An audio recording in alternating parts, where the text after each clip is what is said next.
are doing bad. I don't see what you're talking about. With this inequality thing. I'm a black person.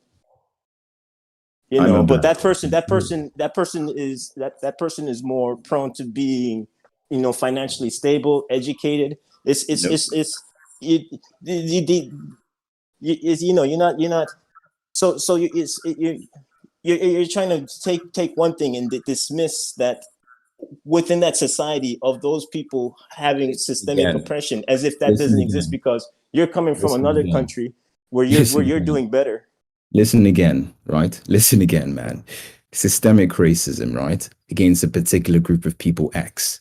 There are other types of group of people X living in other countries. If the society is systemically racist against group X, it won't go to other countries to sort out group X. Because doing that, because they're moving up people from poorer countries into richer countries, right? And they do way better than the African Americans, Nigerian immigrants. So it doesn't follow then that the society would be systemically racist to group X because Nigerian immigrants identify in that category of group X. No, majority of the people aren't Africans, by the way. That's a tiny amount in comparison. What do you And mean majority of what people? the people coming into the United States. Nigeria aren't Africans? I think you're Guys, I mistaken. need No, I said most of the people aren't coming from aren't black coming to the U.S. with those with so to you're taking a small amount of one thing, and No, there could be I'm focusing on the statistics. There's a statistic that says Nigerian immigrants are the best performing immigrants. And they I do get that. far better than African Americans, and also are immigrants from the West Indies, so I'm Jamaica, answering you. Barbados, and where Fuego is from, actually. Yeah. So how do you explain that? And also, I responded to you. I said that majority of the folks coming in aren't black. what?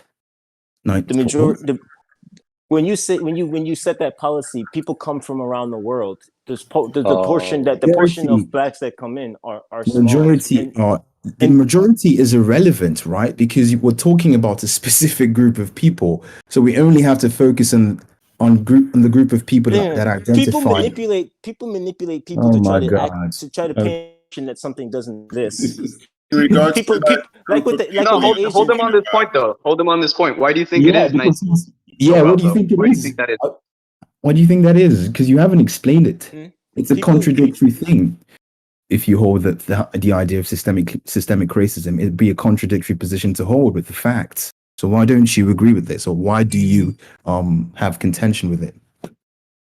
No, I'm saying the aim ain't to bring in mostly blacks. Trust me, if most of the people coming in were black, it would probably be different. That doesn't make any sense. We Okay, don't care. if I set a policy and I want Oh my, and Nivek, 10 people I'm are not black Nivek. and a billion people are of another race, then Wait, can I just have a moment? Yeah, you You can think go it's- ahead. I've been You think trying to it's a get fake a fact? moment for Like, the do you- last do you 10 question- minutes. I mean, I don't know. Do you think it's a fake stat? Like, do you think it's not real? Do you think Nigerians don't do better? Just to quickly say something, Dow, I can't be a mod in this because I'm arguing for it. So Dow, you'd have to sort of take up that because I can't seem to do that because I'm in the argument as well. Are you okay to do that right now, Dal? Yeah, I can start paying attention. Sorry. Yeah, I don't blame you for Sony now. Yeah, you can go ahead, Dr. Bombay. You were going to say something. Yes, in regards to the whole systemic racism, originally I said it comes down to what your definition is. I've got a case here in America called Floyd versus City of New York. It was a set of cases addressing the class action lawsuit filed against the City of New York, Police Commissioner Raymond Kelly, Mayor Michael Bloomberg, and named and unnamed New York City police officers. It alleged that they had implemented and sanctioned a policy, practice, custom of unconstitutional stop and frisks on the basis of race and national origin. The case went to court, and the City of New York and the police officers were found guilty.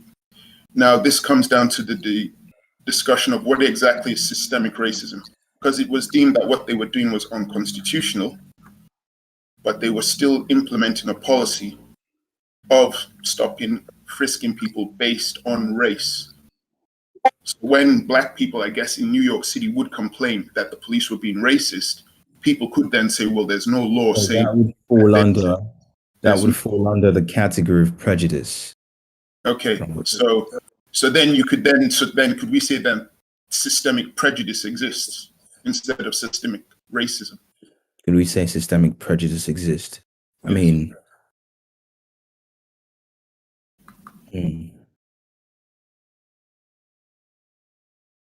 well, that's one case, but I do. Are we talking racial prejudice or just prejudice in general? General. I think he's talking about racial prejudices in general exist, of course. Yeah. No, but is that what you're saying, Bruno? Because this particular case was based on race.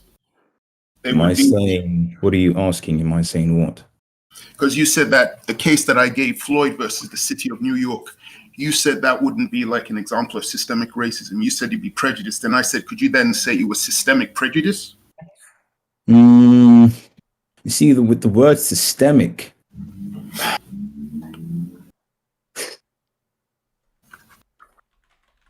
maybe systemic. I don't think we're going to get anywhere with this argument, to be honest. People are going to stay in their camps. Because I'm using an example of a court case that was looking at the way the city of New York's police department behaved, and they were found to be guilty by the judge.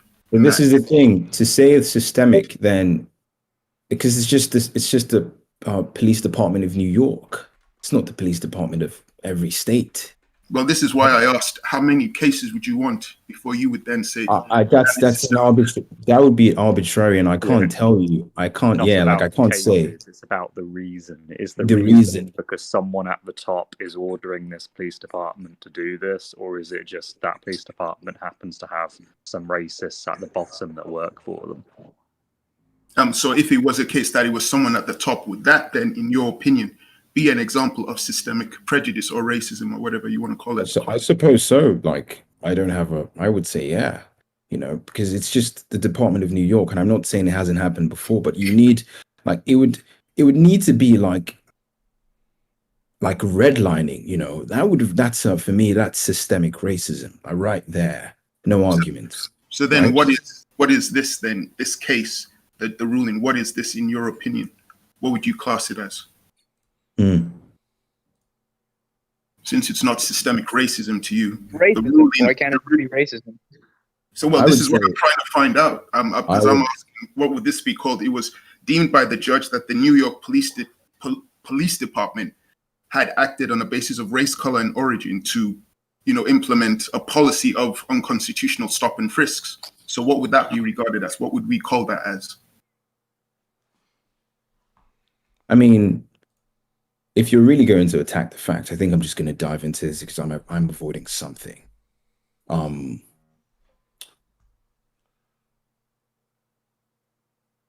If you have a society, this is going to get ugly, but I'm going to do it anyways. If you have a society, don't do it. if you have a society where a group of X commits most of the crimes. Right.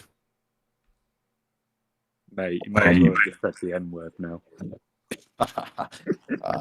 If you have a society where a group of X commits 80% arbitrary number, we're just going to use this, perhaps 70% of the crimes.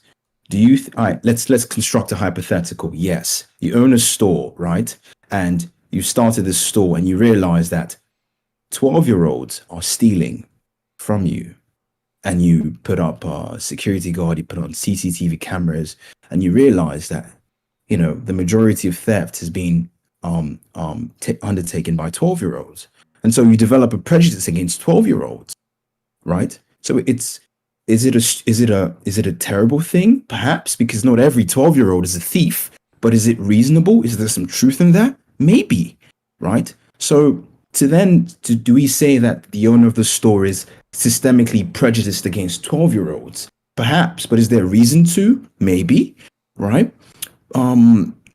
It's not like if you really want to attack the situation, man, you need to go deep into it, which is why are they picking black people? Really, why? You know, like why are they doing that? There's some reason to it. It's not just the skin color. It's not just because they're 12, you know. So if you really want to get really into this, man, like I'm not making excuses for prejudice or stereotypes or anything. Like those are terrible things, but prejudices have truth in them, some truth in them. They may not be entirely or absolutely true, but they've got some truth in them, right? And everyone knows this, just people are avoiding it. You know, No, I want to hear it. No, but that's fine, but that's not really what I was asking. That's not validation to be bigger. I just wanted to know your opinion on that case. Is that then in systemic prejudice then? That's the thing, right? It's like, well, you could call it systemic prejudice, but I'm saying, well, yeah, if you want to use that language, sure, like the prejudice, yes, I would agree with you. If you want to use the word systemic, I would say, it's just the Department of New York. It's not really, it's not every department in the country or a significant amount of departments in the country. And then that's where we get into this muddy water of what number indicates, you know, and whatnot. So what made the people to think that way, but not the system? What was that? What made the people end up thinking that way, but not the system itself? What made people think that way? How people ended up neighborhoods end up being poor. You know, No. Like, yes, that was done through systemic racism. I'm not disagreeing with that. We're talking about right now.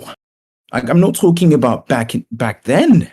We're talking about right now. Of course, I do agree with that. It was there, and it's the reason why black people are, 20% of black people live under the poverty. Just relax. That's the reason. But you're not being stifled upon by society anymore, and that's a fact, right? There may be prejudices. Does not mean that the society is systemically racist like it used to be. Do you know? I disagree with you. I have a point on that. Yeah, go ahead. I think there's laws in the books that specifically mention this to a white person and this to a black person. Like which one? If you look, what is it called? The grants that they give, the universities have to have a certain amount of black people, certain amount of white people, certain amount of Hispanic, certain amount of women. What is that called when schools, universities are required? Affirmative action, right? I'm not saying I think that it might not benefit them, but if the goal is to stop looking at it through the lens of you're different and this is why I'm going to treat you like this because of your skin color, then I think it should be point blank. There should be no discrimination, positive or negative. So you're saying there's racism against white people is a problem? Not just white people, against Hispanics or against what they're oppressed. I think you thinking that there's only oppression against one group is part of it. Affirmative action. I'm not for affirmative action. It's mostly against white people. So that's interesting here. Not just white people. I don't think it's just against white people. It's really against Asian people, I think, most of all, right? Like there was a Harvard case that they won, right? I like how you think because so you do agree I'm not that Asian, by the way. I'm not Asian. I'm Hispanic. But like, I know. I know races are used against each other to divide each other. Yeah, I just wanted to say. So then you do agree that systemic racism exists. It doesn't mean that it agrees only towards black I people. do. I think I think people are real racist. Okay. Can I weigh in on a second? I think I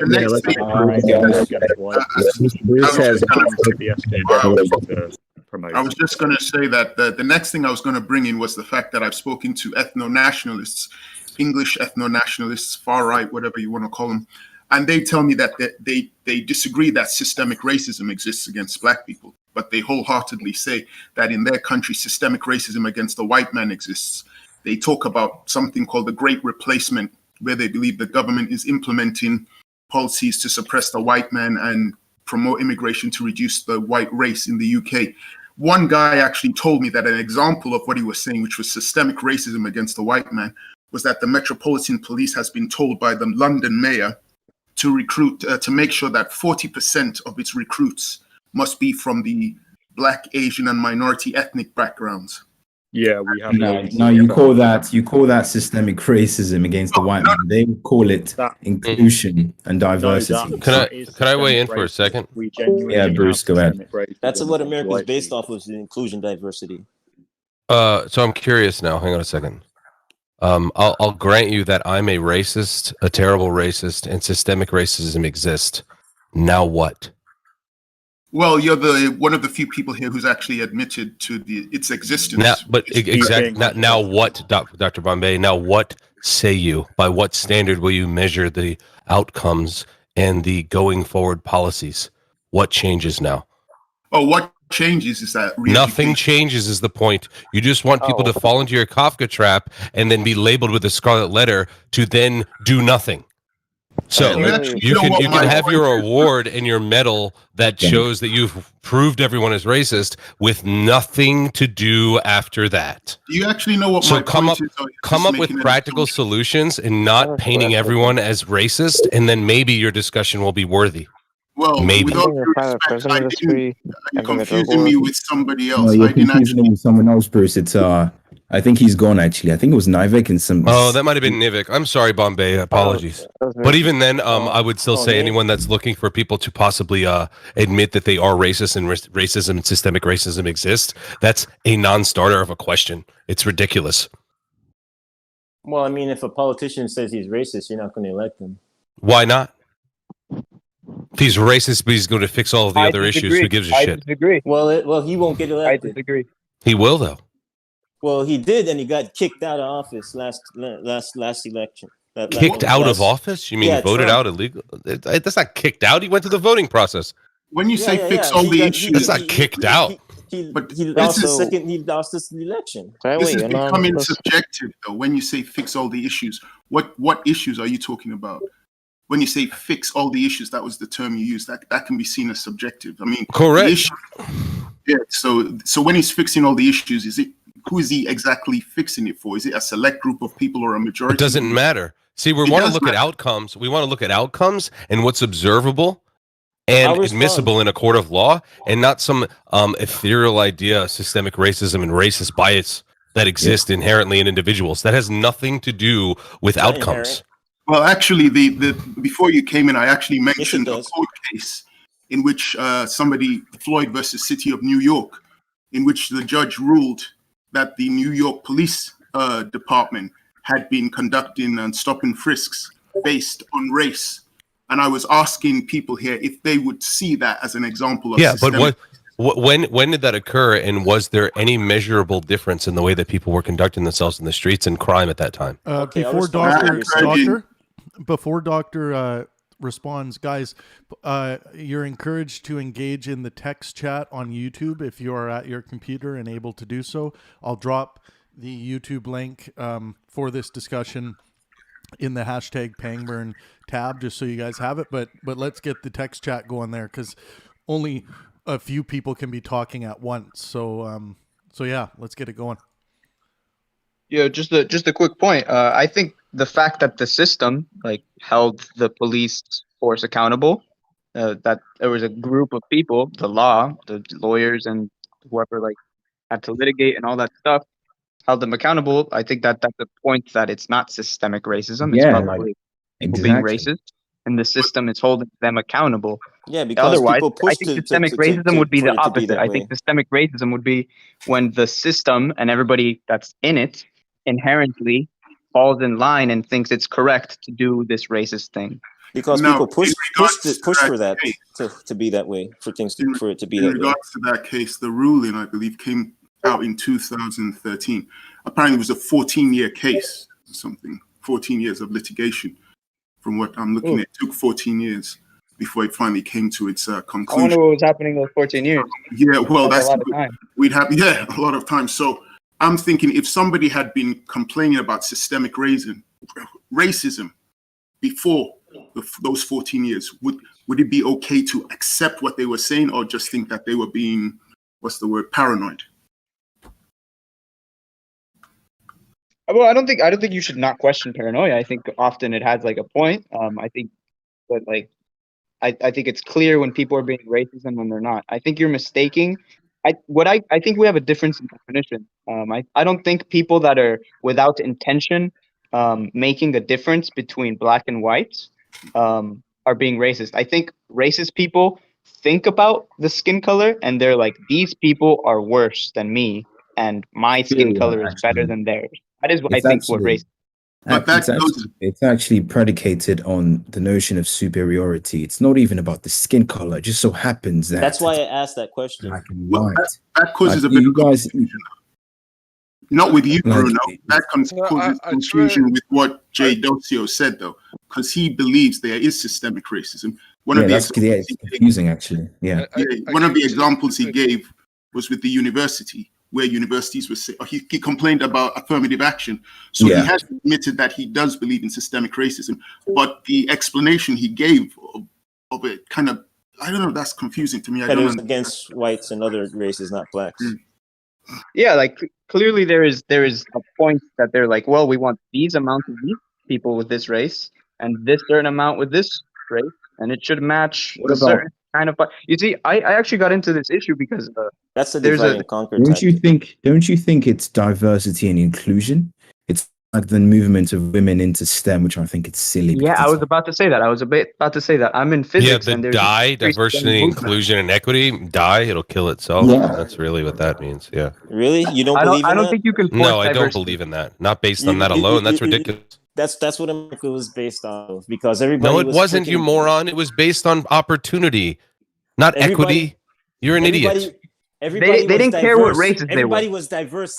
That was but they didn't care that they were diverse. They just happened was not the goal. Never has been. The idea is that that wasn't their main goal. Now you're starting to make ethereal claims based on no evidence and mind information. Like, what are you measuring mind diversity with? Do you have a mind card that you can hold up to their mind and look at? Different cultures, different languages. That's not mind. Different religions within America at the beginning. But they all through their, regardless of diversity, they came together. Once again, you're just making it never started with vagaries. race. It never started with race. White people were discriminatory against each other. That ideology of inequality wasn't about race. It existed throughout white culture for centuries. That's why the Civil War was fought. Because so what's the point that you're making? You're saying the United States was diversity, inclusion, and equity from its inception? Race doesn't exist, man. It's just used as a divide. I'm not debating that. I actually agree with you, but there's the idea of systemic racism would fall in the face of that. People do use things, do things to divide along that BS called race. People use things to divide. I don't know what you're saying, man. You're like, I don't know where you are. People were diverse of the mind, and people in the beginning, they saw this group as less than and that then, and that was throughout white culture, throughout many centuries, and America was trying to change that diversity of inequality. Monarchs were back in the South because they believed that the monarchy system of hierarchy in seeing that serfs and peasants, they should be at the bottom and what was they should rule at the top, and that race aligned with their ideological way of thinking. Why they backed the South and helped it and aided it in the Civil War against the North, and because that type of but the North, you know, they wanted things to be more secular in their thinking, and they didn't want that type of old ways. And can I cut you off? So that let me just finish up. So that the fight with the racism wasn't really about racism. It was about something that existed of inequality, with ideology of inequality within white culture for many centuries. Whites were just used to divide people. I don't want to be equated to a black person, I'm going to go against what the United States stand for. Nivek, try to go premise conclusion. You know, like just so it's not just like a long. And if you want to make it really long, then try to make it like so we follow. Okay, I'm done. It wasn't that long. It's not about length. It's about the content. I just have a question. You seem to have like a goal of like diversity and inclusion and all that, and I question what is it? What's the goal of this diversity and inclusion? What do you think it would accomplish? Like, let's say we did match all of the professions and all of the like elected people to whatever the population is, and it was all the same percentages. Like, what is it that you think it would accomplish? Prejudice. Bit, right? You The think idea is essentially with diversity and inclusion. The idea is to decrease prejudice, right? Which is reasonable, but there's a certain point where diversity becomes a dangerous thing, right? Because think of it this way: if you've got like the total utility of diversity increases at an increasing rate and then starts to increase at a decreasing rate, right? So it's all, I think there's like a balance where it's like, this is all right, and when you get so much diversity it becomes a potent thing. That's one of the problems in Africa, if anything. It's too much diversity in one country, and so everyone's picking, and sort of who's going to be in the political, how are we going to represent every diverse ethnic group in the political composition of the society, right? So the diversity is all right because it's good. It's not all right. It's good to the extent that it reduces prejudice, but you don't want to have too much of it. It's what I would say. Yeah, diversity is an argument of white culture. People were diverse in the past, and they didn't see the coming together. Now it's not like that anymore. People aren't thinking about what religion you are. Oh, I'm going to kill you. What's your culture? What's your background? What's your last name? Oh, it's that. Oh, I hate those people. People aren't like so. So that was the argument in the beginning, and it ended up working. Now it just ended up transferring over to something else. But that argument had nothing to do with race at all. It was more about the diversity of different views of the mind. But what are we talking about now? See, The discussion was initially systemic racism. Where are we now? Yeah, like I actually don't care about prejudice. I think you actually can't even stop people from being prejudiced, even if you really try. Really hard. Exactly. You can't. You really can't. Yeah, for sure. But my issue is with racism, right? And so you say that that your goal in diversity and inclusion is to stop prejudice. Creates you mean more stop prejudice. Do you mean stop? No, stop racism? if I said stop prejudice, I meant decrease prejudice. So if you have a segregated society or a segregated ethnic group, like you would have a problem with the fact that, let's say, just naturally we have a culture that eventually all black people want to be physicists and nobody wants to be a physicist except black people. Like I'm that, not talking about race, man. I'm talking about the mind. But we are talking about race right now. We are, the aren't we? discussion of the topic is systemic racism. You don't have to be Why are like you black in people, like right? You could put metaphysical? Asian people. You could put X. I don't care what you say. You're too fixated on the divides of race. Because the topic is that, Nivik. Why are you off on something else? The topic is systemic racism. As if they were different. Nivek, and they ended up. All right, I muted Nivek for the time being, just because we need to make sure that the topic here makes sense. Now, I'm not trying to mute because I want to make a point to him. I'm muting only because the topic is systemic racism, and he's on another topic. And Jay Docio was attempting to continue the idea on race. So Nivik, let's stay on whatever the topic is, as opposed to you keep saying I'm not talking about race. I'm talking about the mind. The topic is systemic racism. Okay, so I'm gonna unmute. I wasn't trying to get over on him on an argument. Just trying to make it clear that that's the topic. No, can I try to? You guys don't want me to explain myself. No. Let me try to steel man your argument, and you can tell me where I go wrong. No, I didn't even finish my argument. I go a couple words in, and no, yeah. Let me try to jump ahead. Let me guess your argument. Let me try to do that, and you can tell me where I'm wrong.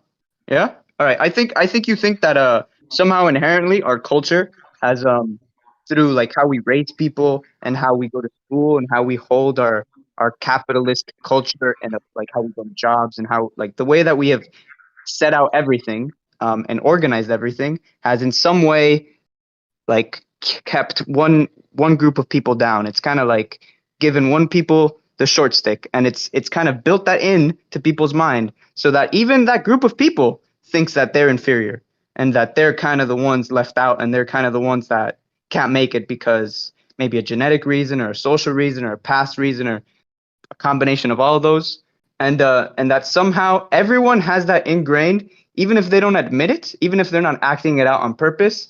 They're somehow part of the system that is keeping these people down because it's just all built in.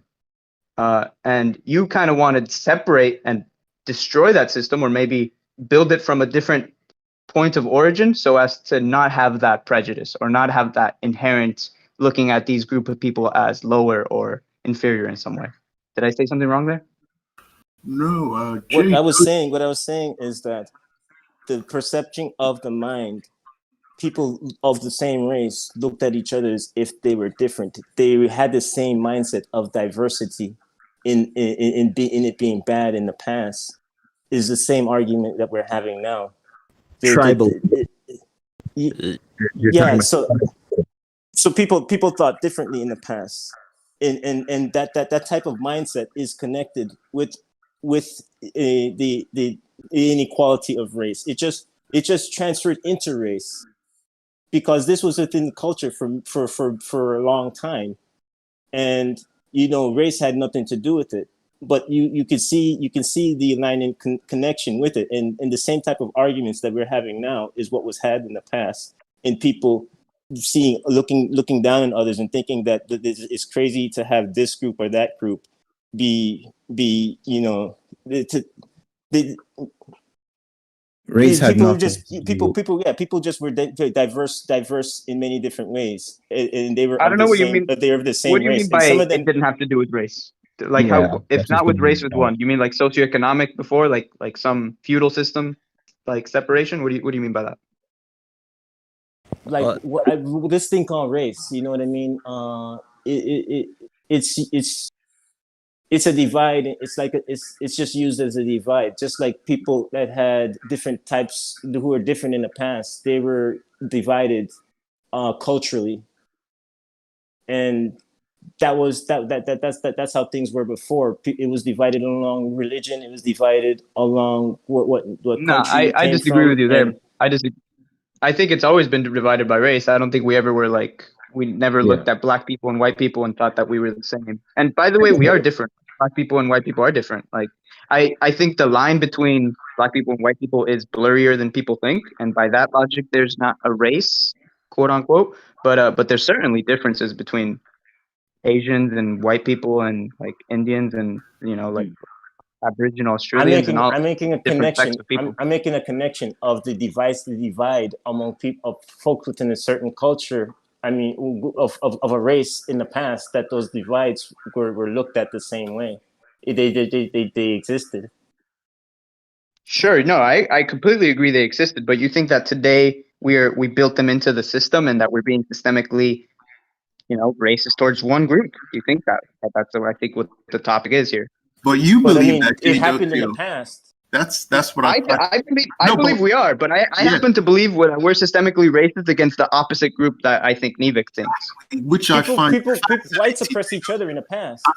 I've never heard that. I've heard people complain about affirmative action. I've heard people complain about the enrollment system into colleges, but I've never ever heard them say that it is an example of systemic racism. Yeah, you see, that's where. I'd like Well, to. how would it not be? How would it not be? By definition, it would be.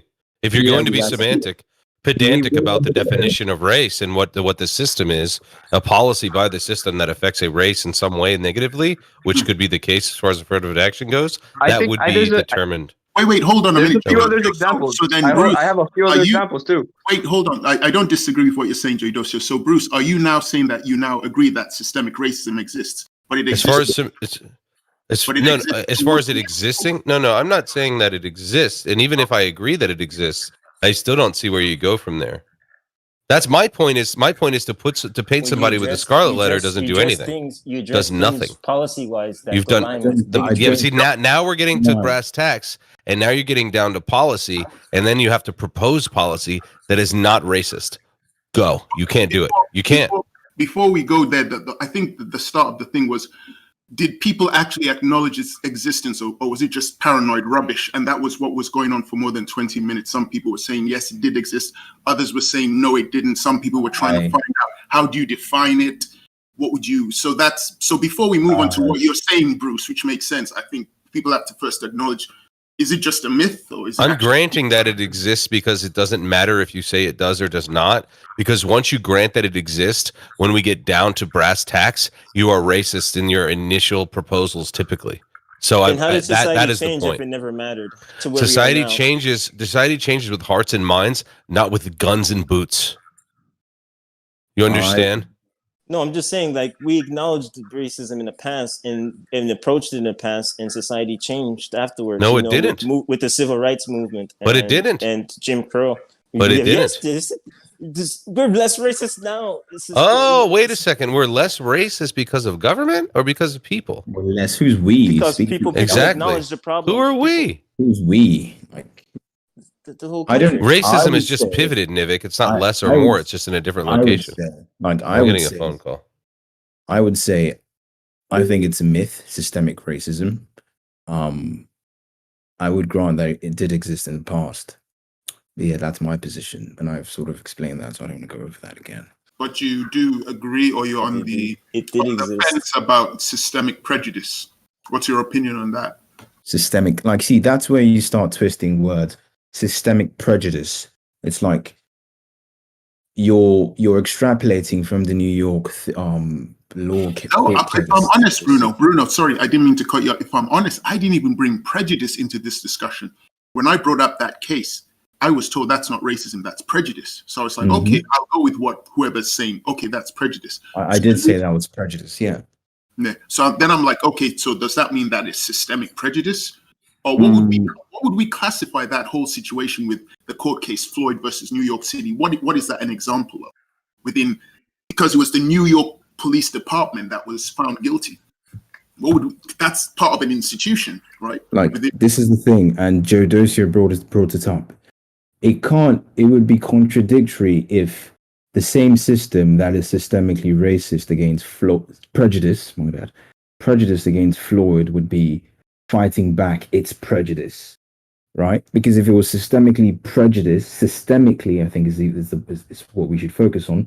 Prejudice in the part against Floyd, it wouldn't fight back in the same period of time, right? Because then that doesn't make any sense. It's like, oh, then it wasn't systemically prejudiced in the first place. But it didn't fight back. It was individuals who took it. The system didn't say through its, I don't know, TQM or its checks and balances. It didn't decide that problem existed. It was like individuals. I mean, I could. Where could I put it for anyone who wanted to? What section? You put it in law and I think law practice. It would be law practice channel. Law practice. I'd like to read that. I think it'd be better if I actually read it. Fair enough. I think that is part of the check and balance. The fact that they open it to anyone who thinks, hey, these people might be being racist. Yeah. Prove it.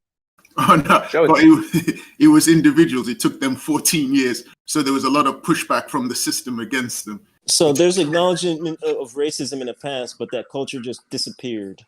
I acknowledge it right now. I think people are very racist today.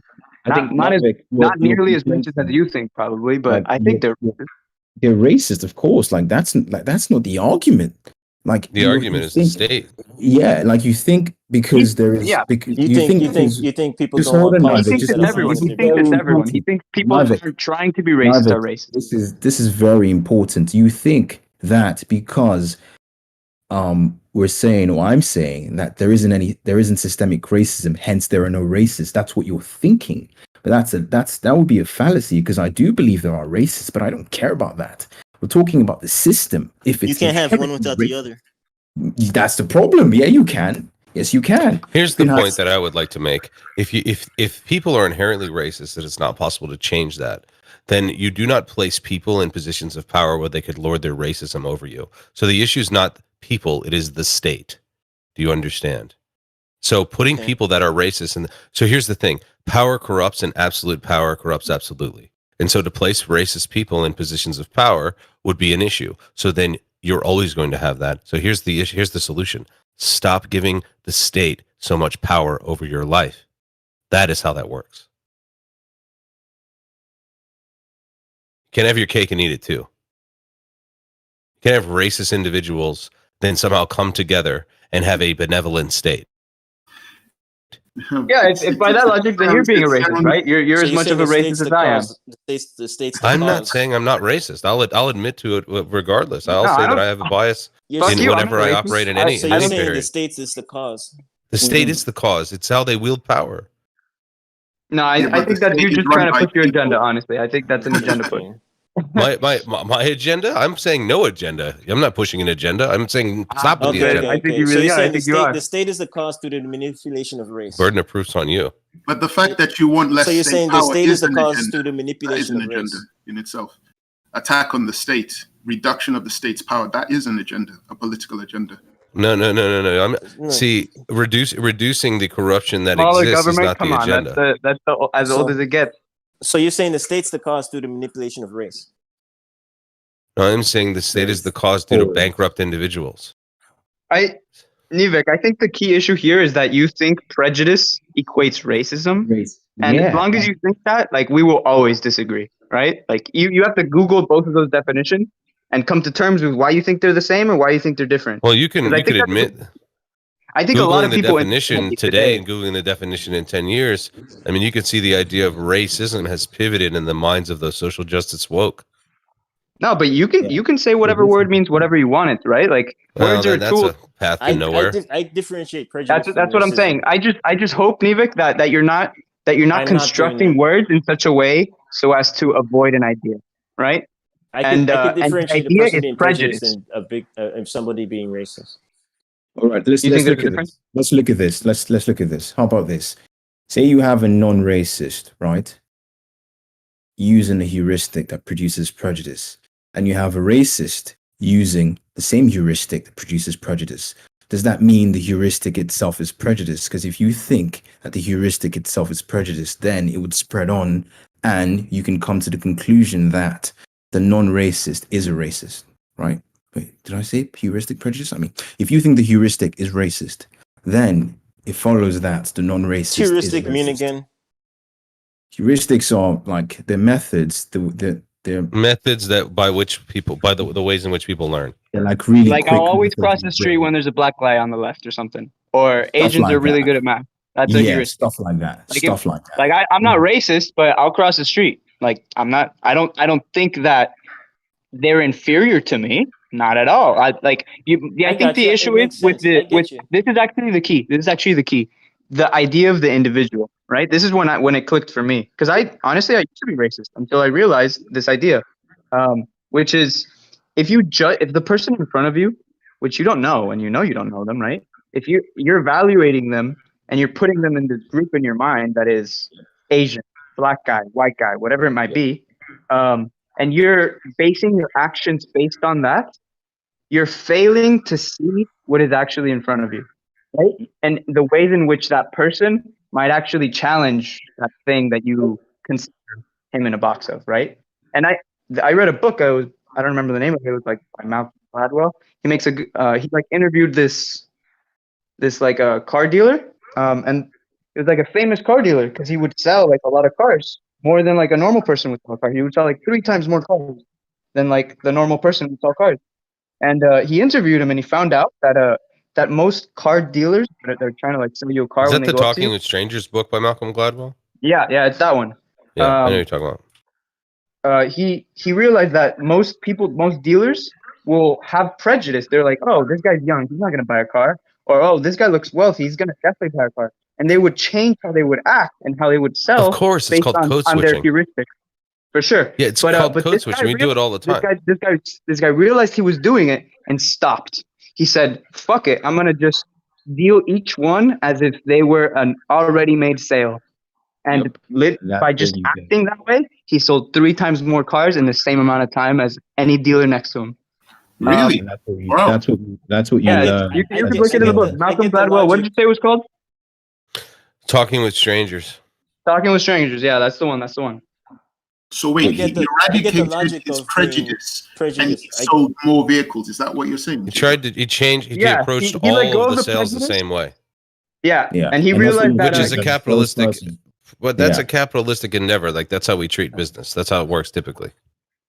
But it depends on the world you're in, though. Green doesn't care about race, right? Like, that's right. That's the Money capitalistic idea. That's correct. If you're only selling your cakes to straight weddings, then you're missing out every gay wedding. Yeah. And there's a lot of gay weddings, Yeah, and this they has really been like argued. cake. This has been argued since Adam Smith. I mean, this is old stuff. For sure, but you gotta say it until they learn it. I think we're derailing a bit. Some people don't. Well, not really though. I mean, it's somewhat. But what I think that really is saying is that the individual is truly the one who's in power, not the state. It's minority. Yeah, indeed, man. The idea behind systemic racism starts to insinuate that things must change at the systemic level, which is approaching the issue at the wrong place. Can I make it's like pouring water from the top down and hoping that it gets into all of the jugs below it, as opposed to filling up from the bottom up and just having all of the jugs get water in them. You have to start low, not high.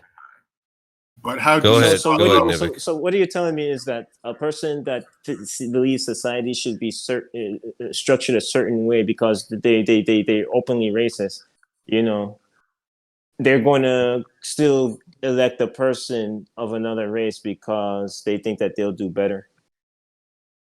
That does the person wouldn't say, oh, because I'm just gonna. The person's not gonna do a racist thing because that person is better, and they're just gonna say, well, I don't care if this person is worse. I don't want to put that guy in that position. Some people do that. I mean, race. I mean, like if you're racism is irrational. It's not irrational, depending on how you're using it. I mean, racism, associating with your group and being skeptical of outsiders, even if you even an outsider is someone that doesn't live in your home, even if you see them every day, they could start to become more of an insider. But that's not irrational behavior. But that's not racism. That's not racism, though. That's different. Yeah, well, I understand that, but there's a blurry line here, and I would also say that starting to define racism in this way is problematic, and it's basically fruitless. That's what I'm trying to get at from the beginning of the conversation here. Defining racism at all, since it is so hard to define because we're skirting the line between normal prejudice and racism. That's a waste of time. Go ahead, mate. Sorry. So my definition would be a fear or hatred or prejudice of another person or group on the basis of race. See, that's fear or prejudice on the basis of race alone. Yeah. Or I would look at the law in UK Public Order Act 1986 Part 3. Means hatred against a group of persons defined by reference to color, race, nationality, including citizenship, or ethnic or national origins. Yeah, but you see the blurriness there is how do you define hatred? Who defines hatred and by what standard? When you hate someone. But by what standard? When you choose to. Well, it's an emotion, so it's kind of subjective. But that's so hard to in the moments versus all day throughout your day. It's nearly impossible to define that. How is it impossible? It's not really that impossible to define. It's very hard to define somebody else's intentions without them stating them. Well, yeah, that's partly why I've defined it in that way, because at the end of the day, racism is subjective because it's emotional, and you don't know what someone else is thinking. That I agree with. And you have to account for that in your definition. You can't give something subjective an objective definition. That's right. And that's why it's difficult to start asking someone about the existence of a subjective idea. Systemic being of the objective, racism being the subjective, and then asking a person to agree to the same subjective idea. Not fair. But you could do that for just about anything if you wanted to use that way of thinking. You could then say, is that really rape? Or you could say, I think you could. Exactly. So how is that going to help society progress? The problem there is you'd have to then, with rape or something, an actual physical activity manifests. With racism that may exist in the ether and the way that somebody interacts with another person, the interaction there, if it doesn't actually manifest in some measurable outcome, is just boogeyman stuff. Yeah. Can I just ask, does anyone actually disagree with my for a benefit? You could. That goes to the argument of if you had more inclusion, people would do things within society. People will be less bigoted because they'll more do things for their benefit. That'll equate them more going a route of doing things for their benefit than doing things off of prejudices.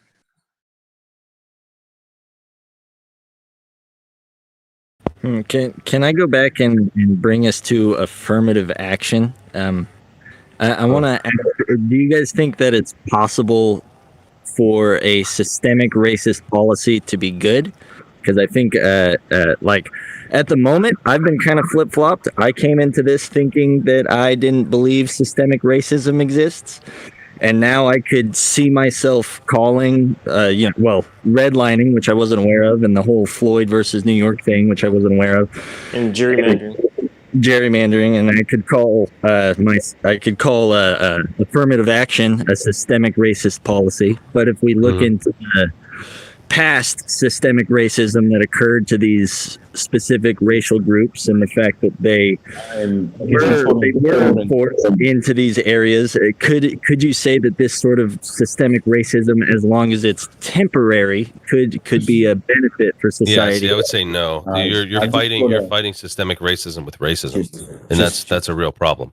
I just want to get to the crux of how does affirmative action equate to systemic racism? Because it says affirmative action refers to a set of policies and practices within the government. Because your state is determining Your state is determining policy based on race or creed. Yeah, so in my country, just hold on. This is the crucial point. Yeah, I'm going to ask you a question. Increase the representation of particular groups based on gender, race, sexuality, nationality, whatnot.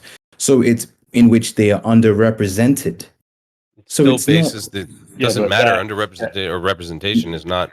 Because you're getting the representation of a field. Go ahead, Mace. Sorry, go ahead, Mace.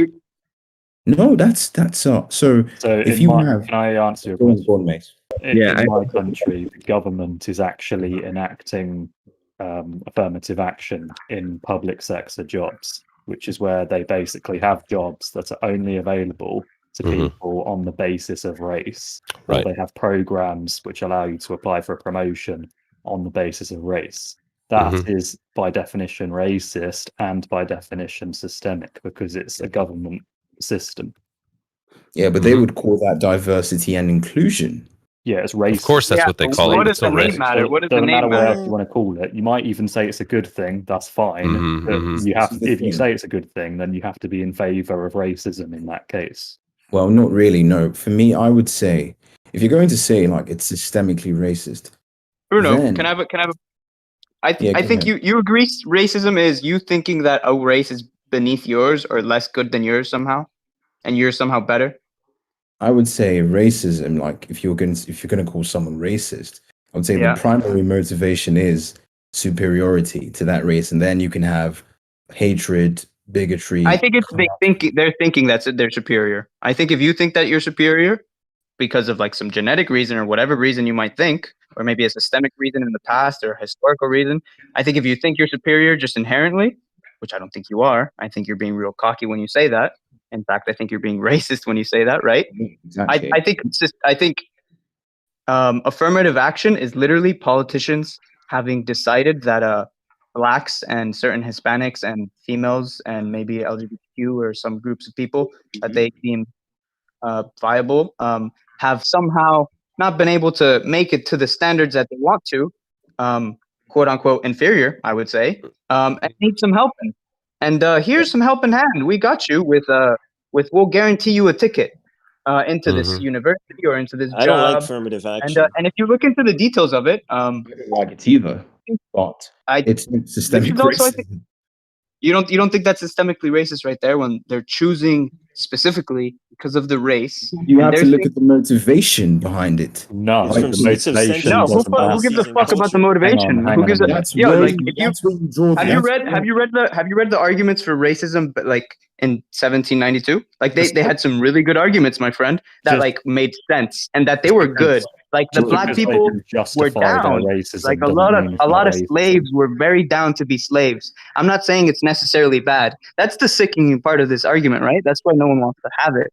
I think in some ways, racism might be beneficial. You know, like who knows, right? Well, I personally don't think so. I'm against that idea.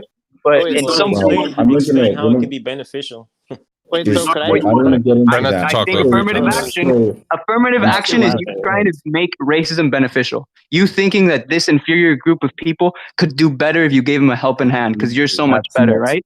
That's not making racism beneficial, right? I don't like it either. I'm not for it, but I don't think it's systemic racism because you would have to look at the motivation to determine if it's systemic racism or not. Wait, can you, And the motivation, can you hear hold me? on. Yeah, Yeah, we can Okay. hear you. We can hear yeah, you. Okay. we can. And the motivation is, oh, we feel that minorities and women and all that stuff because women are also included in this. It's not just race; it's gender, it's Yeah, it's it is. nationality. Yeah. So if that's the case, right? That's because they're sexist as well, though. I think well, that's pity. just- I think that's just- pity, and I don't think it's beneficial. It is It's pity. not benef- So could I That's the could I thing, actually man. just I don't like define it Otherism. This and is then this is and this then is the say point. Just what hold the on. problem is and then what the solution is? Just this is the point, right? Like I'm not. You think I'm for it? I'm not for it. I don't like it either. I think it's No, a I'm not useless saying thing. you're for it. I'm not saying you're for it. I'm just saying by the definitions that I think we've agreed, like racist people think that Right. some group is inferior to them, whether or not they want to help them or not, right? Like they think that they're inferior and they think that their race is better. That's what racism is in my mind, right? Like you think you're better for one reason or another. Maybe you want to help them, yeah? Like your dog. You really want to help your dog. You want to make his life as good as it can be, right? I think you're still being racist if you think like they're inferior in like their dog's kind of way. I'm not saying that you think that, of course. I'm just saying like that inherent idea of they're inferior to me, even if you want to give them a helping hand, even if that's Yeah. what you're. So what? Yeah. How is They're Yeah. counterbalancing how is, centuries of Zendosio- policies and culture. how is affirmative action then? Who is it saying is inferior? The white Exactly. people? Exactly. That's what I was going to ask him. Wait, so I think you The guys have all the society, the definitions society wrong is a group that about voted, right? systemic The racism. collective mind. I think that's the collective mind. The system is saying, "Hey, I'd vote for these people having some help." They think, and a majority, by the way, that's And why white are people. they doing that? Count They're 'em. doing that because they believe that this group of people have been stifled over time. That's fair enough. That's fair enough. So Like it's you're trying not your from best to help them. so Like, it's I'm not. the motivation is not inferiority now, is it? Or superiority? No, you're trying to better them. You're trying to Bruno. help them as much as you can. But you think That's they're not inferior, don't you? inferiority or Do you agree superiority. with my definition of racism? No, I so wait, don't. can I actually It's define broad. systemic What racism? definition do Hey you man, hey, subscribe to? everybody was oppressed in America, and But- and they were Hang on a helped minute, out. Nick. That they Well, weren't necessarily hang on. inferior either. Bruno, please can you tell me what Hello. your definition is? My definition of racism.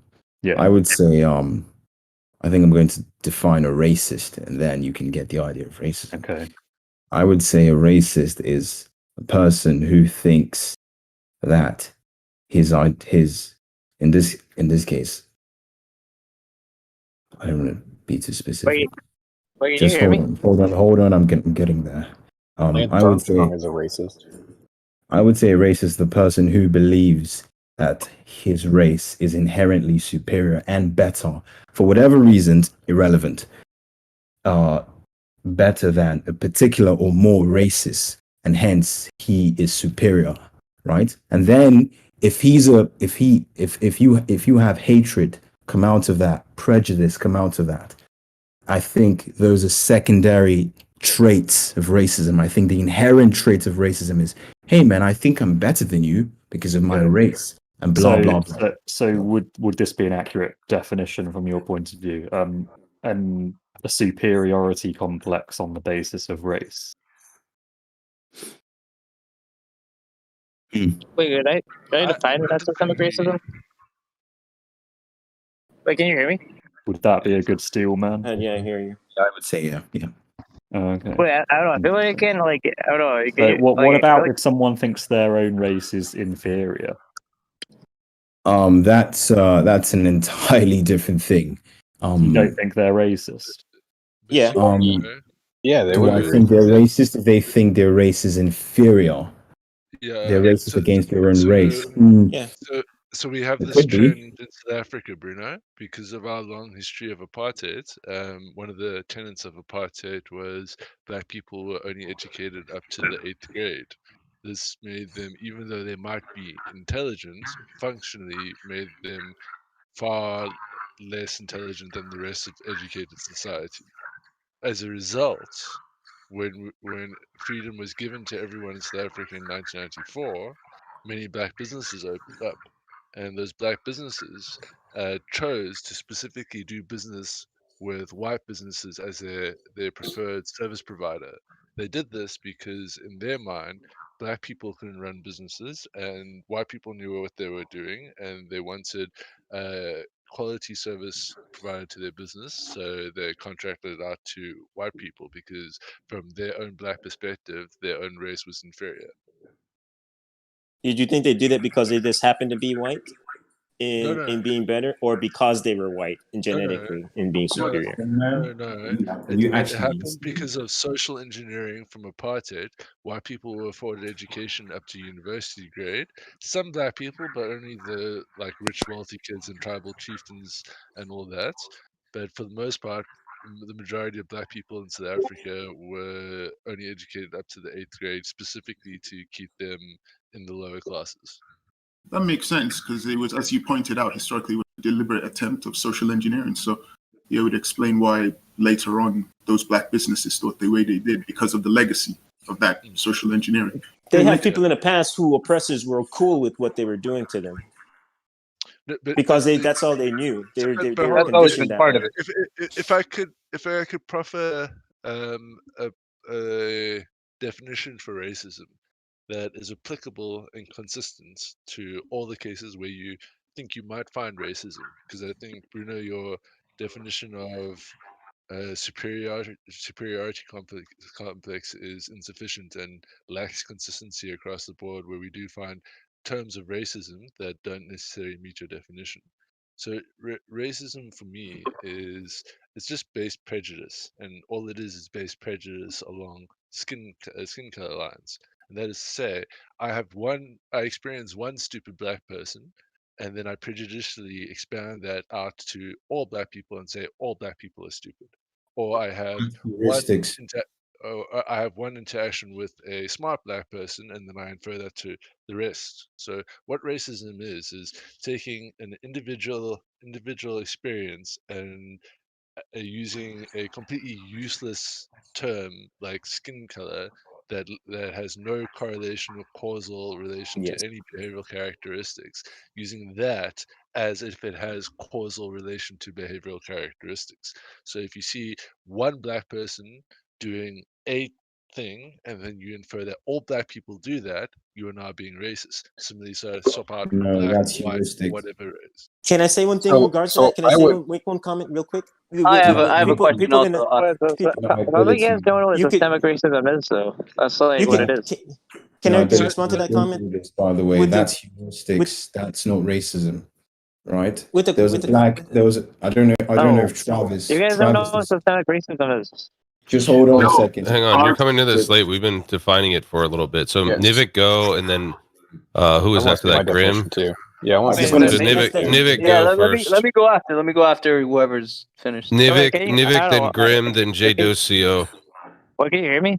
Yeah, then Kotor, you can go after J Docio. Go Nivik. Yeah, that's how come with the connection with how with like what who was just talking this a minute ago? That was Bruno and deniability. We're talking. Deniability with the correlation. You can correlate genetically along different things and see what's that echo in the background. It's Bruno. Anyways, go ahead. You can correlate along different things genetically, and that's not viewed as race. You could have a person of a different part of the world in a cold area and a different part in the world in a hot area, and they can both have the tall gene, but there's no such thing as a tall gene race, and nobody makes any type of or a person can need an implant, and in order to do that, you have to be genetically similar in blood type and in skin and immune system, in other things, but and you could end up having an organ donated.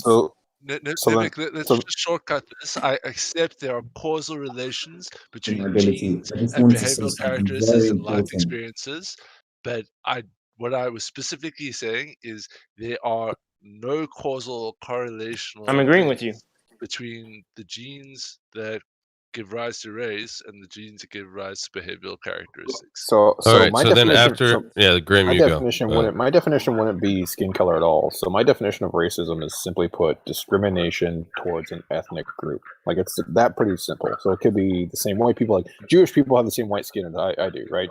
But they're an ethnic group. If you're black, you can be part of an ethnic group that's black. You could have black people hating other black people, and that is still racism. In that discriminatory fashion. And discrimination does define as prejudice too. But keep in mind that my discrimination, right, means that there is nothing grounding you to lump a bunch of people into a group and then make these warped claims about them. So it clearly is just a discrimination side, which doesn't warrant any bearing. There is no bearing for it. Like racism doesn't really have a bearing. Your definition of racism isn't sufficient because there's a black guy who came in here. I think Travis Literally is the remember. definition of racism, by the way. There's a black guy who came in here and he says he hates black people. He doesn't talk to them. And I we were remember like, him. why? And we were like, why? And he said, because he's been bullied his whole life by black people, right? And so his brain has done, I've been bullied. Everyone who's bullied me is black. Hence, all black people are bad. Hence, avoid all black people. So that's heuristics. So by your definition, he would be a racist, wouldn't he? It's discrimination. Yeah, he is racist. He is racist. Yes. He has a fear of other black people. That's racist. You see, I have a question. I have a question then, ability. What if it was women? Yeah, okay, that's where we disagree. I have a question because your definition concerned me. Because then by your definition, I'm a racist. Because when I'm thinking, we all have prejudice, then everyone's a racist. No, but I don't like that. I don't like that definition. All right, when so all of a J-Dozo, sudden you go, and then Hold on. Kotor, you go. Yeah. But after, let me finish real quick. If I'm like walking down the street in Chicago, right? Like I've read the statistics from like 2009. There's also like 2013 statistics. Like it's more likely if I'm gonna get mugged, it gonna be a black guy than a white guy, or it gonna be a black guy than an Asian guy, or it gonna be a black guy than any woman of any other race, right? Like the stats just bear that out. Excuse me? You're telling me that if I cross the street and I don't want to walk down that street just because of that knowledge, right? And I'm basing it on like this guy's black. I don't know anything about him besides the fact that he's black, so it's a judgment based on his skin color. Am I being racist by choosing my self-interest? Should I forego the statistic and walk down the same street? Is that what you said? Is skin color the only thing? No, let me listen to Deniability's response. I'm curious. So J-Dozo, yes, you would be racist because while there are statistics that show that people of race are more likely to do X, right? The problem is those statistics tell you literally nothing because, as I previously mentioned, we know for a fact genetically that there are taxonomic and morphological genes that give rise to the presentation of race, things that and that those genes, and we know there are genes for intelligence. We know there's genes for an involved predisposition towards violence. It's called the warrior gene. We know a whole bunch of genes that influence behavioral characteristics that we ought to discriminate on. Right? So if someone has a warrior gene, you probably don't want to go around pissing them off, and you want to give them a good birth, right? But there's no correlation between white skin or black skin and that warrior gene. The cause of that gene has other links other than race. So when you look at crime stats that show this race group is 29% more likely to commit a crime than this race group, and then you decide to walk down the street, you see that race group, and you go, no, I'm not going to walk down that street because there's that person of that skin color there, and he's 29% more likely to commit a crime.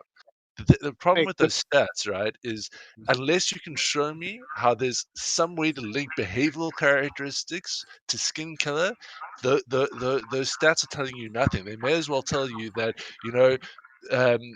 people with blue eyes are 30% more likely to smack you over the head. It's like blue eyes and smacking people over the head has no causal correlation. Just like black skin has no causal correlation. Yes, you're right. Well, I have a real quick retaliation. I don't think it's necessarily genetic. I'd cross the street for cultural reasons, right? Like he's wearing a hoodie, he looks like a guy that would rob me. Like and if you Well, look then like that's a not based on race, is suit, it? like wearing a suit, like yeah, no, it certainly is. Maybe You put it to me that you would cross the street based on someone's race and your pre-informed knowledge of correlational statistics that mean nothing.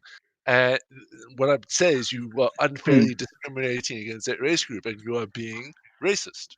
Nope, he's Wait, not. can I just define systemic racism? What Like, if he's for, like, innocent? accurately- What if he's an so, innocent guy? Like, No, like it's you guys, exactly- all right. okay, I'll just essentially, leave that. systemic racism has to do with the historical context of racism, and then the statistics to prove it, and then there's architects of the law that quoted that they wanted a racial impact, and then there's measurable policy solutions that can go against it, and there's a confusion between an unconscious bias with systemic racism. And like that's not the same thing. Those are two different things. Unconscious bias is not systemic racism. Systemic racism is unconscious bias. So that kind of leads me.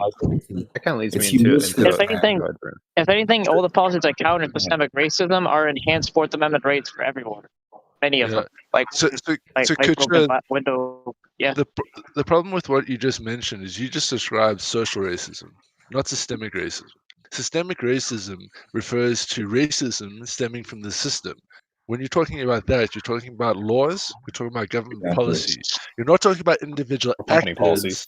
You're not talking about individual actors that enforce, right? So, like when you look at the police in America, claims of systemic racism are made, but there are no systemically racist policies, training manuals, or laws that the police enforce. It's more the case that there are individuals within the police force that are racist and abuse the guidelines to commit racist acts, right? That is not systemic racism. That is social racism. When you're talking about systemic racism, you're talking about a problem in the law or a problem with policy. And if you describe the problem in America as systemically racist, you are mischaracterizing the problem, and therefore you're not going to reach the correct solution. Because if you go around crying about systemic racism in America, people are going to look for regulatory or legislative solutions, and there is no regulatory, or there's no policy or regulation or legislation in America that is racist. There are individual actors that improperly interpret the law and improperly apply the law towards racist ends. Yes, That's but not that is what I'm talking about at all. There can't be a policy that hurts more hurt or more benefit. So There's no such thing as basically, okay, so the drug war, for example, was intentionally used to have a racial disparity, and that's a policy, and there's policies that go against it. There's policies against the ending the for-profit prison industry. There's several. Like, what are you talking about? There's so many policies we can get into. Okay, Kucha, let's unpack it though, right? As a starting premise, I'm saying that show me a law that says treat black people this way and treat white people That's not this way. systemic racism. And That then would be systemic racism. hold on. The I'm civil going to rights counter era, you. they don't have I understand. I'm talking modern day. Stop rewinding to 1970s. I'm talking about 2021 here, right? Now, the drug war is often brought up.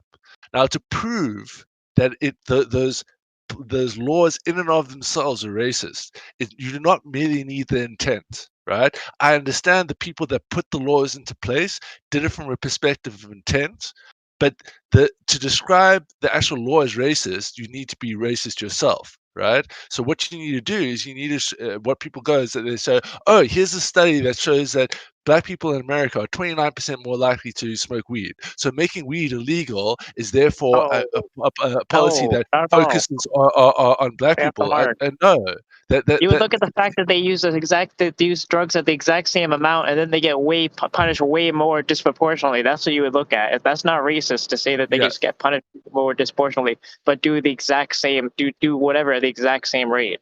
So there's no implication that no one does it at a higher rate, like crack and cocaine. Hold on. Let's just unpack this, right? So, in the 1970s, when the drug war started and all these laws were put into place, there was very little information on if the legalization or illegalization of drugs would lead to a better outcome for society. But it was very clear that drugs was a problem in society and something needed to be done to address it. Now, yes, racist politicians put in drug laws with racist intent, but you still need to successfully argue that those laws in and of themselves were racist.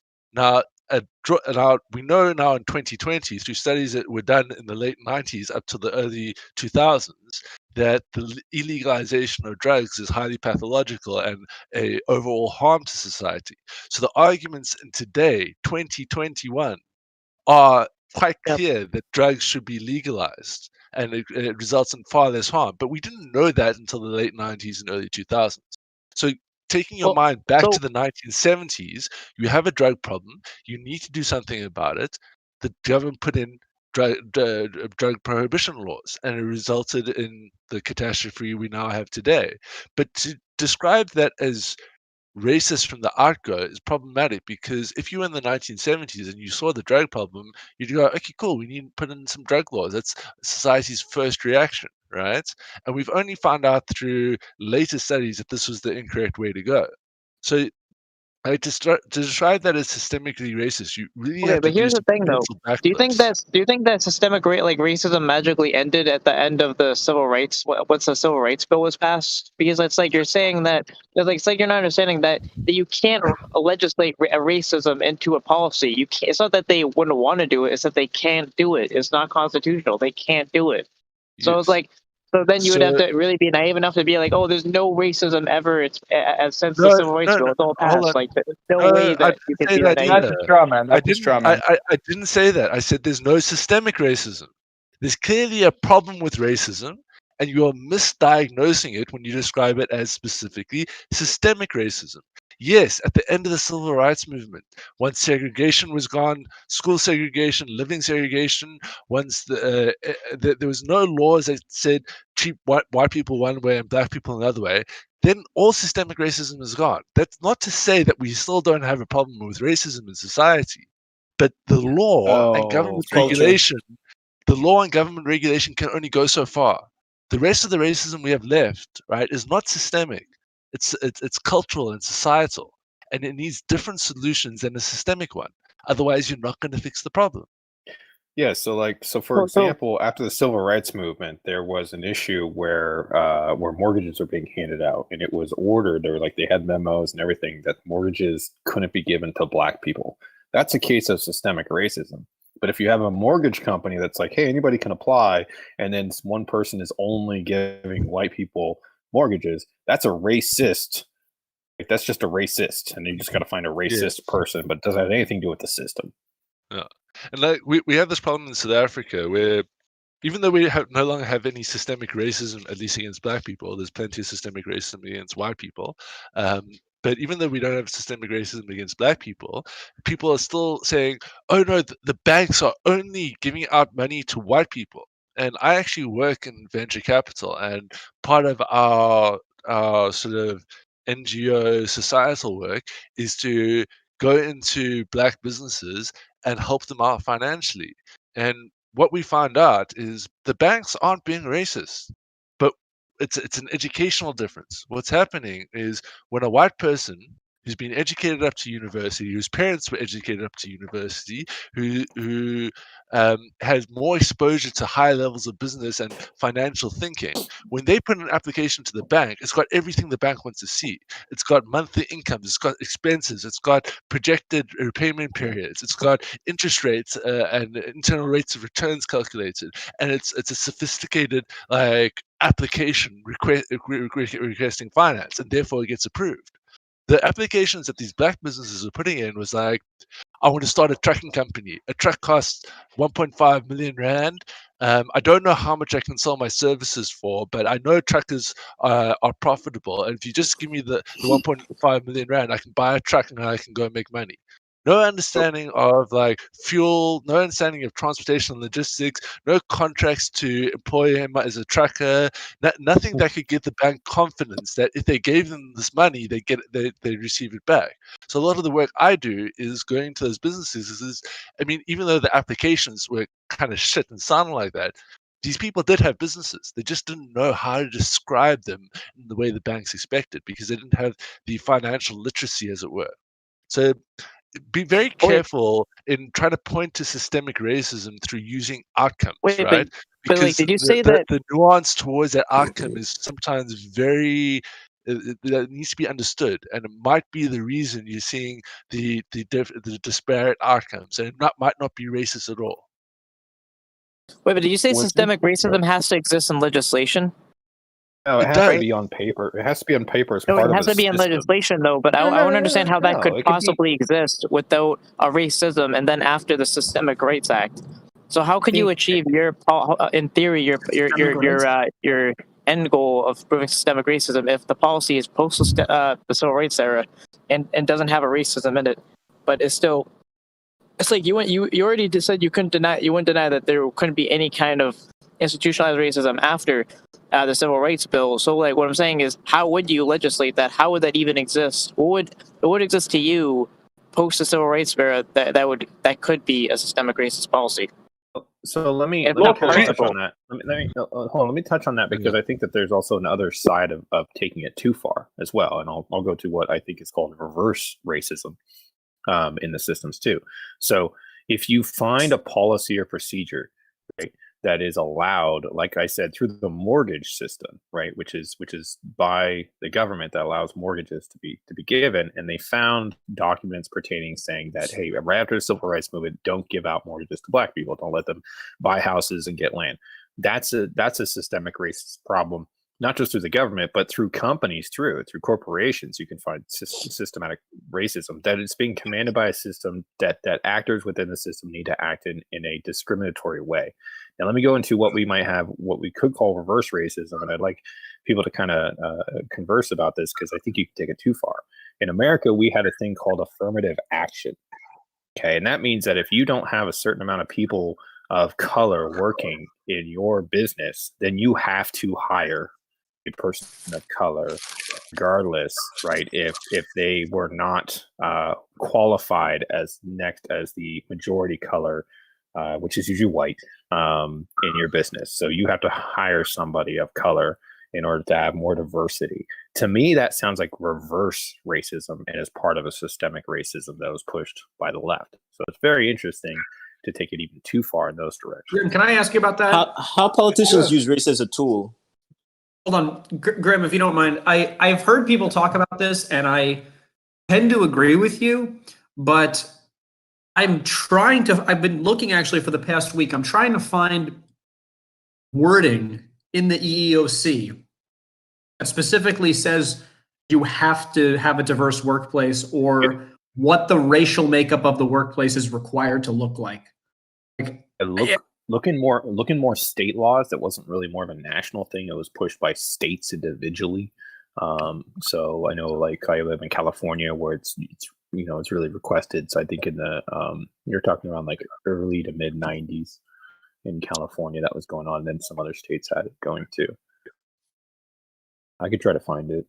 Yeah, because so you're saying that because there's no formula. There's no, if a business has 10 employees, at least 2 of them must be minority. Yeah, I thought the metric that's was what slightly drove people different. nuts. It's so vague. No, I would just make the point that I thought the metric was slightly different, Grim. Of proving systemic racism exists is that it's not parsable. It's not parsable. It can't really exist. Well, Grim, I thought the metric was different. From what I understand, most affirmative action typically says, okay, if you have 2 candidates who are equally qualified, that's when they say, give preference to the person who's the minority or something like that. But it was still people who were qualified. Yeah, but it's not up to you to say who's equally qualified. It's up to the government to say if they're equally qualified. So you can bitch all day and be like, listen, I totally get that we want to hire this person of color, but I feel this other person who happens to be my same color is more qualified. And they can give many reasons for that. It's not going to save you. Well, not just more qualified. I mean, if you've ever done hiring, you also look for people who will quote unquote fit the culture, and that is an aspect too. And what I mean by that is, like, typically, you could have somebody come in to a job who's like a turd in the punch bowl, and they just like bitch and complain all the time, and they don't really fit the culture, as opposed to. Yeah, I mean, if you got a white guy that shows up to the you, and he's got some Harvard degree, and then you got a black guy show up and he's got a GED, and you're like, well, obviously I give it to the Harvard guy.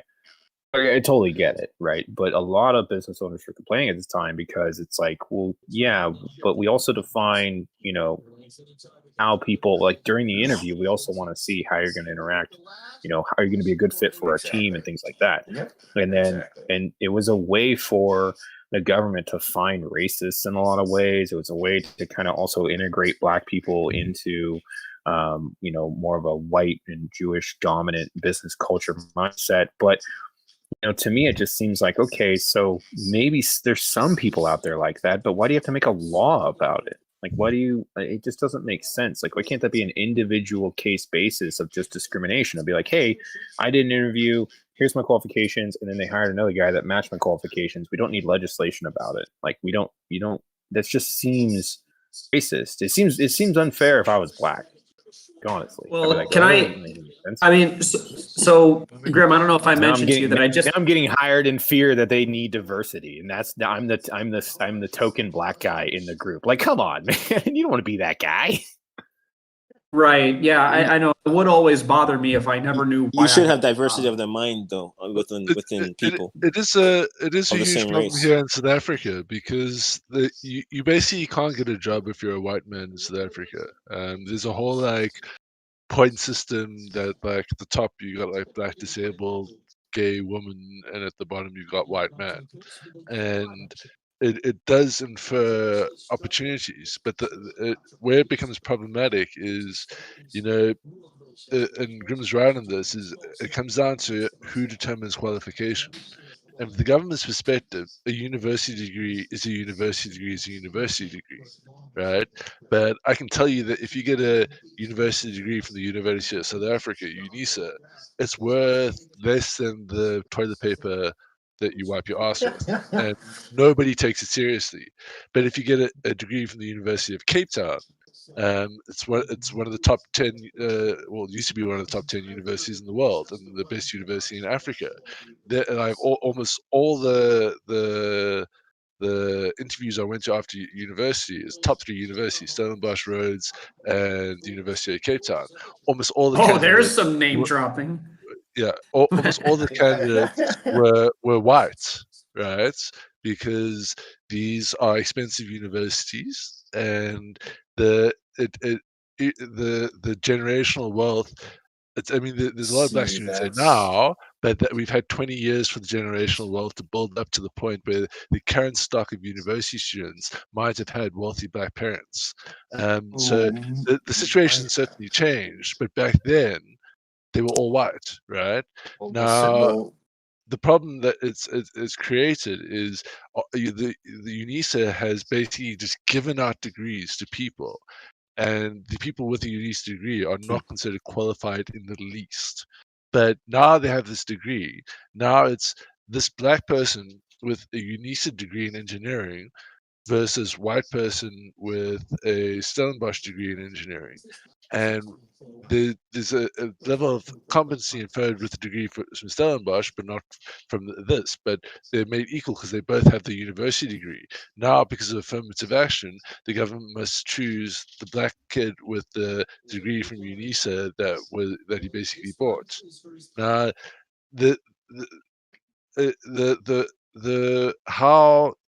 what's an equal per someone on an equal footing is interpreted.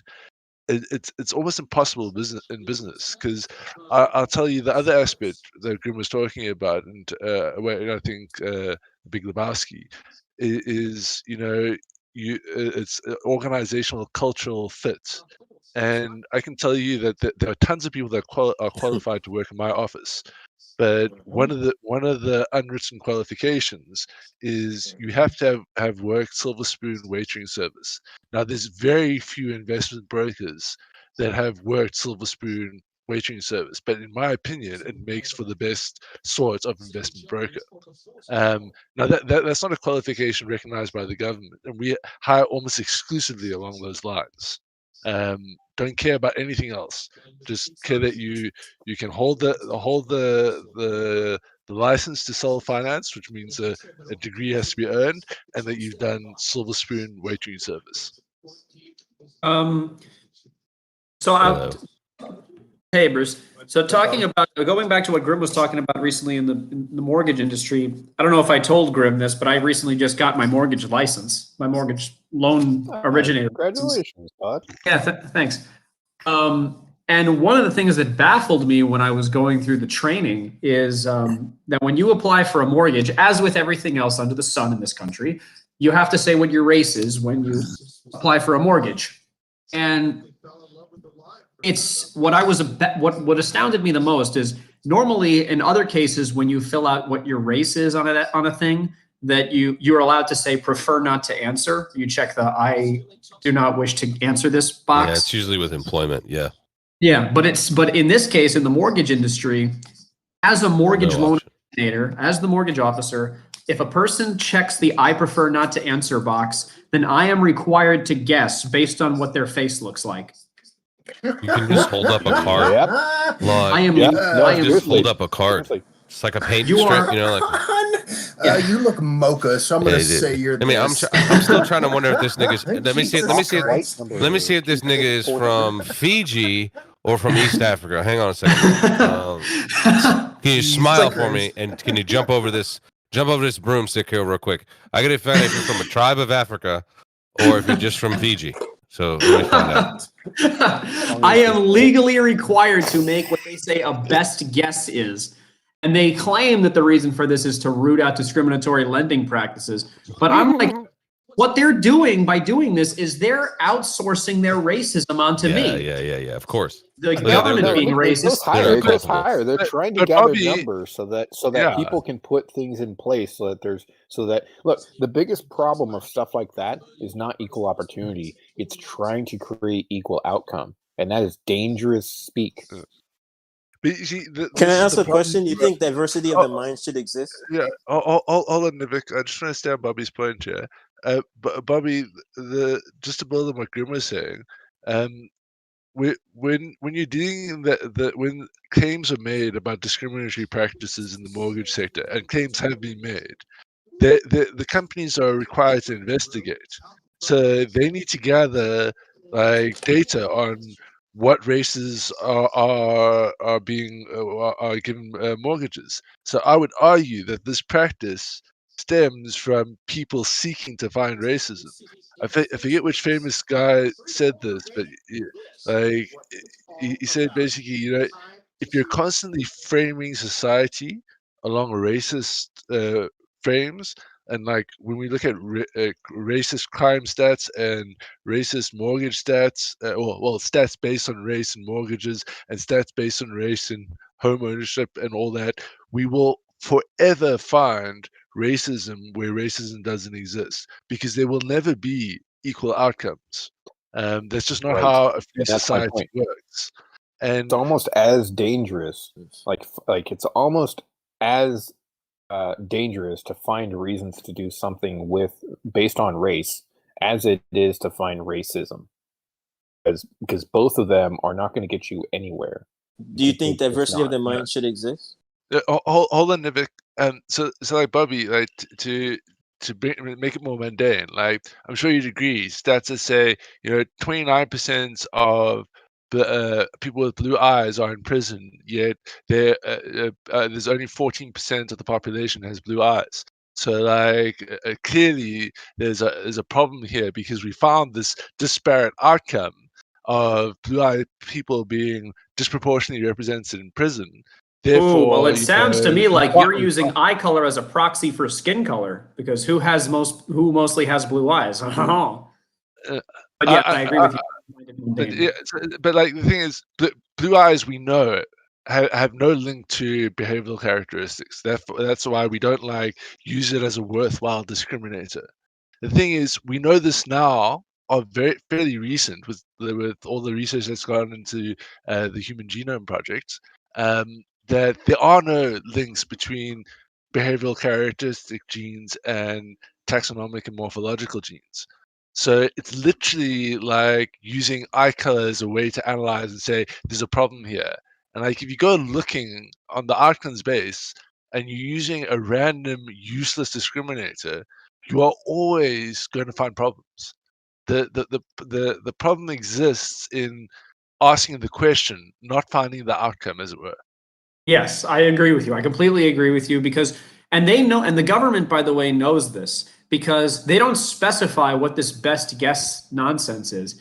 And what I would love to do is I would love to go to the CFPB, the Consumer Financial Protection Bureau that's in charge of this stuff, and say, "Hey guys, listen, I'm having some trouble making these best guesses. Do you think you could maybe put together a presentation that explains how to make these best guesses?" Like you think, because they know, they would squirm if they heard me say that, because they know how gross it would sound if they actually put together a presentation and said, "And here, Exhibit A, we have the broad nose, and here on this one we have the blue eye." You know what I'm saying? Like, it's so awful sounding.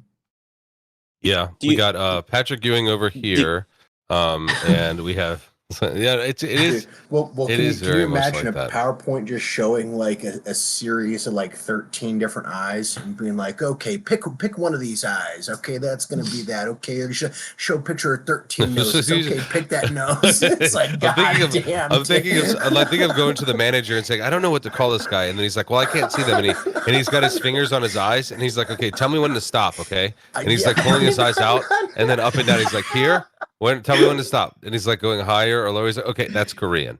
When you tell him to stop it. That's Korean. Oh, it's so bad. It's bad, but it's a really funny bit. But it's bad. Yeah. Do you think diversity like of Eddie the mind? Murphy? Do you remember Eddie Murphy? Can I get a Big Mac and large fry?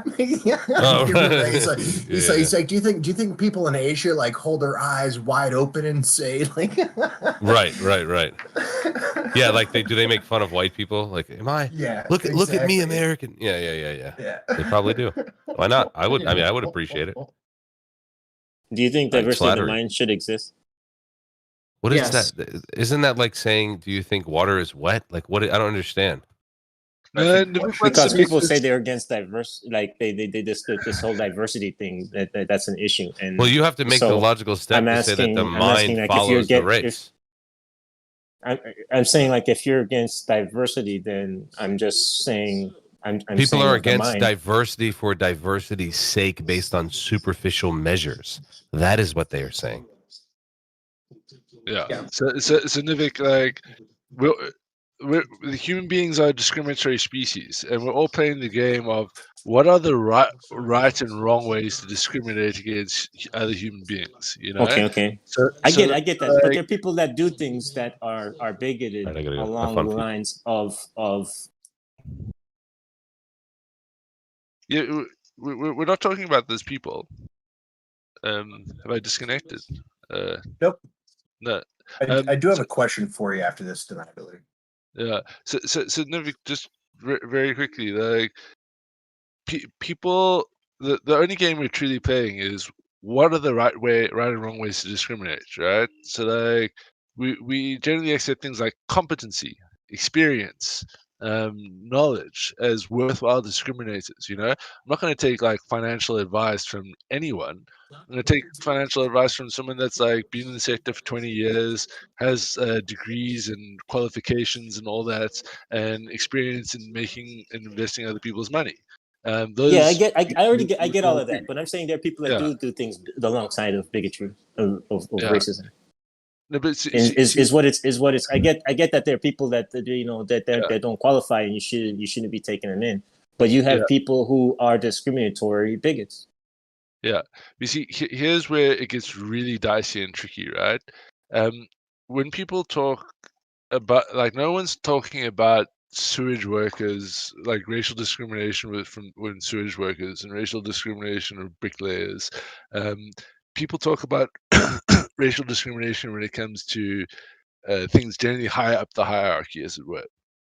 Now, where it becomes problematic is at this level of the hierarchy. The candidates, you're not talking about the bottom of the social hierarchy. You're talking about the top here, and the candidates are so equal in their qualifications. You'll have like a choice of 5 candidates that all went to Harvard, that all have 10 years experience in the industry, that all have the right big 5 character trait analysis, that all pass your other psychometric tests.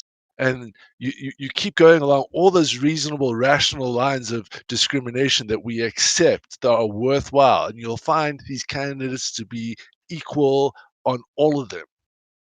And then the choice literally becomes, who do I like more? It becomes an irrational discriminator, right? Because all the rational discriminators are met, and you need to make a choice. So now that all those are met, you may as well make a choice with whoever you like the most.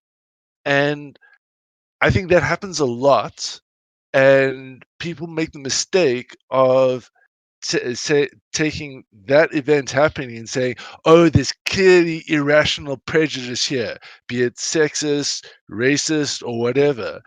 And I'm just not convinced of the measurement techniques used to prove that this is the case, because I find reality to be far more nuanced and complicated than one might think. But that's not fair to a person that's very qualified, and a person doing things off their gut and how they feel. It has to be. You only have one position and a bunch of applicants. Well, you can't just invent new positions if you don't have the budget for it. See, that creates the system of injustice against of discriminating against a group. You have to, regardless of how you feel, be objective in your thinking and saying, well, no, this okay, you're good, so I'm going to let you in. Instead of that guy, no, and just but the environment, a prejudiced decision off of it. So I get that if you're not qualified, but there could be multiple. There could be multiple. But I think, but deniability is setting up a scenario where you have multiple people that are qualified, and at the end, and then if the person jumps through all these proverbial hoops, then you have to rest on, okay, as Big Lebowski was saying before, who's going to be a culture fit? Who's going to get along the best with our team? And then, or even as deniability said, who do I like more? Who do I want to have after dinner, after work drinks with? This is after you've already sorted out all the objective measures. Yeah, I mean, truth of the nature is that if someone has, let's say someone has a company where they're just strictly nothing but white people, right? Or even like white men, right? From Oregon. Most of the racial claims that, some companies don't like that. They say, they don't want to think about this culture fit. It's good to have different folks in because you get rid of that structure. But Nivik, that's not the culture fit that people are talking about. Like when you're hiring people, the culture fit that you're looking for is more along the lines of somebody who's going to jive with the group of people that you already have, and that doesn't really apply to someone's race. That applies to what I'm getting to is most of the racial claims and most of the racist claims are going to come from within the company and people that are noticing that it is a very racist mindset there, and that's usually how that stuff kind of weans out. So you're pro segregation. Hey, they didn't hire a black person, so let's start opening up an investigation on the company. You're pro segregation. It just doesn't make sense to do that kind of shit. Pro segregation. You're pro segregation. Nivik, the problem with your whole idea about diversity is you are somehow linking. Oh, by the way, how's African segregation? Nivik, hold on. You're somehow linking ideas and thoughts to skin color, and you're saying that if we have more racial diversity within an organization, we're immediately going to have more idea diversity. Now, idea diversity is what that's not what I'm saying. Organizations. Okay, that I've misunderstood. I get that people would feel a certain way towards a group, but I'm talking about a person that is those type of policies of being more open to people is about people within the system that are bigoted, to try to stop them from doing things that are bigoted and discriminatory against an other. And then a person said, well, people culturally, it's good for the business to have people fit within the culture. And no, that's not good, because that you're promoting, the discrimination against a person and segregation. And that's why I asked you, how is Africa in segregation? Hold on. I build businesses for a living, and I can tell you that there are organizations that take extreme care to maintain, and it's very important to get the right psychological mix. Like I'll tell. I mean, it started off with my original business, and when I talk about the right psychological mix, it's not necessarily what you would think. You'd think that I'd want someone like me that I get along with, and no, that's the wrong partner. To function good. My partner is pretty much diametrically opposed to me on almost every trait characteristic. We don't get along well as friends, but what we've worked out together is that my weaknesses are his strengths and his weaknesses are my strengths, and together we come with a complete package that is near perfect because we cover each other, and Michael Jordan, Scottie Pippen. That's very important. Sorry. No, here's the thing. Dennis Rodman. For me, that's like the only qualification, the type of business I'm in, right? There's a whole bunch of other stuff, but I can carry licenses. That's the type of person I'm looking for, and it's a sort of irrational discrimination in a way, because it's entirely subjective to who I am and who they are, and there might be someone that's more qualified, and I might be criticized for not having a racially diverse company because my partner and I are both the same skin color. But that's what works for my business.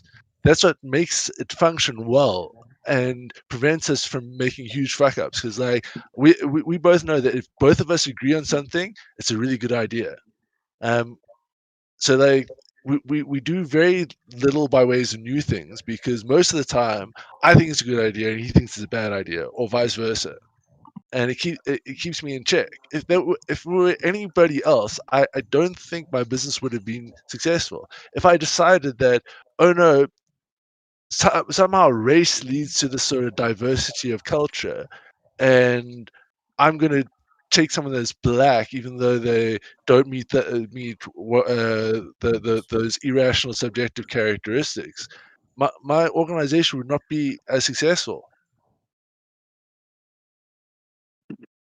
Okay, so excusing it. That's just an example of the leadership. But that's the same thing with affirmative action. They think society, how it's divided, you should just give these folks this because it would, No, what I'm saying is, if it you would want make society function better.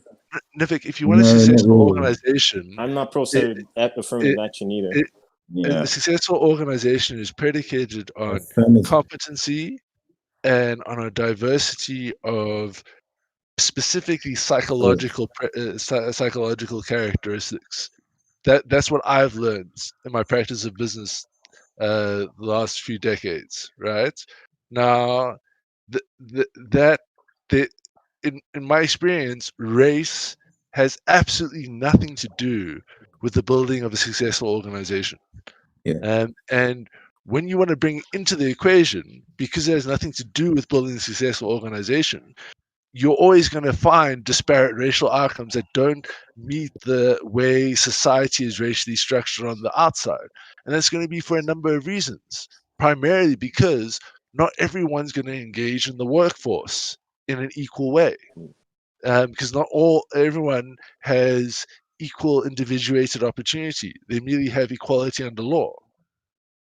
I agree. I identify with what you're saying, but I'm saying there are two sides of the perspectives. There's a perspective of taking a person in just because they're of another race, and there's perspective of folks within the system being bigoted against a person that's because they're of another race. It's not just about, regardless of their qualifications. I'm not quite sure I'm understanding the difference. That's what's being approached. They're approaching racism within the system of taking people of the problem being there and taking a person in, because they have people who are bigoted in the system of turning a person away because, regardless of merit. It's not about a person, taking them in because they're not good. It's about turning them away regardless if they're good. Mm.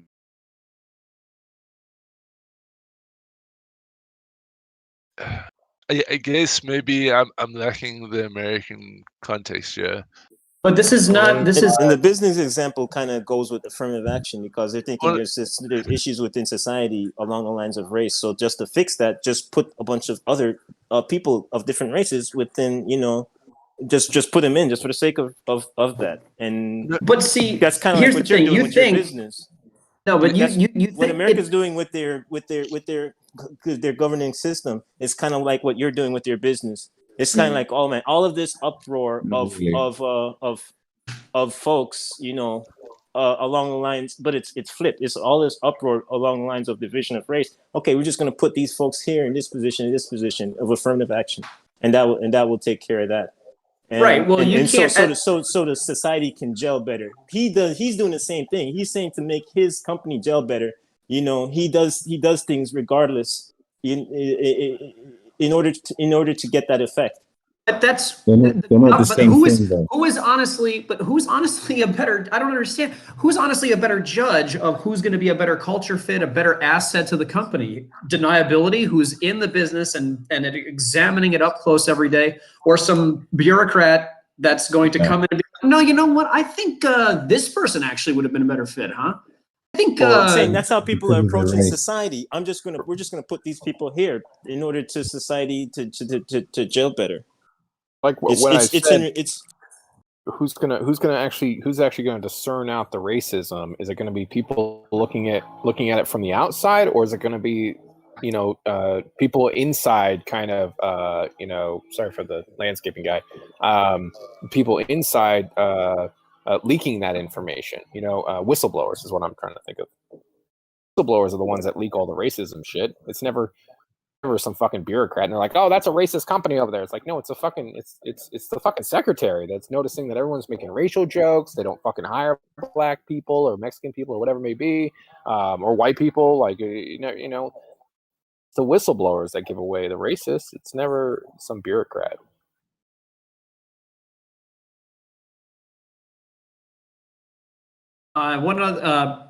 Another thing that I would say that I learned in the mortgage industry is, that there are policies that if they have a disparate impact on the races, they're still considered racist policies.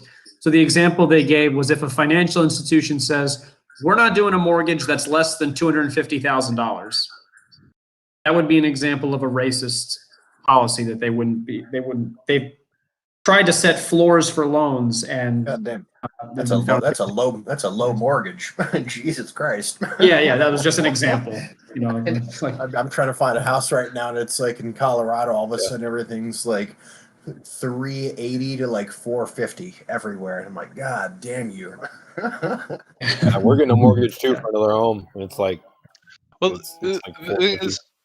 if you look at it from a property mortgaging perspective, right? The ideal bank loan you want to lend out as a bank is a loan to a property developer or property owner that's buying an area that's up and coming, and generally that happens at a certain price threshold. Below a certain price threshold, you don't get that acceleration upwards. And the ideal for the bank is to loan like $300,000 to someone so they can go buy a home for $300,000. In like 5 to 10 years' time, will be worth $400,000 or $500,000. That same person will go maybe take another $100,000 out their mortgage and go buy another house and leverage that asset upwards. Because the quality, the price of the assets is growing.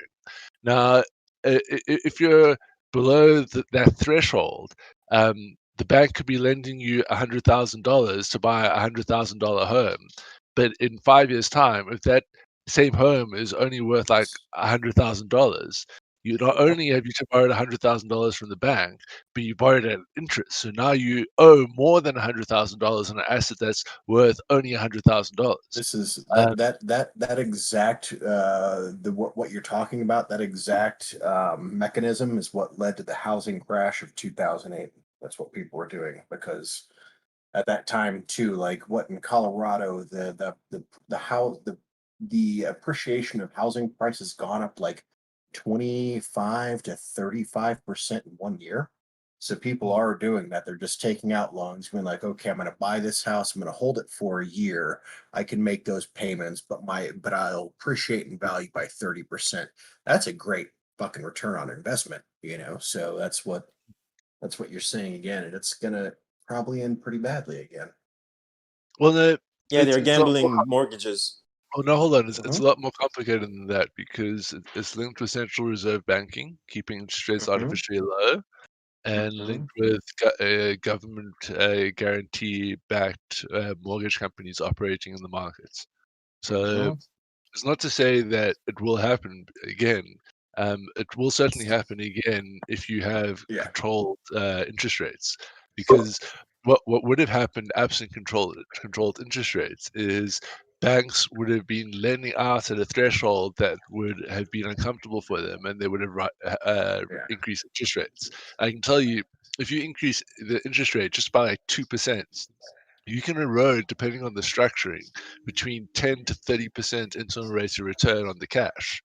That's a hefty loss, right? It might just make the purchase price unachievable for an investor, right? It might mean that instead of buying the property for $300,000, I can only buy the property for $290,000, and the owner is forced to sit with that reality, and it has this natural depression on the markets. So if you allowed interest rates to flow free, you'd have a scenario that as the market was getting too aggressive, the interest rates and the cost of borrowing money would increase, and it would have a downward effect, and it would prevent the bubbles from being created. Yeah. You're gambling mortgages. People realize mortgages are money, and it just was predatory off of them and making, and using them in the stock market in gambling the mortgages. And they abuse it to the point where it went belly up, but people not being able to pay back their mortgages. Exactly. That's exactly what they're doing. And it crashed throughout the system, throughout the entire system. Because it really was the government's fault. It was Fannie Mae and Freddie Mac's fucking fault. That's why they bailed out everybody they did, because Fannie Mae and Freddie Mac wanted to worry about the fucking credit history. But it wasn't just Freddie and Fannie. Like what happened? Banks knowingly were giving out loans that they knew that were very high risk.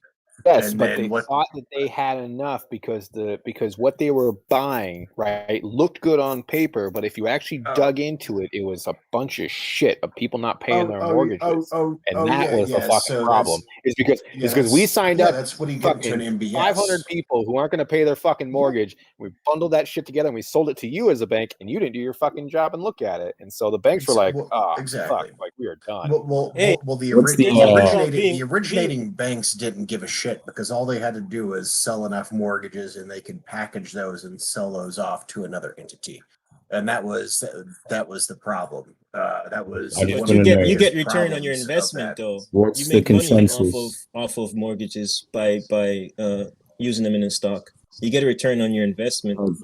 What's the consensus? They went after every bum they can get a hold of, and of course they didn't pay the mortgage. But get in the chat, guys. What's the consensus?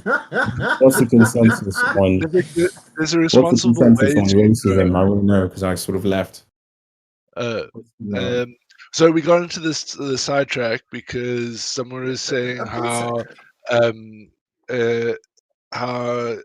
mortgage regulation from the banks has been seen as systemically racist because they put a price floor on the amount of money they would spend, the amount of money they would loan out, which would That's what negatively Bob said. affect, Yeah. disproportionately affect So people of the lower deniability. I have a problem with your definition of racism, by the way.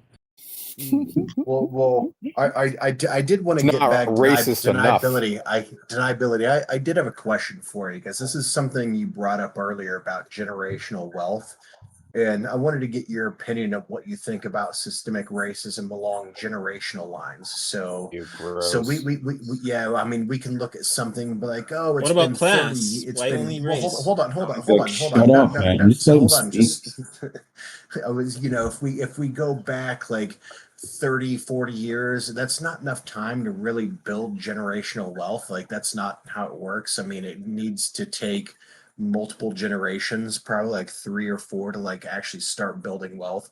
And you can look at what happened to Black people in the United States, where they were prevented from owning land, which is one of the biggest ways that you can accumulate generational wealth. So if we had these issues that were caused by systemic racism back then that prevented people from advancing, what is the responsibility now that we have to deal with that? The only responsibility you can do from a societal perspective is offer equal opportunity under law and to public services. It's literally the only thing you can do. The rest, you need to leave society to iterate from there, and it takes time to iterate. And places like America have generally headed in the right direction. You get progressively less racist over time. There is no pill that will cure it all overnight, right? It's going to take time.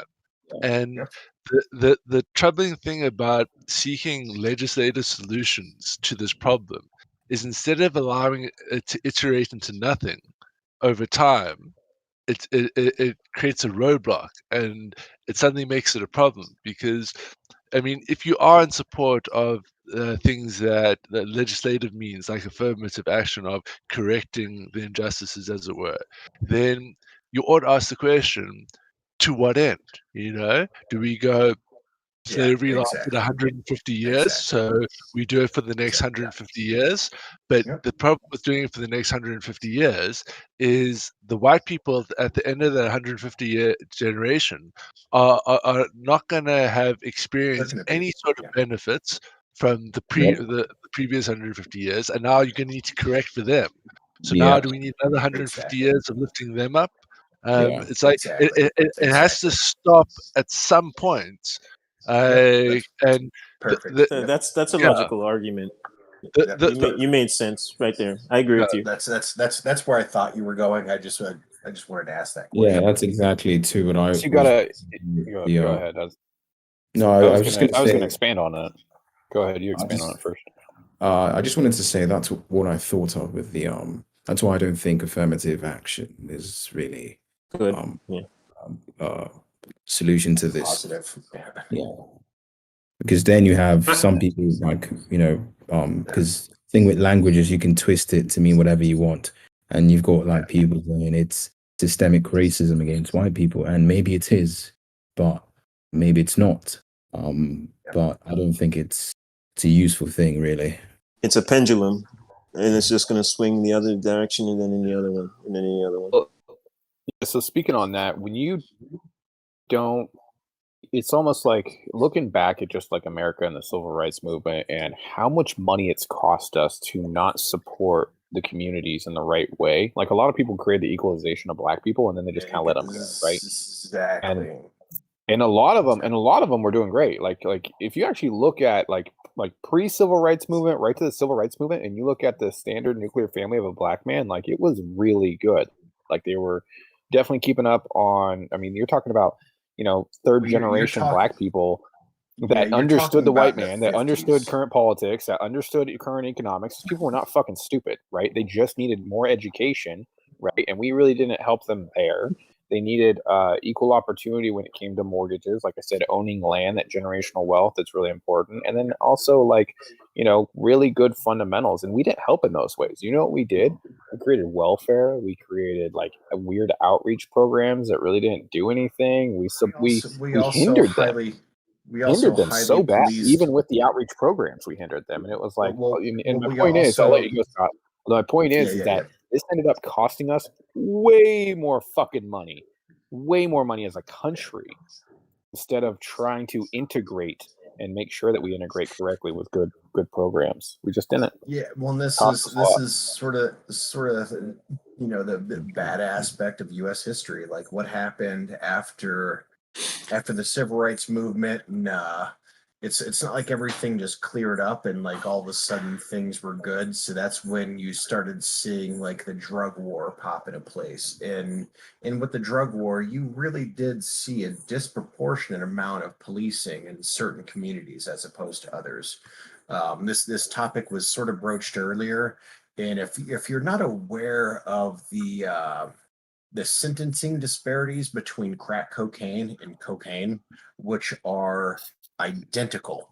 They are chemically identical. The only thing is like what you're smoking one or snorting the other. You can still smoke cocaine though. People do it all the time, but cocaine users at that time tended to be really rich, like stockbrokers or people who had a lot more money. So the cost of cocaine was drastically more expensive than the cost of crack. And crack was something that was used by people who had less money because it cost less, so when you look back at the initial passing of some of the laws related to cocaine and crack, so cocaine, you could be caught with like 5 grams or whatever and you'd get 30 days in jail. With crack cocaine, if you got caught with 5 grams, that'd be 10 years in jail.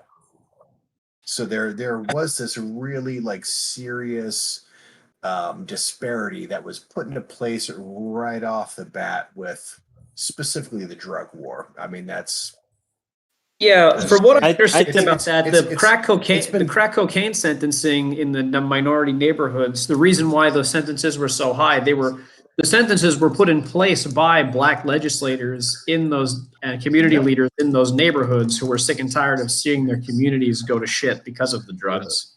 We also had people like Hillary Clinton calling them super predators and all this kind of shit. Like, I mean, if you look back at that time in history, like it was, it wasn't just like black people too. I mean, it was there was a whole like fervor of what was going on in like the late 80s, early 90s about all that kind of shit. It was crazy.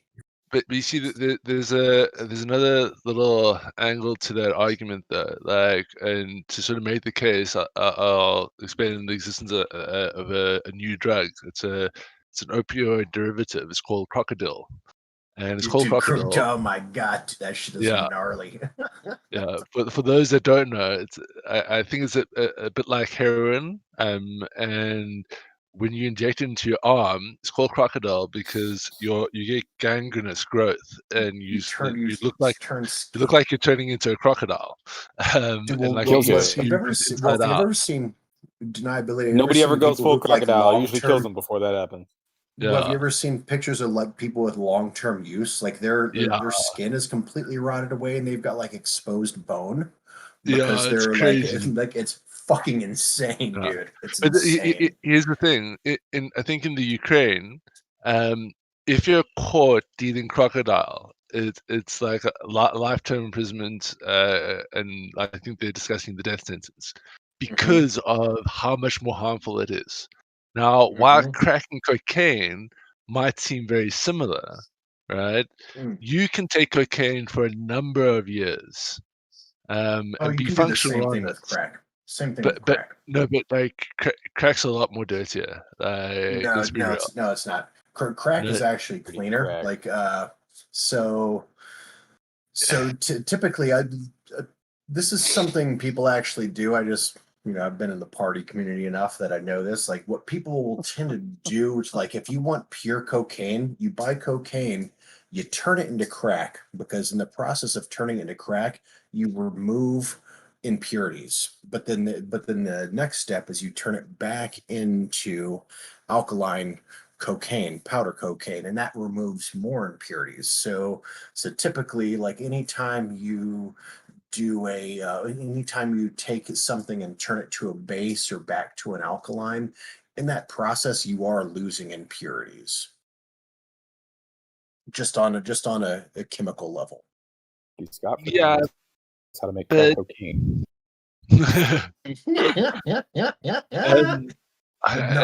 Thanks. We neither Thanks. condone nor Thanks, endorse. Scott. That's good to know.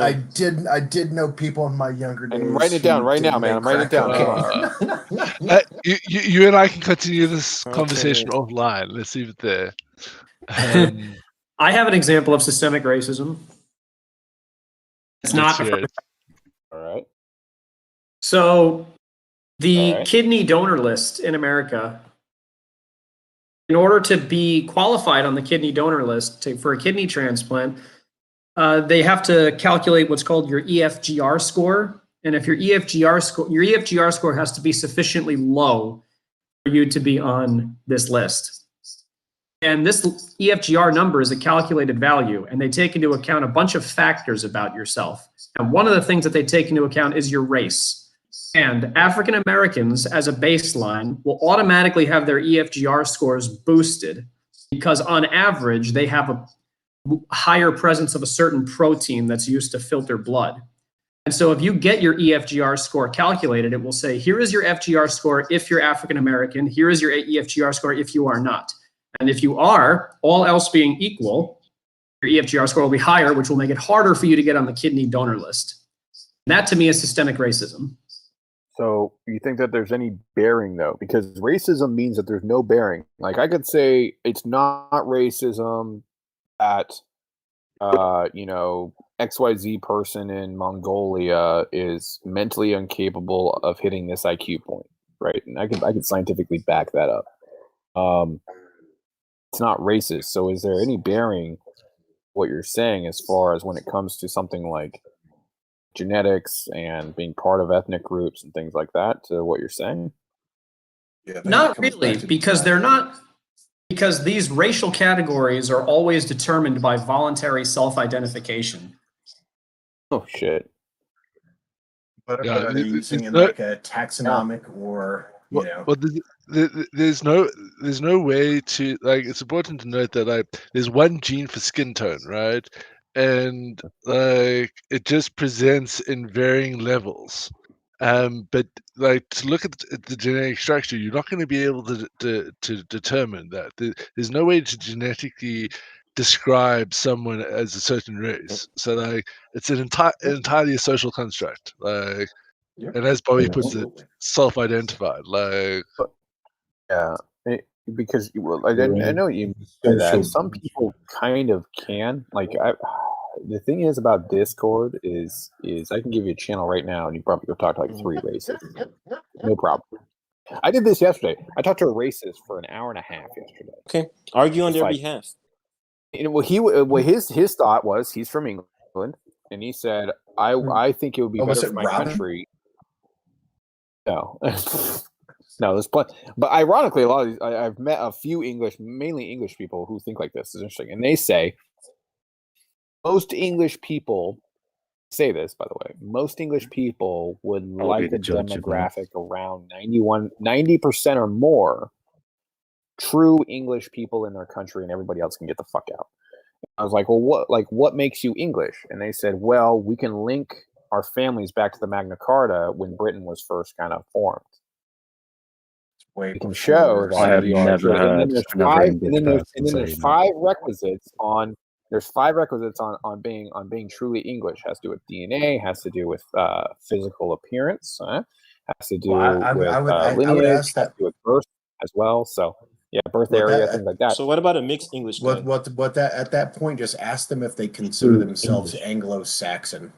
No, right? Well, no, because they consider themselves British, right? And I said, well, because if you understand Anglo-Saxon, that goes back like 1,000 years before the Magna Carta, and they still consider themselves there's a true tribe. There's actually There's actually a true tribe that arrived in England that I can't remember the name of, and some people claim to be part of that.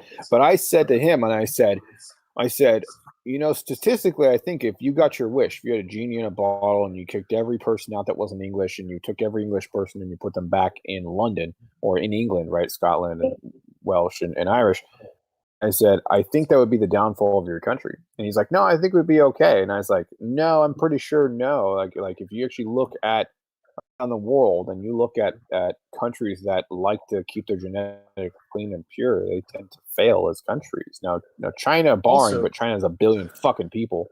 That's why he and should look what do they're doing that. to the Uyghurs and stuff like that. But that's why he should do that. Well, I wonder if that China person allows would mass rather. immigration.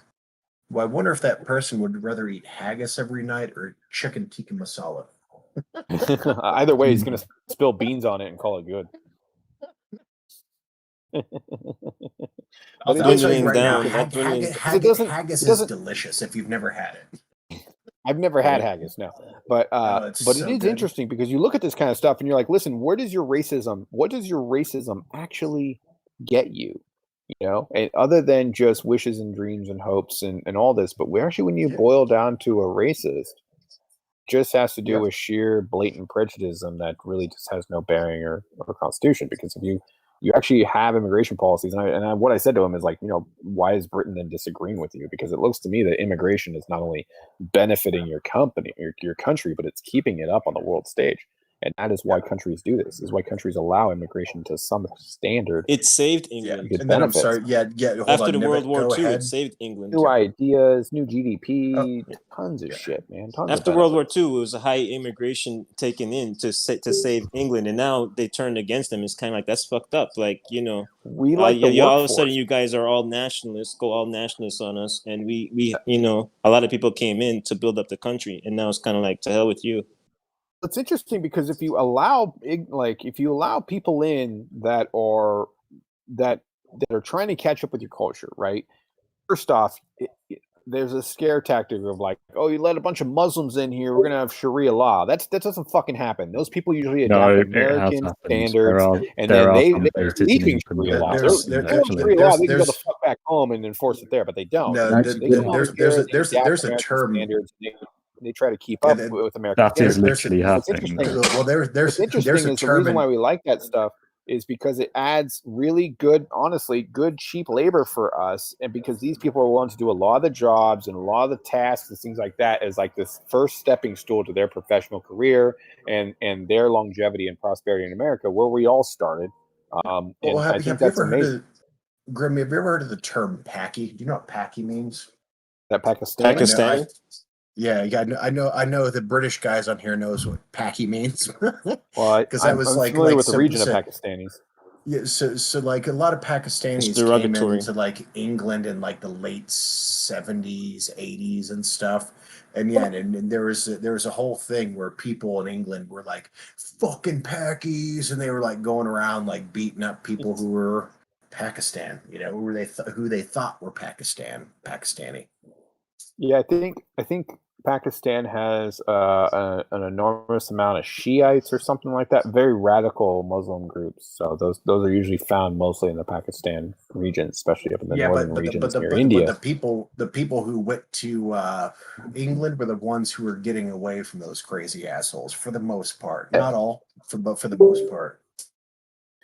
But then you have something like with the refugees right now coming over from Syria and Lebanon, and people are claiming that, well, now look how rape has gone up and it's being performed by, you know, people that are being immigrated in, right? These refugees coming in, and noticing these disparities when it comes to crime rates and rape and things like that, violence all coming from immigrants.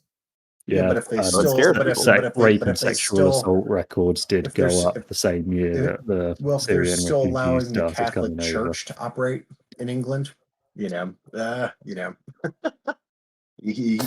can't complain about one group while at the same time the Catholic Church is like raping young children fucking with no fucking repercussions at all. And you don't have Syrian refugees as Catholics, do you? Yeah. What drives me nuts though, like the craziest bit about this shit is that it's like, listen, motherfucker, any person you're talking to, and they're just like, well, I'm racist and Anglo-Saxon, like we have a KKK here, you know, and we have very white supremacists and stuff like that in America. But what fucking baffles me is they can't even tell you their own genealogy. It's like, I'm German, Dutch, French, Irish, British, I'm all sorts of shit.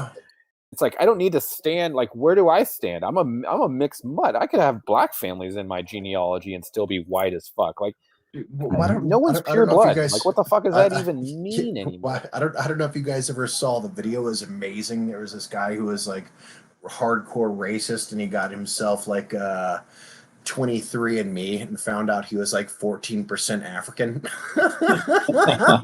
It's funny when people learn that shit. They're just like, I hope you're a white fucking nationalist that finds out you got 25% fucking African American genes. That shit have cracked me up. I'd be laughing there when you open up that fucking letter. Yeah, it's just like, oh shit.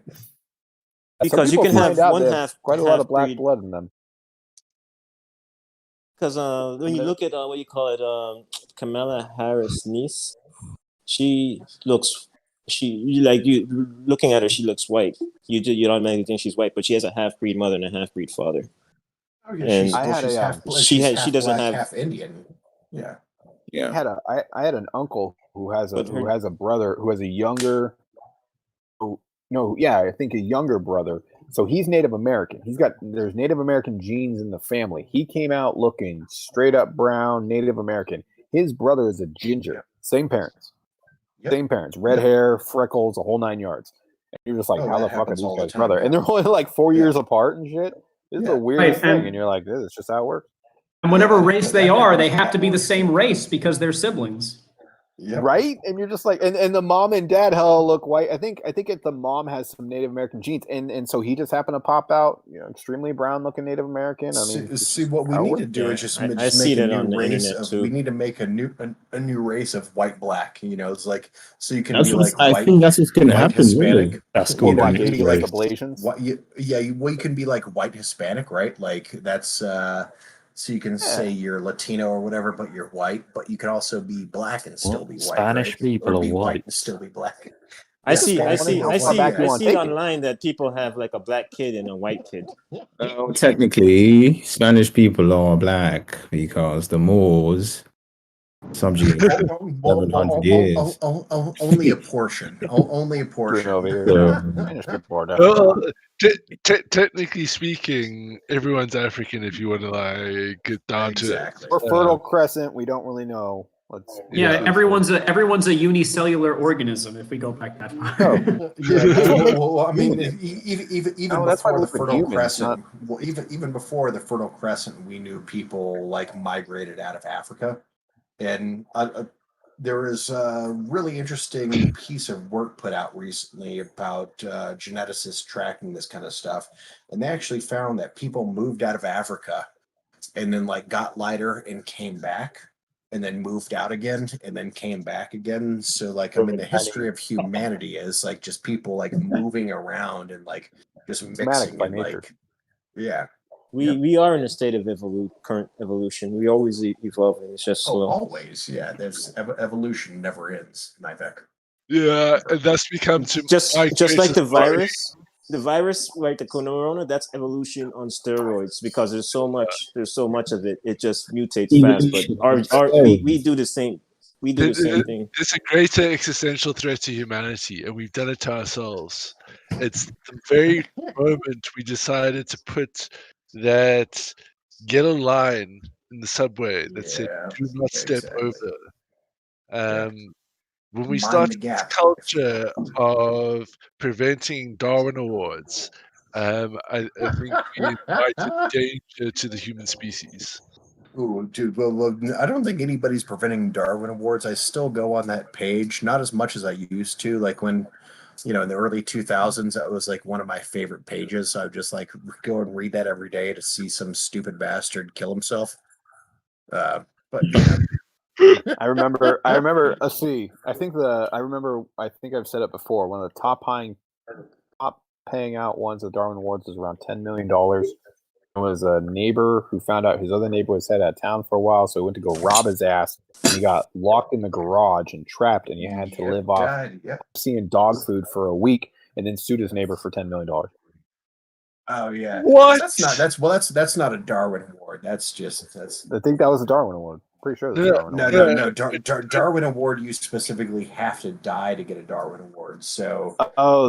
There's actually Darwin Awards when it comes to legal payouts. So like people that like burn hot coffee on themselves, but then claim it. There was a lady in Walmart who tripped over her own kid, broke her leg, sued Walmart and won. There's another guy who fell in the ceiling light or ceiling fixture. Forgot what the hell that thing's called. Fell through the ceiling onto a coffee table that he was robbing a house of an old lady, and sued her and won. So these are actually legal Darwin Awards, which are kind of funny. So I thought you were referring to those, but yeah, I understand what you mean. The Lemmings Darwin Awards. Yeah, Grim, when you talk about race and it being funny, how with people seeing like what they are in purity. That's how the monarchs thought the same way. They believe purity of blood. People so like, much I'm a white that supremacist, right? So like white is right, but then they don't understand. It's like, well, how far back do you want to fucking take it? Like, what do you mean by white?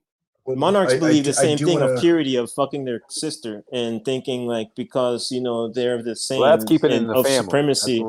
That would. I don't know. I don't know what that term is. They're genetically devolving themselves, when by doing that. There's no such thing as de-evolution. That's still evolution. Hey, if you fuck your sister for thousands of years, you're gonna have a problem. That's evolution in the wrong direction, though. Yeah, there's no such thing as de-evolution. Like it still is just evolution, is because you're getting the bad genes. I do want to say Flounderish, There is Trick, because and Villain are you're diversifying your genes, and you're more open to being sick. By having a long lineage of screwing your sister. That's not what evolution means, though. Evolution just means benefits of long lineage of screwing my sister. Yeah, evolution just means changing genetics over time. So even if those genes get worse, it's still evolution. Right. Yeah. People of different who are different genetically is in itself a state of evolution, because they're bringing the two diversities of genes. Guys, do you hear that? Do you hear that? Scott is trying to simply say is that evolution is already happening. It's already in motion. You're evolving right now. It just is what it is. Doesn't matter whether you're fucking your sister or not. That's all he's trying to say. Can you guys hear that sound? Wait, Nivik, I need to ask you a question. Can you hear that sound? I can hear it. It's a sound of hammer smacking down and drilling us way off the reservation. Let's steer back to the path, as it were. Back at the point at hand, though, and I think Scott, I understand that Trick and Villain are here too. I think Trick went out there, but to that point, Flounderish, Trick, and Villain. To that point, though, it is important here. It's the same thing with so you see this stuff in dogs all the time, right? And even cats. It's best to breed. It is best to breed outside your gene pool. It is best to have as much type of genetic intermingling as possible. Because when you have a purebred dog, you're going to have variation is the term. Exactly. For every weakness you have, right, for your genetic issue, if you have other genes enter, they can actually compensate and help you with those issues and problems, just like we do with dogs, where it's like, you got a purebred dog, like you're going to run into some purebred genetic fucking problems. But if you have a mutt, your dog is statistically going to be a little bit healthier and have probably possible longer life and longevity to not have those lung problems, which is kind of interesting.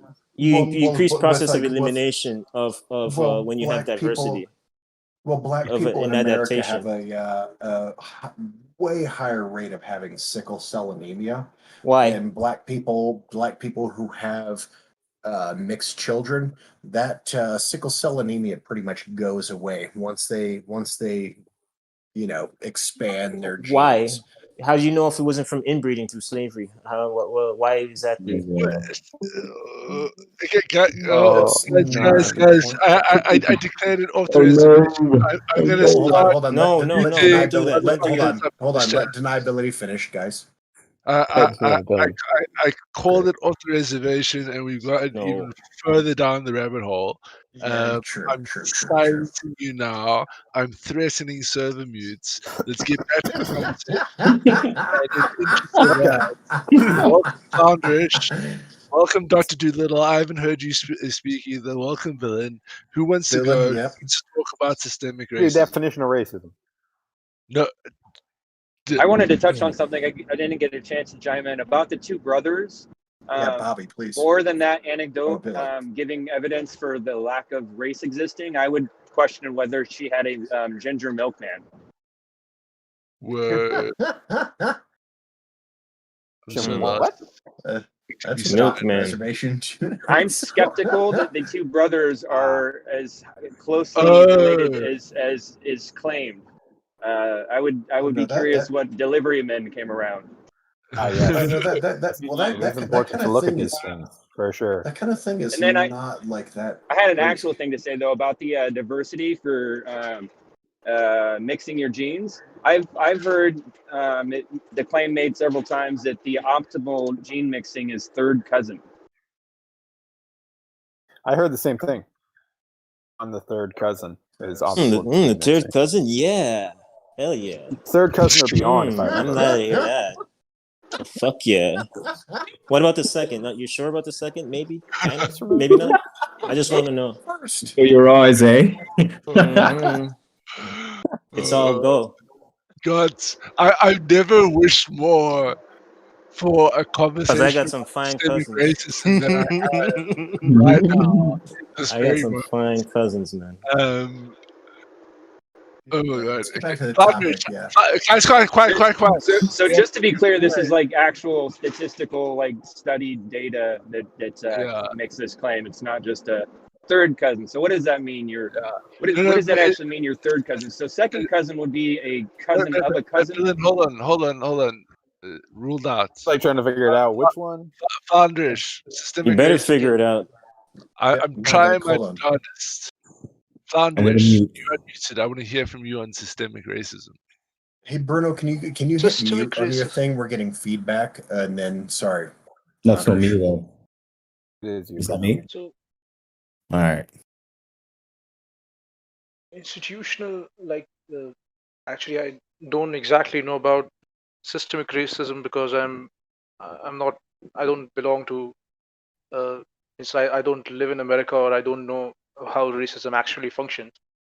So talk about it in the Indian context. You're in India. You know how it functions. That's a caste system, though, as opposed India, to racism, right? India is connected with Britain. They know what it actually, is. caste system is not a caste system is a very different system. It's actually caste system is caste is a very Western term. India had a term. We have two terms called Varn and Jati. So Varn is a Brahmanical system of based on in the Vedic era, means like 1500 years ago, they had a system of dividing people on the basis of occupation. And earlier, actually, everyone migrated from Iran, like we call it Indo-Iranian. So everyone migrated from Iran, and Zen Avesta was turned into an anti-literature called Rig Veda. So Rig Veda only had two types of people. Number one, first type is which are Aryans. Arya means noble, Aryans, who came from Iran, and the other ones are dasas. So dasas are slaves. So the real people of India are dasas, and everyone else was Arya. But in Arya, they divided like everyone got divided on the basis of occupation. Like some became priests who were interested in becoming, doing their Brahmanical stuff. Some became who were good at, warriors, like fighting who were good at, fighting and all that stuff. So can I ask you a question? You don't think centuries of Western colonialism had an effect? Hold on. He just told you. So racism was is how this Vedic culture started. It had racism, like there was a difference, there was a direct difference, but everyone assimilated in the culture with time. Like when they moved from the northwestern frontier to the Gangantic plains, they mixed in with the culture. Like everyone formed a tribe. They were not the way we think of the systems, like it functions from a central way, in a central manner. It doesn't work like that. Everyone was divided in the agriculture societies were formed, so everyone formed little tribes, and in those systems were formed, in those hierarchies were formed, and they are very different from how people imagine, because castes are not like the caste system is not actually real. It is little tribalistic communities. They had a system. Every tribalistic community will have a hierarchical system where if someone will perform a certain function and other person below it, like it's bound to happen that way. And I think the racism, if we talk about racism, so it becomes systemic when like racism is inevitable. Like we humans have this tendency of doing us and them. Like we will try to find us's, and we will try to find the thems. So it's a human tendency.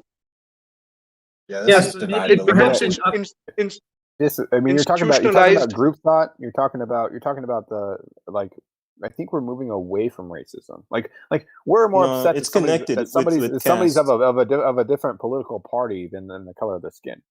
Like that kind of, like, we're starting to judge people on character a lot more.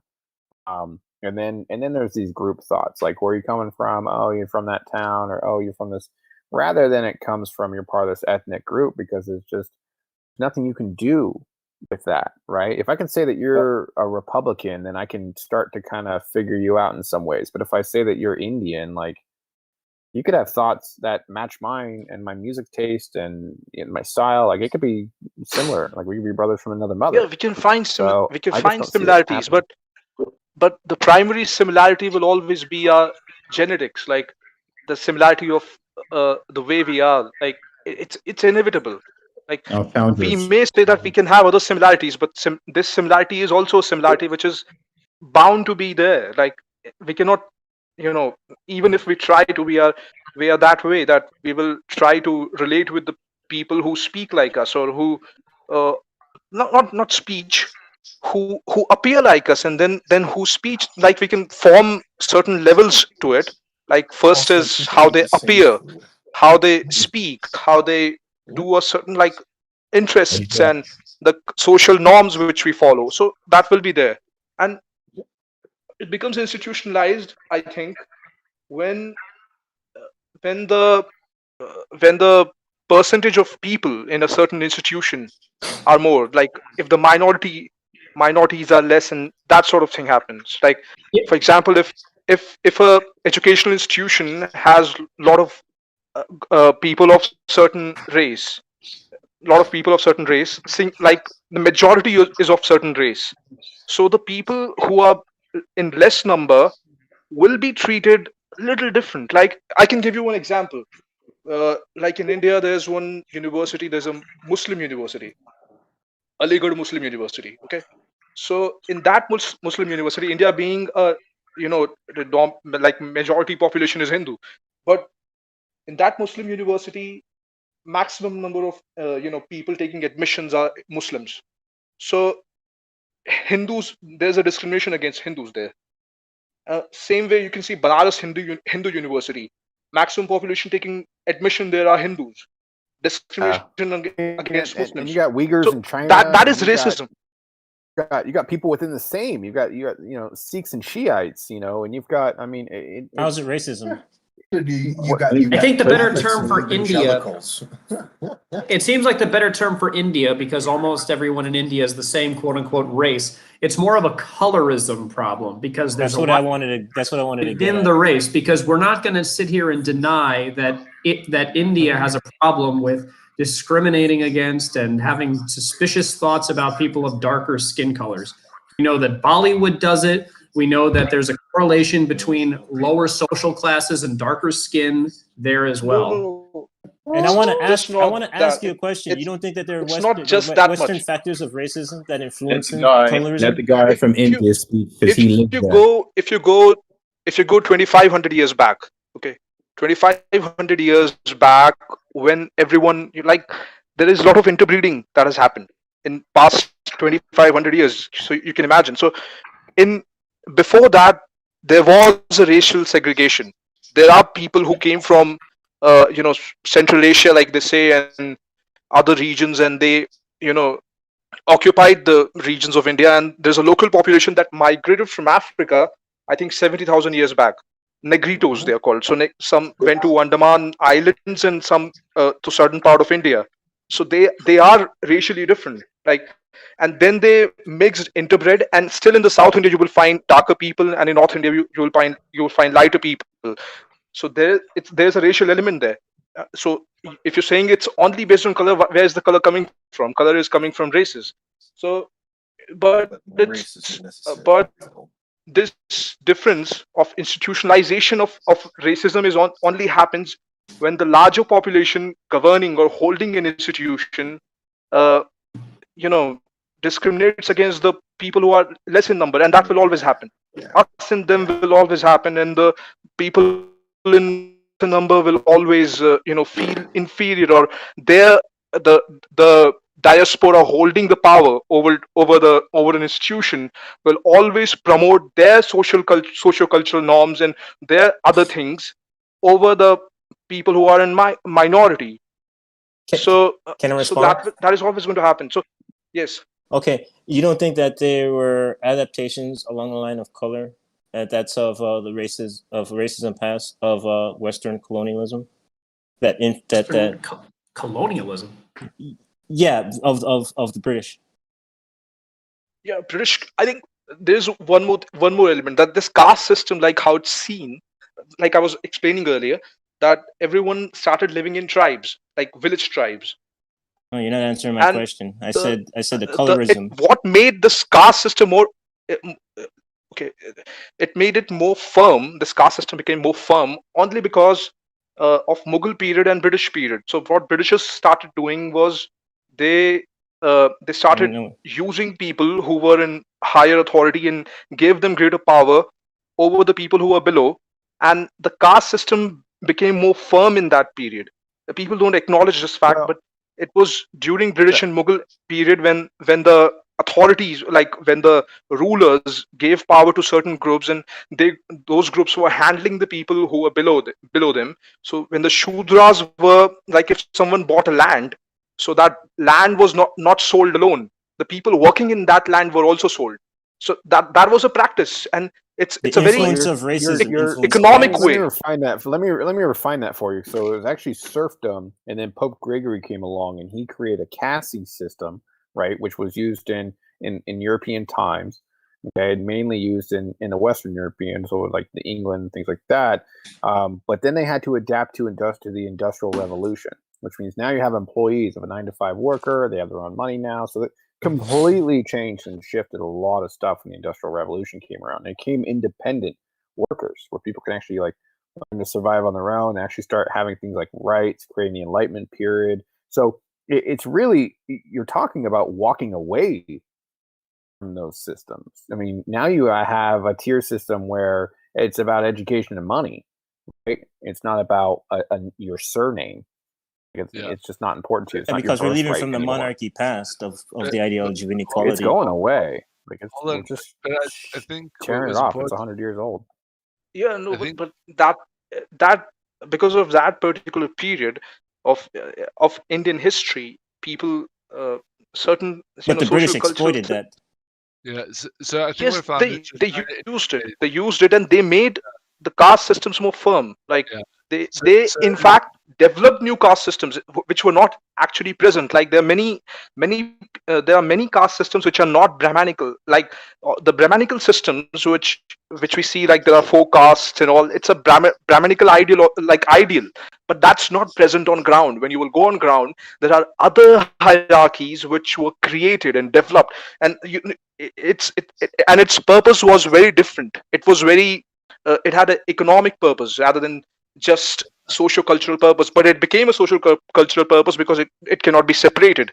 And so founders, if I could maybe help you out there, this is a tactic well known to the British. They did it in Rwanda as well, and I think what you're getting at is these systems existed, but they weren't stratified hierarchies, and there was fluid movement along professional lines. So if you wanted to be a seamstress and you go join that caste, or if you wanted to be a priest you go join that caste, and there was opportunity to move between the caste systems. And what the British did in Rwanda is there was three castes, but like two like clear class structures in Rwanda, and it was just economic class structure, but there was free marriage between the class structures and free movement in the hierarchies, and it really wasn't a technical separation. But what the British did is they turned it into, they took that slight economic class separation that had free flow movement and turned it into a racial separation, and they created the Hutus and the Tutsis. And the Hutus and Tutsis were actually one people, and like I said, they intermarried, and there was a complete free flow between these people. They were one people. But it was the British who said, okay, no, here are the slightly more wealthy and influential people, and here are the poor people. Let's create differences between them. And this is actually the roots that led to the Rwandan genocide. Because a lot of people describe it as a racial genocide, but it's literally just I don't believe groupthink. that. The British are very particular about it. So in I don't, much I the don't same way, believe I think that. they came to India and they found this caste system that, in our modern perspective, is viewed maybe as erroneous and incorrect, but it was taken and twisted and distorted by the British for purposes of colonial rule and control of India. And Flounder began the argument of saying there's no issue with race in this country, and then we start pointing out lines of colorism, and then he's like, "Oh well, yeah, we are different along lines of race." And what Britain did was exploit colorism in hierarchying people, where the minority of people are light within power of India, and he's talking about the majority of people imposing on the minority. That's not the case in India. Kevin, hold on. Hold on. I do want to say doctors in here new after deniability after you. Let's see if doctors got anything. But Nivek, I specifically said that the British came in and created colorism, as it were, I agree with you. The foundation. No, you seem to be of the opinion that colorism was a thing before the British. You dark ass son of a bitch. It's not. The colorism with them was along lines of race, with the British. It's not actually just colorism. Like I think colorism is a Western perspective on it, but it's not just colorism. And I think Nivek is right that I made a wrong point that that the majority rules over the minority, but and then I'm saying that the powerful ones were less in number and the minority was large in number. But the fact is that it works in a different way. Like they were suppressed. A certain group was suppressed, and a certain group like. Okay. Well, that's I was talking in terms of institutionalization. So lighter skinned Indians have it hard. That's huge. Wait.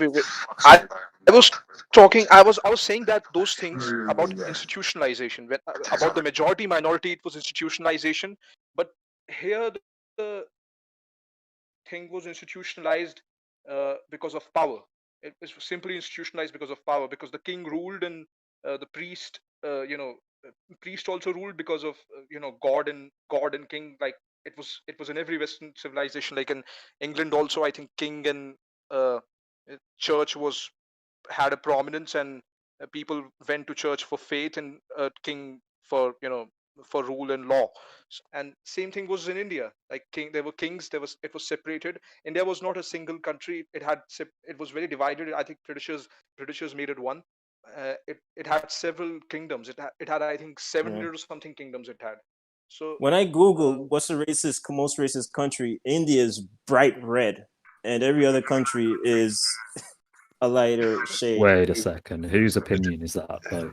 Depends. No, on if you the do that right definition of now. racism. Yeah, but who wrote that down? Yeah. Google isn't a person. Someone has what- gone on to Google and put that there.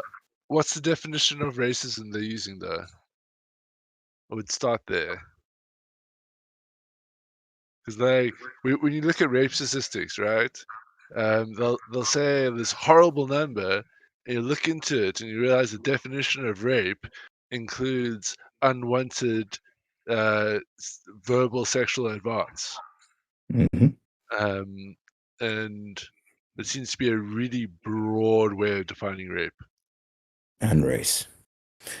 That's why I like to get into the definitions. Yeah. So when they say India is the most racist country and it's lighting up, what definition are they using for racism there, Nivek? I really like NASCAR.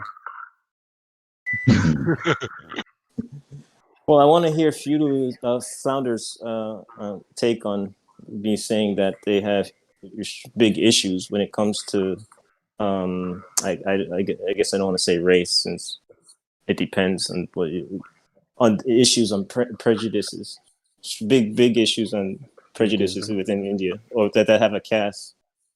But how much of this is societally enforced, and how much of this is systemically enforced by way of government regulation and legal prudence? I think legal prejudices, like prejudices against the Brahmins, like it's against the higher caste. All the rules which were made out in 1951, after India's independence, they made all the rules were very Western. They were borrowed from British Parliament in America also. So Exactly. That's why I say there's a connection with India and the West. Hold on, man. Hold on, You're not even let him listening to the finish. whole thing.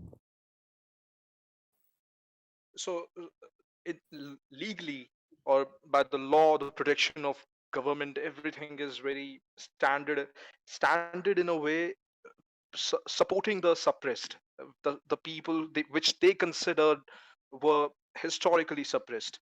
But there are various opinions on it. But when it comes to actual implementation, or the prejudice which you're talking about, the prejudice is there's a like it's inevitable. Like the major 60% population of India lives in villages, and villages had a very historically they had a system, they had a hierarchical system of caste, and they had a hierarchical system of differences. It not necessarily of caste, uh, not necessarily of not just about it was also about money. It was also about who held more power in past, not just racial superiority or superiority in Brahminical terms, like the four caste system of the Brahminical ideal of four caste system, but it also had differences on the basis of money, on the basis of power they held during Mughal rule and British rule. Like before Britishers came, Mughals used to rule India, who were Muslim invaders. So in those What's eras what's of Brahmical? I know it's Brahma, but can you describe that a little bit? What's Brahmical mean? Brahminical means like the priest class, the priestly class of India had certain ideals. All the education, all the Vedic all the Vedic tradition was formed by the Brahmins. Like 25, when I say 2500 years ago, or not 25, sorry, it was 1500, 1000 BC. Okay, so 1000 BC, it all started. Some say that it's 1500 BC. So they came in. Some also say that it came 5000 years ago. I don't exactly know. So there are various various opinions on that. There are no historical. There are some historical facts. So a little I little theocratic know about it. mindset in a So better way about Brahminical putting it. means Yeah, I get it.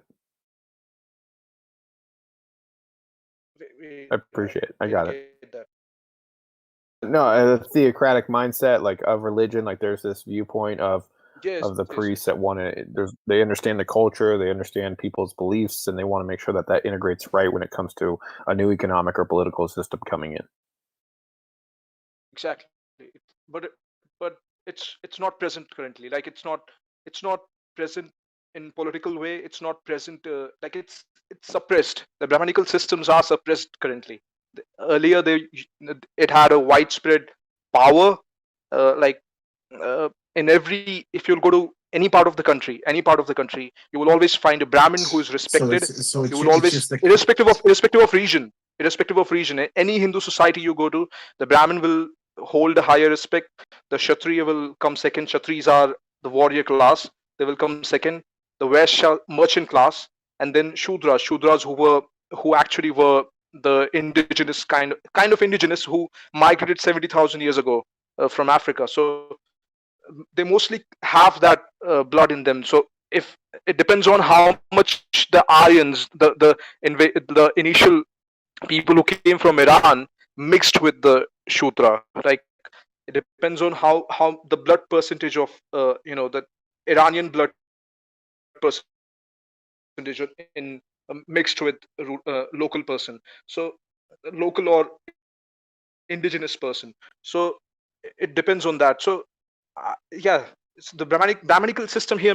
What I mean by Brahmanical system here is the standard theological. Yes, you were right. It's the theological system, because India had an oral tradition of passing information. Like Vedas were passed orally, and only few people were considered eligible to actually pass those shlokas or those poems from one generation to another. Like everyone was not considered eligible for learning those shlokas or those religious wisdom or whatever. So yes, that's like, and they held power or command over the literature. They held power and command over how things will function in society. So you're right. Yeah, that's what Brahmanical meant.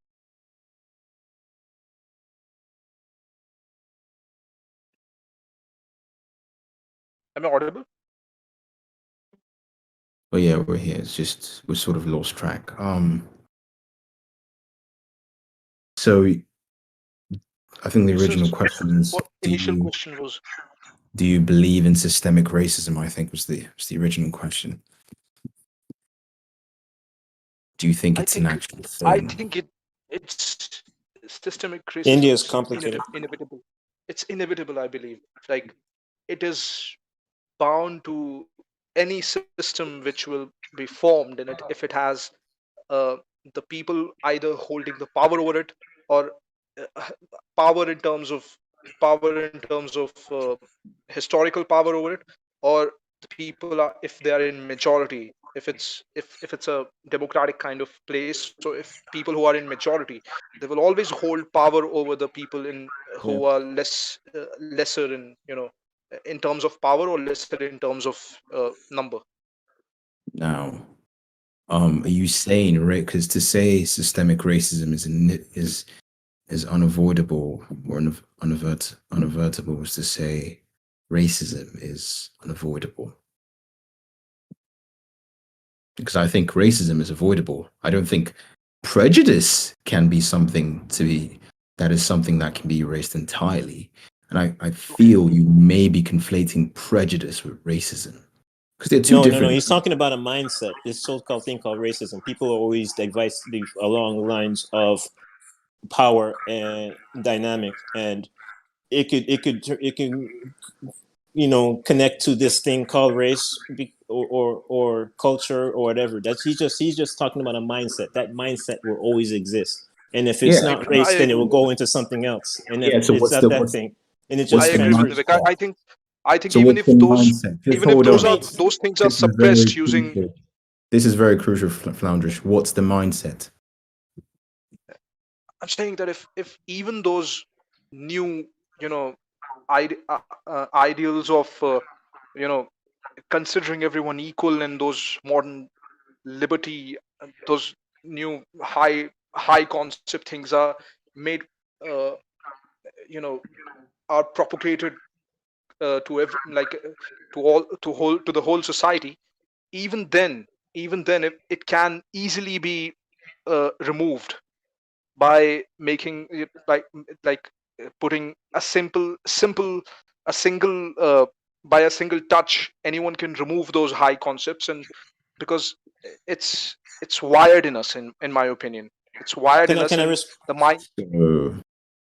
No, can I reply to that question of what's the mindset? Yeah. It's a negative divisive mindset. Yeah, but what do you for power in otherizing another person that you think so. is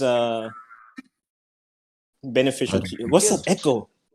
I don't think so.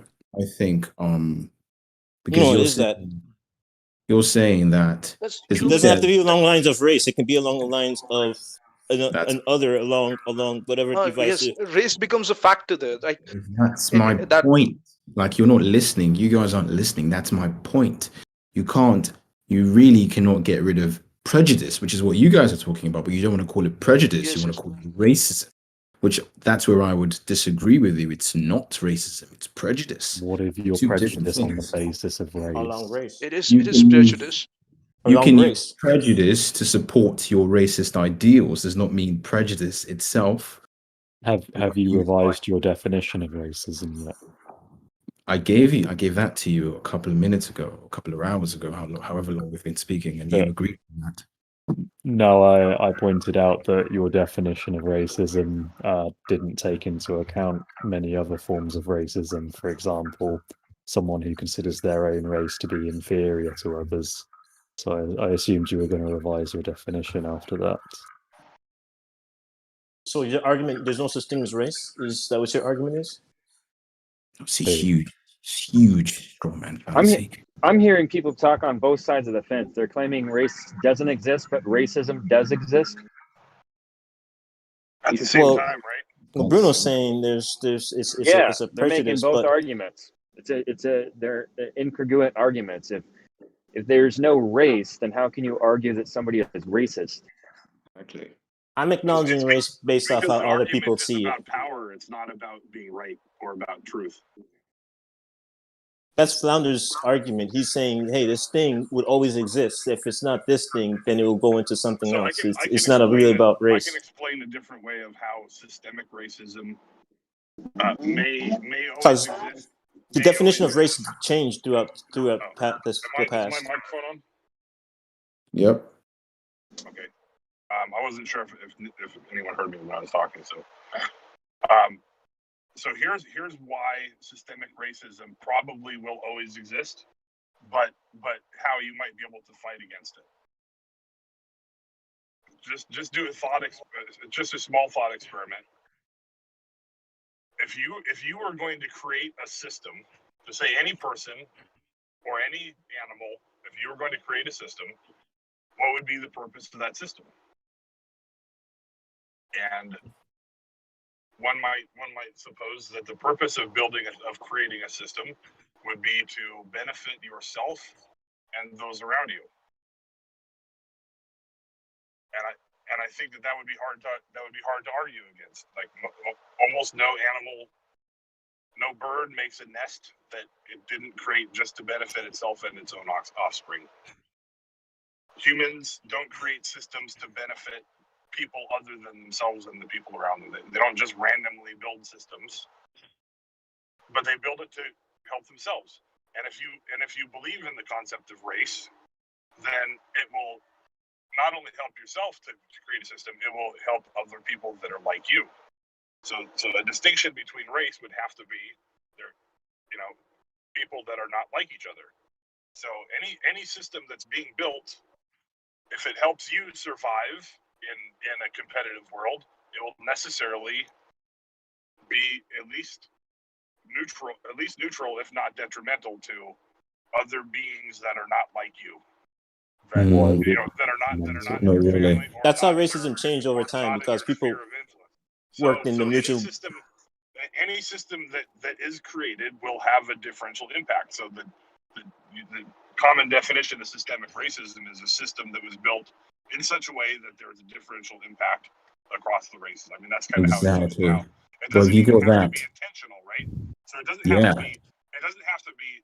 I hate such and such a race, and therefore I created a tax structure that makes them pay more, or something like that. It doesn't have to be like that.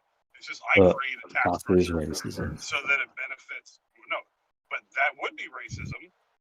But it doesn't. But systemic racism doesn't have to be intentional. It could be I'm just yeah. creating something to I said benefit that. myself, and it just happens that these other people might not be benefited as much, even though they might be benefited by that same system. How can you be accidental? And racism slowly went down when people did things that benefited them mutually. So what we've done in America to combat systemic racism, and I'd say America is the least systemically racist and maybe the most anti-racist society in the world, is that Actually, Canada. I can argue that. we actually, you can argue that all day. We actually have written into our laws that the laws must apply equally to all races. Exactly my point. So it's not systemically racist. Can I respond? It's a system that's been built intentionally to be the least racist that it can.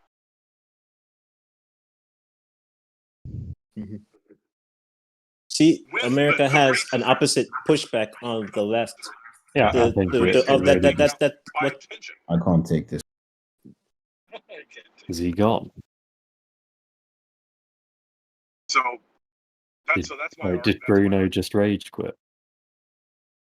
Oh my god, he did. Wait a minute. Have I just? Oh, where are people going? People are disappearing. Anyway, so that's my take on systemic racism. I think it's hard to get rid of. Can I It respond? really depends on what your definition of just normal I'd like to racism is respond. to start with, really. Okay. The amount of potency on the right that is peddled has an opposite pushback. You know, Hitler, when he wanted to demonize and scapegoat Jews, he looked at the white nationalism and racial segregation in America as a way to apply those type of ways at the Jews in demonizing and scapegoating and segregating them. But they didn't have opposing pushback on the right. My point is that there's you have something. You have the potency of within America that's on the right of bigotry is very strong. And just because you have a balance that tries to suppress, to try to temper that down, doesn't mean that it's he wasn't less right racist. wing or America is the most racist country in the world. Let's hear your reasoning. Nivik, you've made a very very bold you made a statement. really strong claim. You called the right a bunch of bigots. Let's hear. Let's back You that also claim. called Hitler a right wing American. Nivik, we need to back it up to the point where you said that Hitler was inspired by racial supremacist thinking in America, and that is the inspiration for how he handled and racial segregation. Yeah, as someone that's studied this in depth at a university level, I know that to be wrong, but I am open to you substantiating that. Do you have any way to substantiate that claim? What I said is true. No, but by substantiation, I'm going to need you to point to some piece of literature or some sort of, I guess you'd find it in autobiographical journals or biographical publications. Okay, so what I said is not true. Well, yeah, I can take you through where Hitler found his motivation, if you like. It's starkly different. But he identified with the nationalism in America and the racial segregation in America. No, so Nivik, in actual fact, the concentration camps were inspired by the British colonial empire. That was an invention of the British. and then the anti-Semitism was the flavor of the day across Europe. It stemmed all the way from the times of Shakespeare. I don't know if you've ever had taken the time to read the Merchant of Venice. Anti-Semitism was the flavor of the day across Europe, and that's why the sort of appeasement policies of other European countries towards Germany that allowed Hitler to get so to such a size before they did anything about it. It's because there was a general acceptance of anti-Semitism, and it was tied up in a whole bunch of like religious thinking, and it's a long story to get into, but it's very certainly the case that Hitler was not inspired to do what he did because I know that he put right-wing policies at nationalist Jews thinking that in was America. inspired by the segregation policies in the Yes, U.S. that I need you to Are you substantiate. still there? The information I've read says that he specifically studied English technique in colonial managements, and specifically the Anglo-Boer Yo, can you War. hear me? Can you guys hear me? We can hear. We'll give you a chance in a second, domestic. But Nivik, I'm going to give you one chance to substantiate your claim that Hitler was inspired by right-wing American nationalists, at least minimally thinkers, or technique. Do you have some way to substantiate this? Otherwise, I'm going to ask you to drop it completely and accept that you're wrong.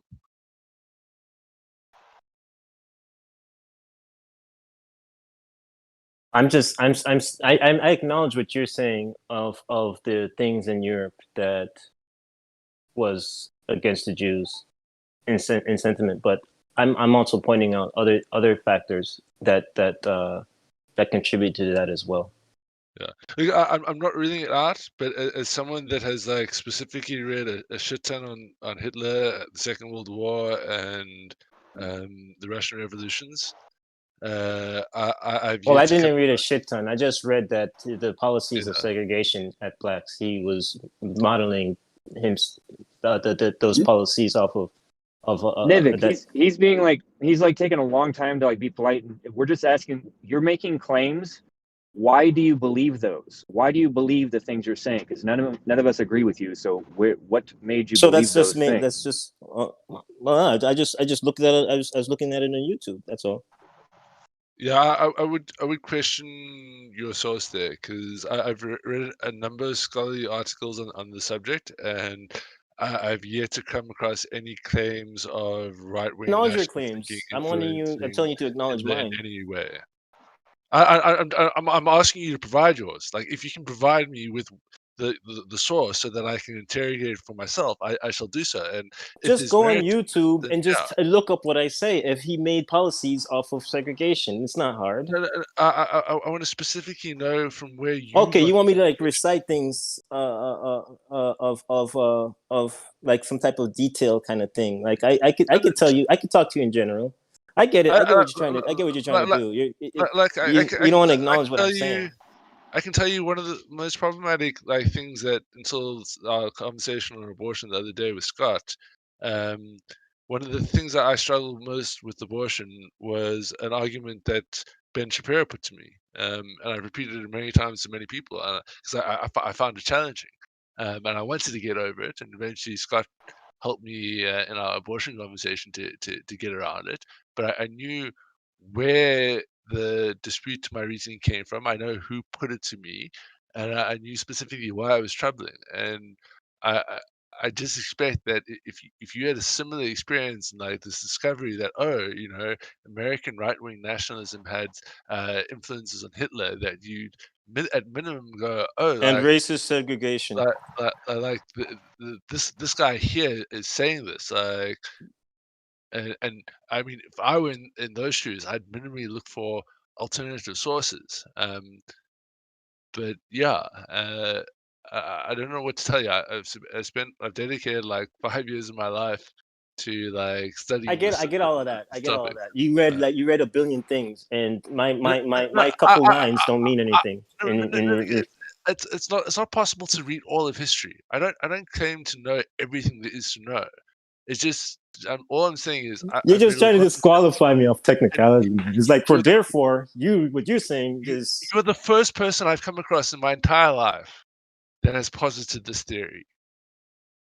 Yeah, you're making outrageous claims. You called the whole class of people Okay, in a anyways, let me country a look at. bigot, and when we're asking why I didn't you say. believe these things, I you're didn't just say everybody's declaring bigoted. I didn't beliefs. say You're not. everybody's bigoted. I'm just saying like the racism in America goes freaking deep. You know what I mean? It's got a long, deep past, and they're equating it to like other countries, and I'm saying like, well, you know, the history that's behind it in America, you know, it's very deep and it's very potent. You know, with the Ku Klux Klan and the Civil War and all of that, you know, there's just aspects within that culture. You know what I'm saying? I want you guys to acknowledge, but you guys want to like, oh no, everybody's not racist. Nivik, this is why I don't acknowledge it, because even the most severe forms of American racism pale in comparison to Chinese racism, as an example. You just need to read a drop of world history to understand how violent the human species is and how xenophobic and racist we can be towards each other. And okay, can I respond to that? America is quite literally a I shining will light take. and I'll a take. tale of terror. I'll take a person that is viciously bigoted that would want to rip my head off.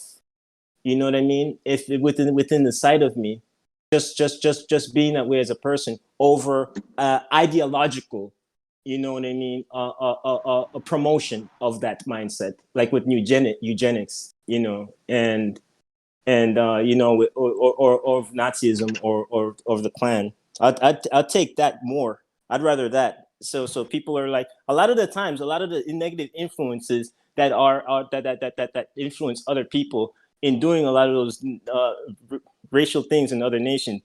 A lot of that lineage comes from the promotion of it from America. That is not true. That is so not true. They do sell slavery started they do sell in racism. They do promote it slavery throughout the in world. America's only started a couple hundred years ago with the Europeans. No, I'm just saying there are people in America that are very racist and they promote racism. Nivik, I gave you an opportunity to substantiate, and you. Hey man, I just said people in America. They've got some extremely racist people ideologically in America, and they promote that ideology throughout the world. And that's just simple. You're preaching. You're not discussing ideas with us. Why do you believe that? You're saying no, Kevin. That's not true. Why would you say something like that? Like what do you have? You have clans. You have look at the Charlottesville arguments, make march. Make arguments, not opinions. You can see when with Trump going, oh, good fine people on both sides. He's catering to bigots. You know. And people marching in the streets with Jews would not replace us, and they're waving Confederacy flags and friggin' Nazi flags. Come on, you're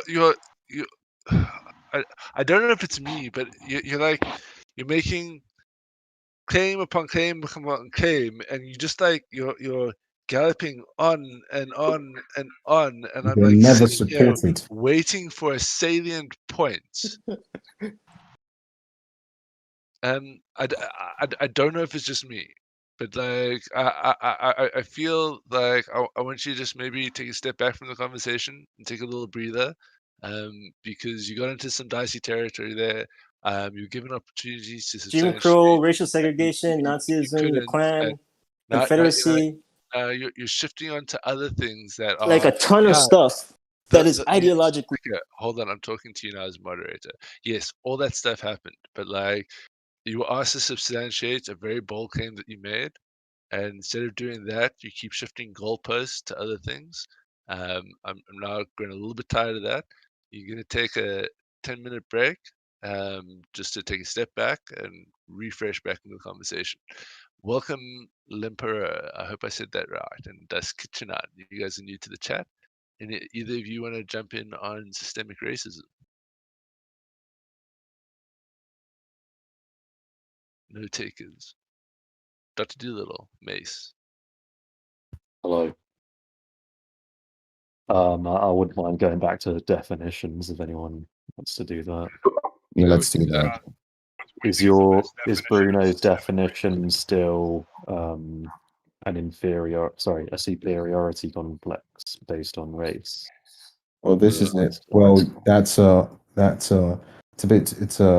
quick summary.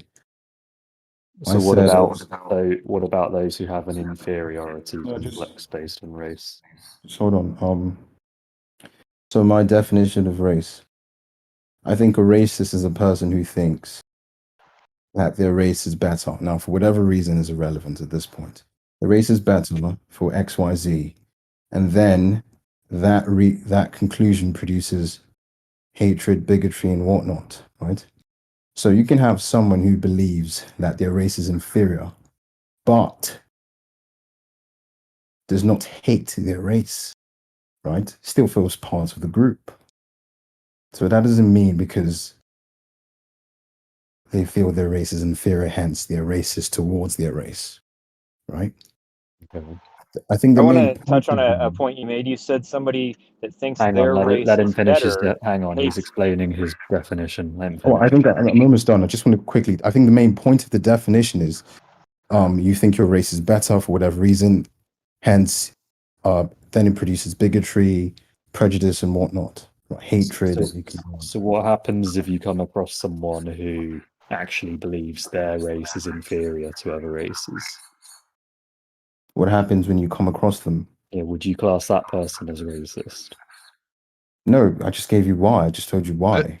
But Bruno, your why ignores the possibility of that belief of their race being inferior leading to a racist outcome that I'm sure you'd agree would be like choosing to give someone an opportunity or not based on the color of their skin. So even if you're a black person and you think black people are inferior, that means instead of choosing the guy that paints your house based on competency, you choose the white guy because you hate black people. Don't you think that would be racist? That would be racist, definitely. But you could think that your race is inferior, right? For whatever reason. And I'm not arguing for it. I'm just playing devil's advocate. You could think that your race is inferior for whatever reason, but you could still accept the race, you could still feel part of it. Now it would be a different case. I would call the person a racist if they inherently don't want to identify with the race and they feel the race is inferior, right? But don't you find that problematic if race is fundamentally a self-identified concept? Oh yeah, it's definitely problematic either way. Like I'm trying to be almost specific with what I'm talking about. Not too specific because Can I put a specific example to you? If you had a black person who thought that his own race was inferior, and so he only ever hired white people to work for him. Yeah, most definitely. And let's say he owns a restaurant. Oh, you'd say that person's racist. Yeah. Oh yeah, definitely. It's much like the Uncle Ruckus from Boondocks, if anything. But yeah. Even though he doesn't fit your definition. Yeah, that's. Yeah, but this is the thing about definitions, because your definition too doesn't account for outliers, because that's an outlier, right? That's like that would be I don't want to call it an extreme position, but it would be somewhat categorized as that. Put an example to me that my definition doesn't cover. Hold on a second. So if you could reiterate your definition again, that'd be cool. My definition was a hatred, fear, or prejudice based on race. Right. So my problem is with the idea of prejudice, because you could have, so you could have two people, and one's a racist, one's a non-racist, and they're both operating in the world with a heuristic that produces the same prejudice, right? The racist uses the prejudice to support the conclusion of his inherent racism, and the non-racist uses the prejudice as a simplifying mechanism to sort out the world. Would you then say that since the prejudice has been used by the racist, hence the non-racist is racist because he's using the same prejudice? Which is most generally... I don't fully understand. Can you give me a specific, please? All right, so essentially... you can go on. I want to do maybe this will help Mace. I'm not clear how you separate prejudice from heuristic, because from my perspective, we're all operating prejudicially. And the only conversation worth having is what are acceptable ways of prejudicing against people and what are unacceptable ways. And I think it's fairly fine if you prejudice people based on competency, because that has use value in making a choice of one person over another person. But as it pertains to race, it has no use value. That's where Therefore, it's Well, a worthless way to prejudice against people. well, That's why this is what I was. it's This is what typically my wrong. question deals with. The first thing in your argument that you said that people that think their race is better leads to them hating other races, and that's simply not a true that's not what I said. equation. That's not what I said. You I also you heard get that. you So maybe Bruno, if yes. you could just reformulate that part. And let me wrap up first, so we don't have to do such a back and forth, That and wasn't you what can you said. respond and clarify. But if a man has a wife and he prefers his wife over other women and other wives, that doesn't need him to ever hate any other women or wives. It just he prefers his own wife and thinks she's the best. He's not a racist. That's exactly my point. Like, you just made my point. With regards to what deniability said, I never separated heuristics from prejudice. Prejudice is a progeny of heuristics, right? It comes out of heuristics. I never separated the two. I was only saying that with Mace's definition of where he included prejudice, which is mostly where people really get it wrong. It's they see a non-racist operating with a prejudice used by racist, and then they say, "Oh, that's racist." It's like it's not good. In my definition, it has to be intentional. You can't be. Oh yeah, it's racist intentional. if you- It's intentional on the non-racist. It is. Can you give me an example, and I'll tell you if it fits my definition or not. I think I can give you a great one. When you go to a Black Lives Matter Antifa protest and they're choosing somebody to do something as a leader, they will demand that person be usually a black woman. And they're the ones arguing that the whole world is racist and sexist, but they are actually acting in a racist and sexist way. Yeah, that fits my definition, I'd say. I would say, I would use this actually. If I lived in Harlem, right, and I invited you over, Mace, at 3 a.m. in the morning, now I know there's no correlation between the race and, because I know this is the next argument that's going to pop up. There's no correlation between the race of individuals and proclivities to whatnot, success, whatever. But it would be a useful heuristic, which would then produce a prejudice, but it would be a useful heuristic for you to avoid groups of black guys in a corner at 3 a.m. in the morning as a white guy in Harlem, because you will most likely get mugged. So does that mean you're a racist? No. Well, that's I mean, it could do. It depends on why you're doing that. If you're doing that because you're judging them based on how shifty they look, so are they wearing hoodies in the dark in an alleyway and they happen to be black in a neighborhood where there's a lot of black crime, then that's not based on race. Race is a tiny part of that, but there are other factors. If you saw a businessman who happened to be black walking through there, then you wouldn't fear them in the same way as if they had their hood up and they looked scummy. Yeah. So it's nothing to do with race at all, really. And another test would be if you're in Harlem at 3 a.m. and you know it was just a high crime area, regardless of racial statistics, and you saw a group of white guys with like leather vests and tattoos smoking on the corner streets, you probably avoid them as well. It wouldn't be because they're white.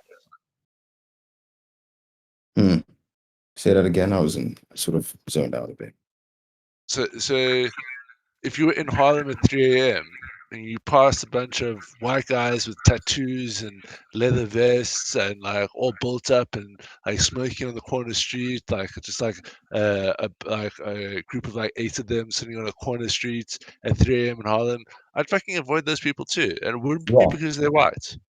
Because they're a group of guys that have tattoos and they're out at fucking 3 a.m. in the morning, and anything can happen at that point. So I'm gonna like cross the streets.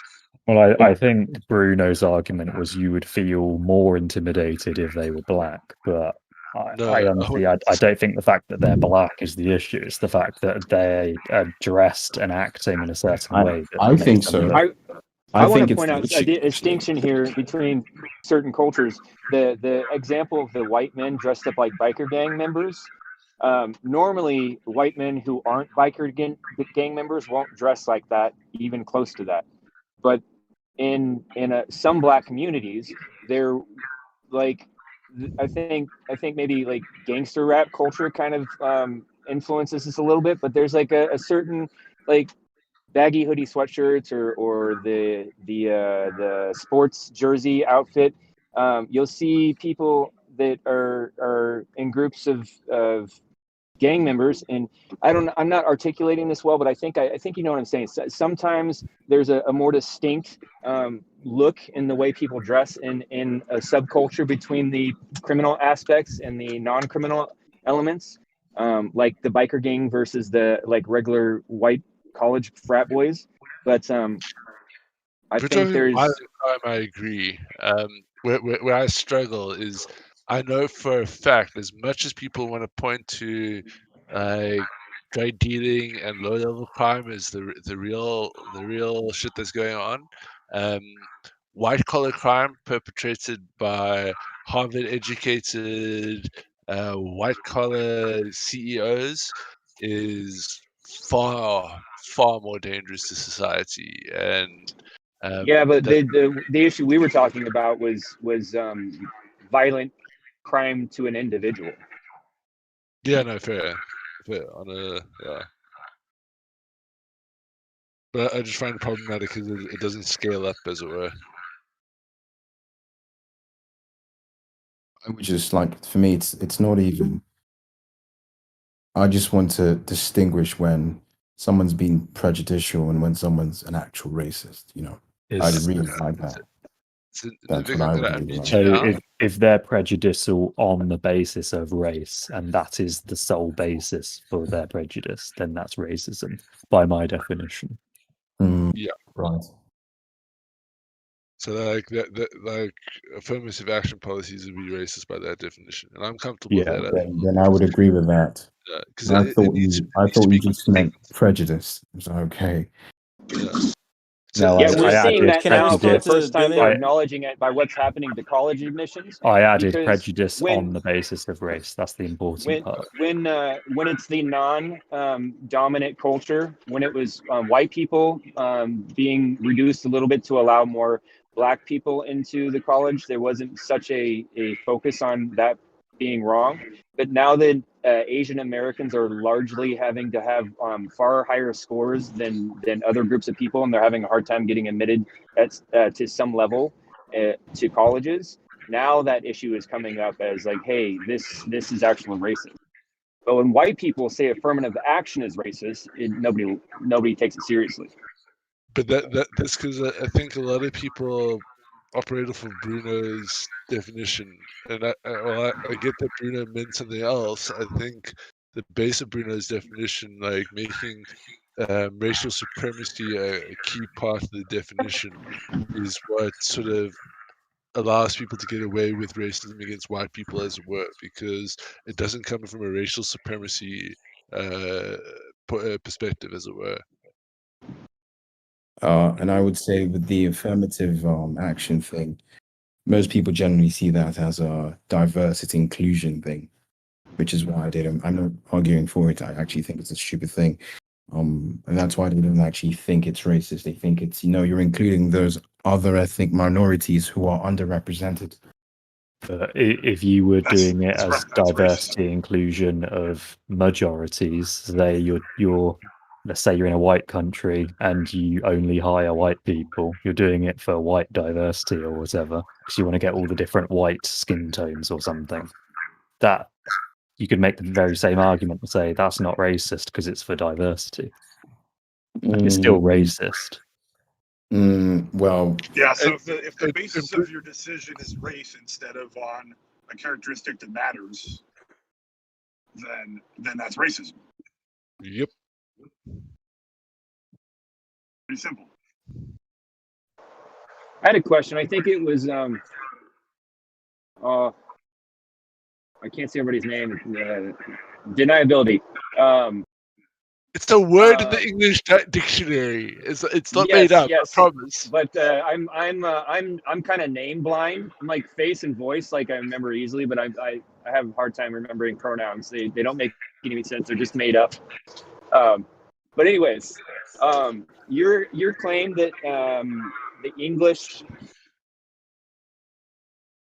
caused the caste system in I think you specifically spoke of Rwanda. They brought that in there, but also in England. I think that was your claim, right? No. I know to be specifically true in Rwanda, and we're talking about India, and Flanders was giving his accounts of the difference between the class system before and the class system after British colonial rule.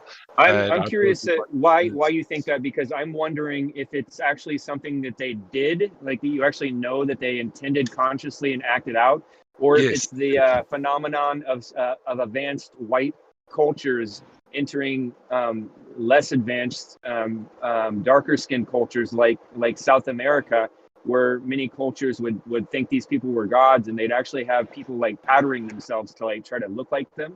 And did maybe that's how the a place like Rwanda started sorting themselves out? No, it's 100% the former. So I forget.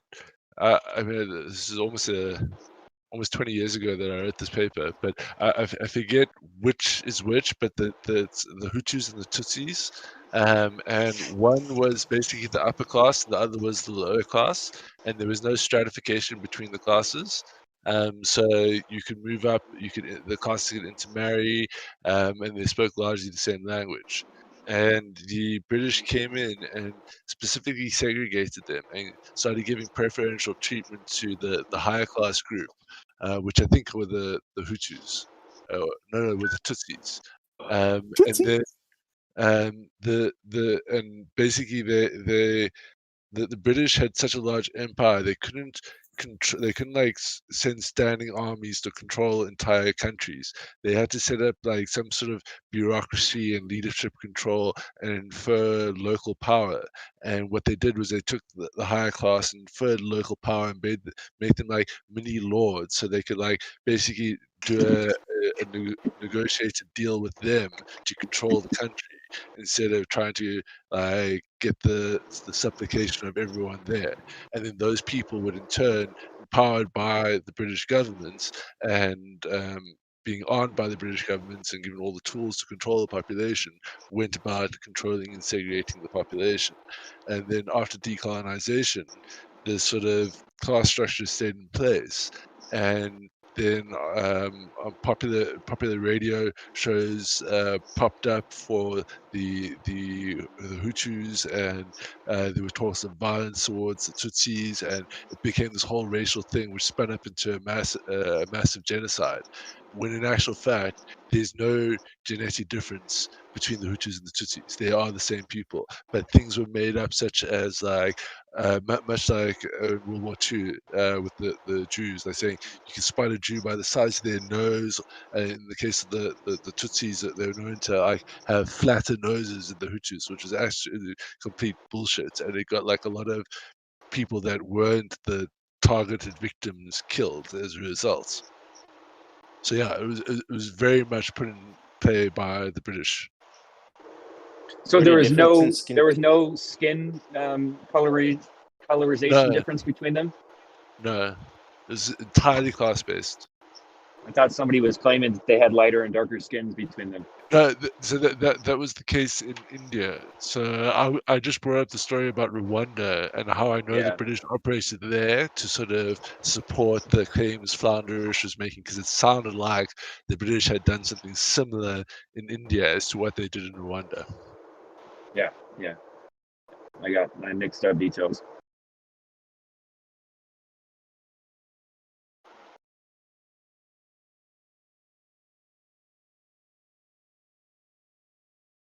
Yeah, a lot of the intolerance. I've just thought of another reason why affirmative action is racist. Let's say I want to apply for a job at a place at a business where they have lots of white people working, and that business says this job is only going to be open to black people because we want to diversify our workforce. I'll apply for that, and they'll say, sorry, you can't apply for this because you're white. And I'll say, so? And they'll say, we have too many of you working for us. And I'm like, what do you mean too many of me? I don't work for you. And like, no, but we have other white people. And I'm like, so I have nothing to do with them. And they then have to say, well, all white people are the same. So if we already have someone who's white, we don't need you because you can't bring us anything that they can't bring us already. Yeah, that's reverse racism. That's racist. No, it's not reverse racist. It's racist. Just saying all white people are the same. Why is that any different to saying all Asians are the same? No, it's reverse. It's racist towards you, but it's a reverse racism model to say we have to have equal outcome and things like that. So it's like, well, no, I have issue with that term because I think the term reverse racism is saying that it's not. It doesn't count as racism if it's done to white people, and I think that's no. Reverse racism is a nonsense term. Reverse racism is you're trying to create an equal outcome. So like you want diversity in the workplace. So it's now it's affecting people and like you said, where you show up and you're trying to get a job, but it's like, oh, we got too many white people. It's like, well, that's kind of like reverse racism, man. It's not racism. Just simply racism. It's a normal racism. Yes. I'm not with you here. Still racism. This thing is reverse racism. It's not reverse. It's racism. Reverse racism is synonymous with affirmative action, which The is why I call the it only difference I can see between that and the only difference I can see between what you call reverse racism and what you call racism is that reverse racism is done to white people. Yeah, That's deniability. It. And I think that makes it a racist term. Deniability. What were you saying there? Deniability. Yeah, there's no such thing as reverse racism. What is reverse racism? Just Nivik, let deniability finish, please. Racism is the prejudice of someone based on their skin tone. Quite simple. And if you're doing that, you're practicing racism. There's no need to add a reverse here. I agree. It's racist. No. Let me be more clear. I define racism as discriminatory towards ethnic groups. It doesn't matter skin tone. You could have two white people, and then one could be racist towards their own white race. They could be towards the other person who happens to be white, but just because they're Jewish, and I'm Anglo-Saxon, right? So I think racism is discrimination towards ethnic that's groups. xenophobia. Yep. No, it's not. Yeah. The other side of it, reverse racism is synonymous with something like affirmative action, because you can have like the token black guy who gets the job, but he gets the job because he's a token black guy. So that's defined. So reverse racism is real, and it, like I said, it's colloquial term in some ways, but a slang term in some ways, but it's used in conjunction with something like affirmative action, which is what he was talking about when it comes to, hey, I'm white and I can't get a job at this place because I have too many white people.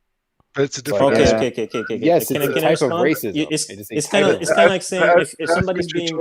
Can I say something?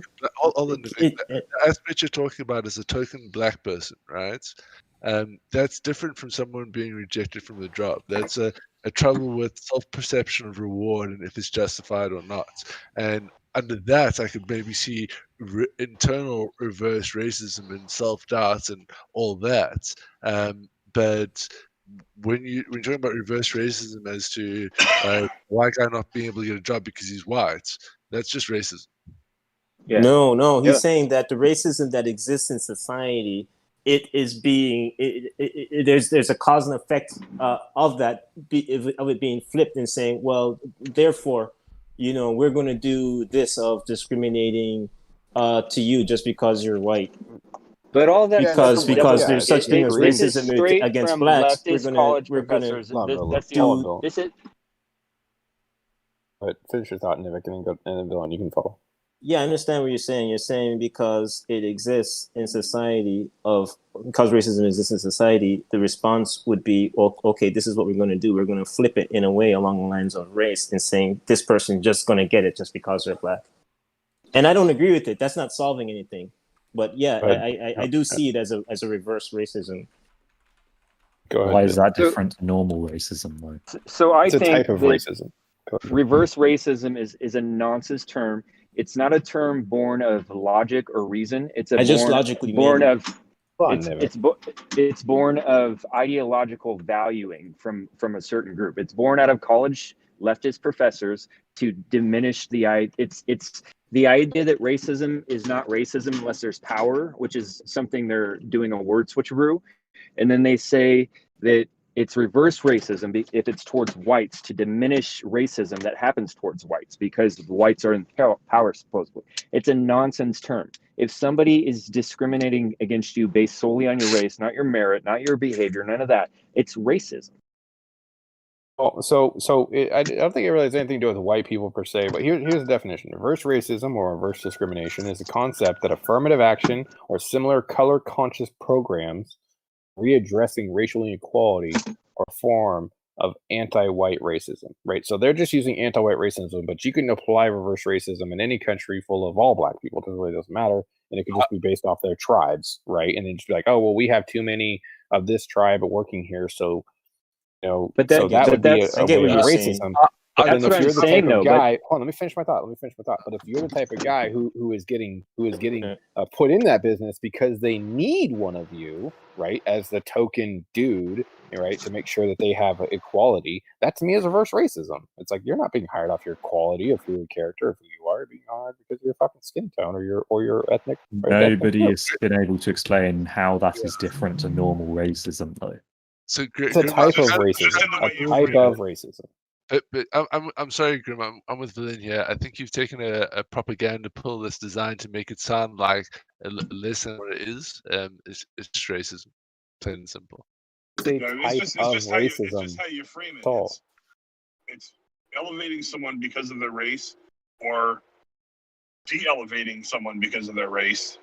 And since your position in a hierarchy is relative anyway, elevating one person necessarily is going to de-elevate everybody that was around them. So I think I can clarify. Who's the one taking the speaking that's arguing for the definition? Grim. Which one? Grim. So Grim. I just want to know who I'm talking to. So racism is an action, right? So I think you're focusing on the recipient of the action rather than the doer of the action. So if you look at the doer of the action, he's doing the same thing, whether the recipient is benefiting or suffering from his action. He's choosing to make his choices. He's making his choices based off of race rather than merit or value or other things that aren't surrounded by simple racial issues. Well, what I mean by that, I disagree with that because you can have segregation, which is racism, and then you can have, to what Dr. Little said, elevation of a race, right, where you're creating inequality. So let's say like in affirmative action where, hey, you need to have a black person in your workplace, so you need to hire a black person. That to me sounds like reverse racism. Hold on. Yeah, so the Supreme Court kind of disagrees with you there. Somebody back during segregation made this exact same argument, separate but equal. Supreme Court held that doesn't exist. You can't have, if you're separating two groups of people, that means they're inherently unequal. Maybe there's a way you could do it where it's just like people want to do that because they want to, and both parties are doing it voluntarily. But there's the Supreme Court which hasn't always made decisions I agree with, would disagree that that's even possible. I disagree with that argument from authority. Is the Board of Education that you're talking about? And I'm not. And also, yes, it is an argument from authority. That's correct. But I'm kind of just mentioning it to stir the pot. Not that I'm not saying that because the Supreme Court said this, therefore inherently that's correct. I'm saying you're making this point. They said the opposite. I think that's interesting. Here was their reasoning. I agree with the reasoning. The reason why I said that is because I don't think they made that decision out of logic. I don't find that I think that you could have separate but equal. But I think they made that for political and social climate reasons. I mean, yeah, I mean, it's state by state, and the states themselves have banned affirmative action because of the way to go about it. And so when you have something like reverse racism being talked about, affirmative action is pretty much the example to go to, because you're what you're doing is you're trying to create equal outcome. And yes, it's definitely in a place of, listen, if a black guy has the same qualifications as a white guy, you should hire the black guy. That seems weird to me, because I don't think that's the best way to wean out racism. But the other side of it too is that who's asking, who's qualified? Isn't the person in the interview is the one that's the person that are part of the company, or is it some bureaucrat that's trying to look at it? So that's the hard bit, which is why states have, especially in the 90s, have literally said affirmative action is not the way to go. It just isn't the way to go. So all I'm saying is there, if you have programs, right, where you're trying to create equal outcome, then you have a type of racism which is typically called reverse racism, which means now you're elevating somebody and now nothing's equal, right? Now, yes, you can go to the social Supreme Court and say, well, they said elsewhere. I get it, but there's a reason why states are banning it. So if it's a type of racism, that means it is racism. Yeah, the reason I grant you, it's a type of racism. So it's racism. The reason why I have such a hard time with the definition is because I don't think you can separate it, and I don't think anybody uses it that isn't involved in that woke racism college talk. Like you're going to probably be able to find. I don't know this for sure, but I would bet money on it that the person that coined the term reverse racism also has a lot of literature and papers out, and she's probably a college professor that is talking about racism as power and race. And so I don't think you can separate that term from that whole ideology. Let's find out. Villain, why do you have issues with the word reverse racism? So my personal thing is I don't think it's logical, but emotionally, I grew up in Explain how it's not logical. I already did, but I'll give you the personal reason. Is that my generation in America of school, there was a lot of differences that happened. Like we were one of the first generations that was like being taught from the public school that everybody was equal and the races were equal, and we all believed it. I just grew up. You just don't treat people differently on race, and we did it. And then all of a sudden, like a generation later, they've switched it to where not only did the class that was the majority in the country allow the belief and the teaching to be done that all the races are equal, and to indoctrinate their children this way. And the indoctrination doesn't have to be bad. I think it's good. But then it was flipped to where now the majority class are getting affirmative action and other things put against them. And somehow if somebody does something negative to me, if I lose a job because I'm white or something like that, it's not racism to me. It's not that, like, it's they sold us this plan for like equality, and we all bought it, and it's good, and we want to treat the races equally. And then all of a sudden they flipped it, and now the same action that's bad towards another race is not quite as bad towards me because I'm white, and it's just reverse racism. But I understand. I just asked you to say what it is, and you said, "Well, I already did." I don't care. I'm asking you again. What I think reverse racism is? Yeah. I think it's an ideological viewpoint. It's a term kind of similar to a religious belief. It's based out of values and ideology. I think it means racism towards white people. It's often used towards white people. Yeah. And you're saying logically it doesn't make sense. Yeah, it doesn't make sense because racism. Because racism is making a choice how to treat somebody else based upon their race.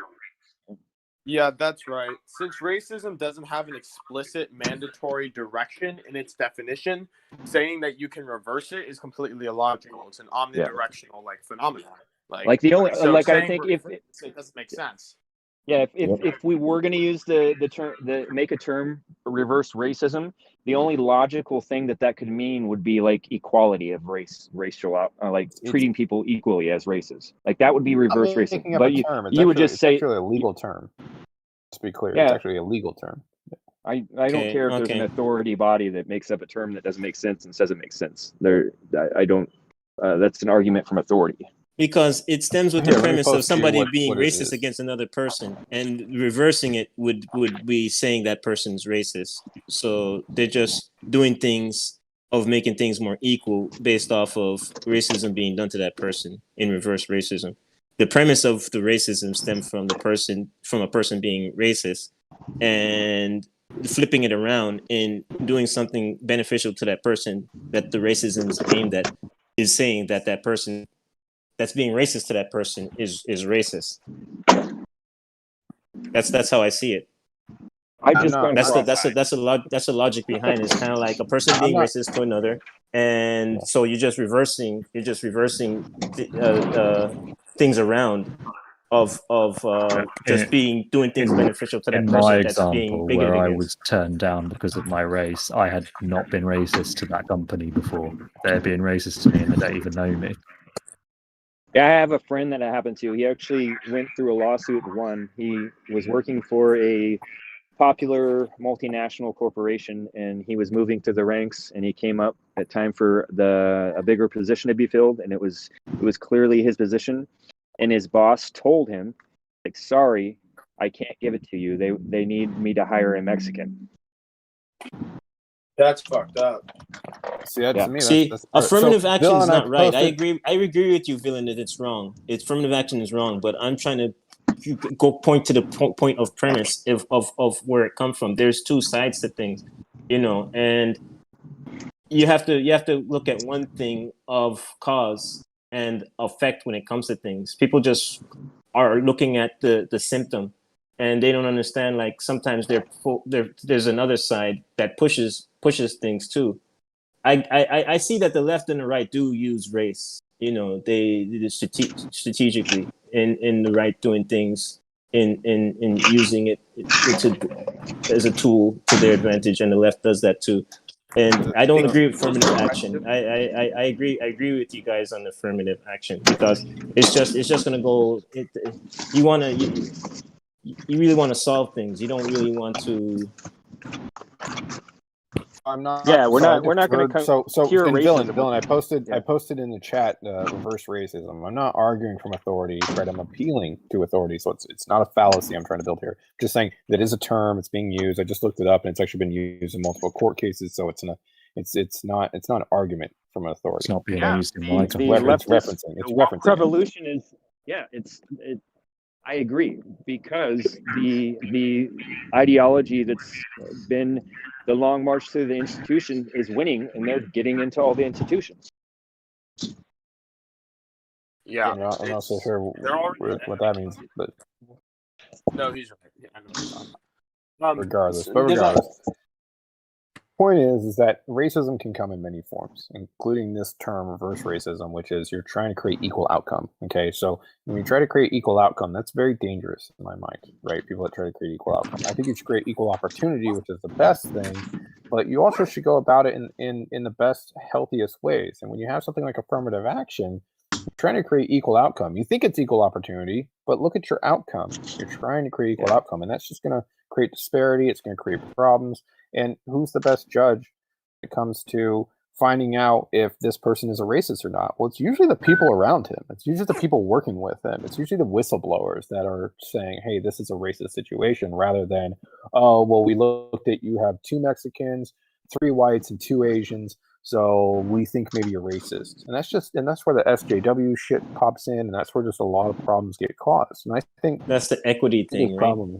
I think so I think there's problems for people having overreach, and I think there's problems for people not having enough reach, because obviously saying that people aren't equal to you is also a big problem as well. It's like a right foot race. You run around the track, and the is person's closer to the finish line than the other person. Here's a good example of I brought up earlier. Go ahead, Billy. Here's a good example of what he was just saying. Like, there is an industry in the U.S.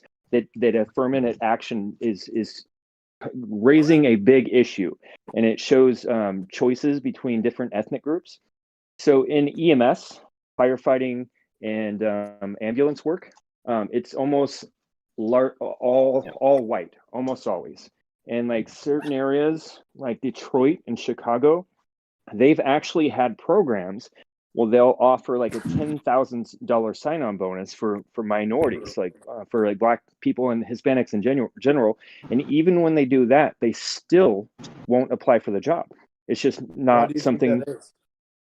I think that there's now this is going to sound horrible, but I think it's also the reason why white people are getting caught up in the woke thing. I think that white people have an altruism dream, and that can go bad. Like sometimes it's like they just want to self-sacrifice and they want to put themselves in harm's way and be a firefighter, and they have a desire towards that. But it also can go toxic, and like you're trying to give the homeless guy $20 when he's just going to further his addiction, or you're going to go down and throw Molotov cocktails at the government building because you got woke. I think there's an altruism gene. What's racism An altruism to you, free gene? speech? Yeah. This isn't an idea that originated with me. I couldn't cite anything, but it's not.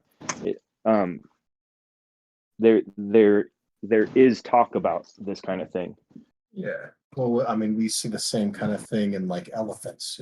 Elephants are fundamentally altruistic. Like they will put themselves in harm's way to save a calf, even though that calf is not their own progeny. Yeah. You see that a lot in mammals. We got some new people in the room. Let's get their opinions. Maybe it is, maybe it isn't. That's just I don't know about a moral gene or altruist gene. How's that gene? I don't know. Like, how did that develop? Like, you explain the what do you call it, the evolutionary process of the. Well, Nivek, none of us can explain how any of the evolutionary processes have led us to where we are right now. I mean, that's just. Oh God. Yeah, I can. No, you can't. It's through potential. It's through potential. It's all it is potential. Not it. Adaptation is through potential. Biologist, so it's hard to tell. Everything's through potential. You guess. Either it happens, either something happens or it doesn't happen. But that's called a platitude. You're not explain. That's called a platitude. You're not explaining the mechanics of why evolution has worked the way it has for us to end up in the place that we are. Nobody can explain that. And that's okay. So, for example, if you have the gene of empathy in the past, people who more had that gene would empathize with another and self-preservation, and they'll more likely survive. Probably those who didn't have it, they would not be a part of the society and just go and they'll react in the environment in a way that is more detrimental to them and less likely surviving. Things just happen through potential. Yeah, but everything's these potential. These notions that you're talking about get far more like incremental than you're portraying right now. It's not like it's just like it's either you adapt or you die. It's that simple. Okay, I'll give you another example. Let's say hypothetically you're in an area where you grab a branch. I'm explaining. Let me explain. Maybe you already got it. Maybe he already got it. No. Hypothetically, you're in an area. You have to be tall enough to grab a branch. Asking you not to explain. You can be tall enough to grab a branch in order to survive. People who are more tall. Asking you no, thank you. Go ahead, Scott.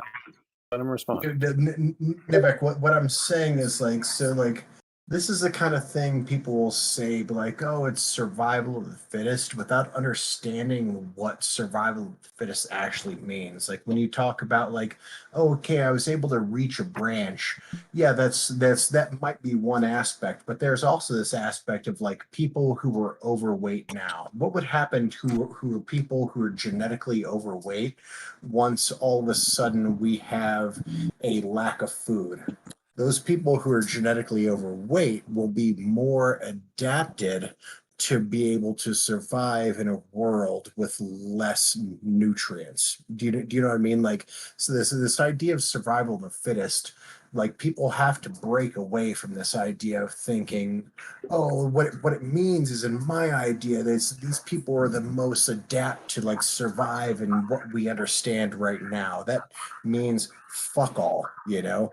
Like it was survival of the fittest means like we might be thrown into some crazy situation where people who are genetically prone to being fat are all of a sudden the ones who survive because their metabolism is slow enough that they can store enough energy to get through winters or something like that. Do you see what I'm saying? Like, yeah, see that line of argument came from monarchism of being having moral supremacy and value. They believe that they were they inherited through bloodline over others, and that same type of altruism thing that he's talking about.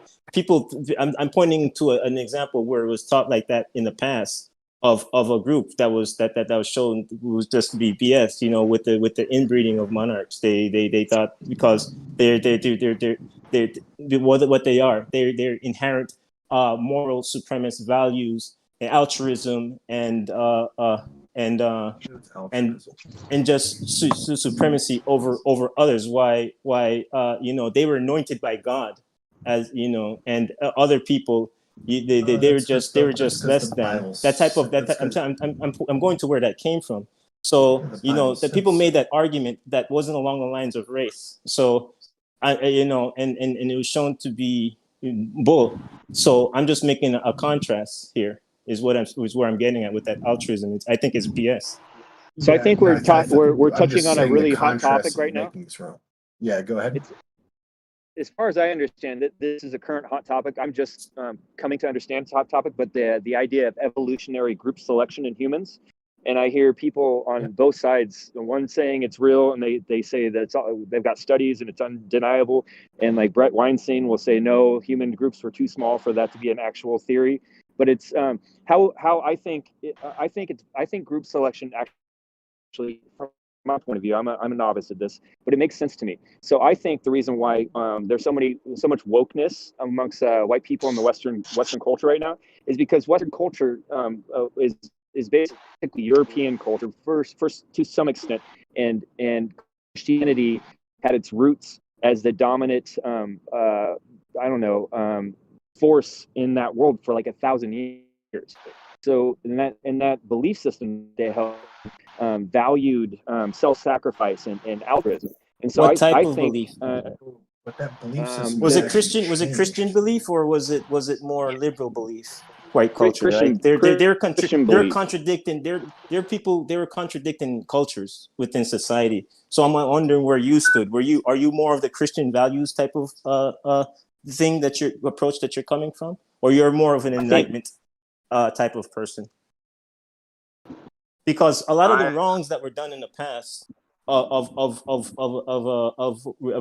the religious part, people learn from those things of what not to do. There could be bad things within society that were done of what not to do in learning in doing something else, which is what America was built off of. And why a lot of people were hoping America would happen in the Enlightenment era, because it was a change from the old medieval monarchy, oppressive feudal past that they finally, and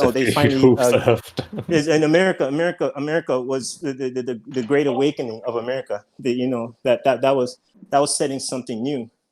So I'm wondering, because a lot of people, they like to make these false equations of, because things are better now, it had to do with those things of the past. It was the bad things of those. It was the negative things of those of the past, of what not to do, not what to do in why we are where we are. So it's so there's they're trying to make a false equivalence of, because things are better now, those things of the past is the result of that. But in what way? By the bad that happened, or of the positives?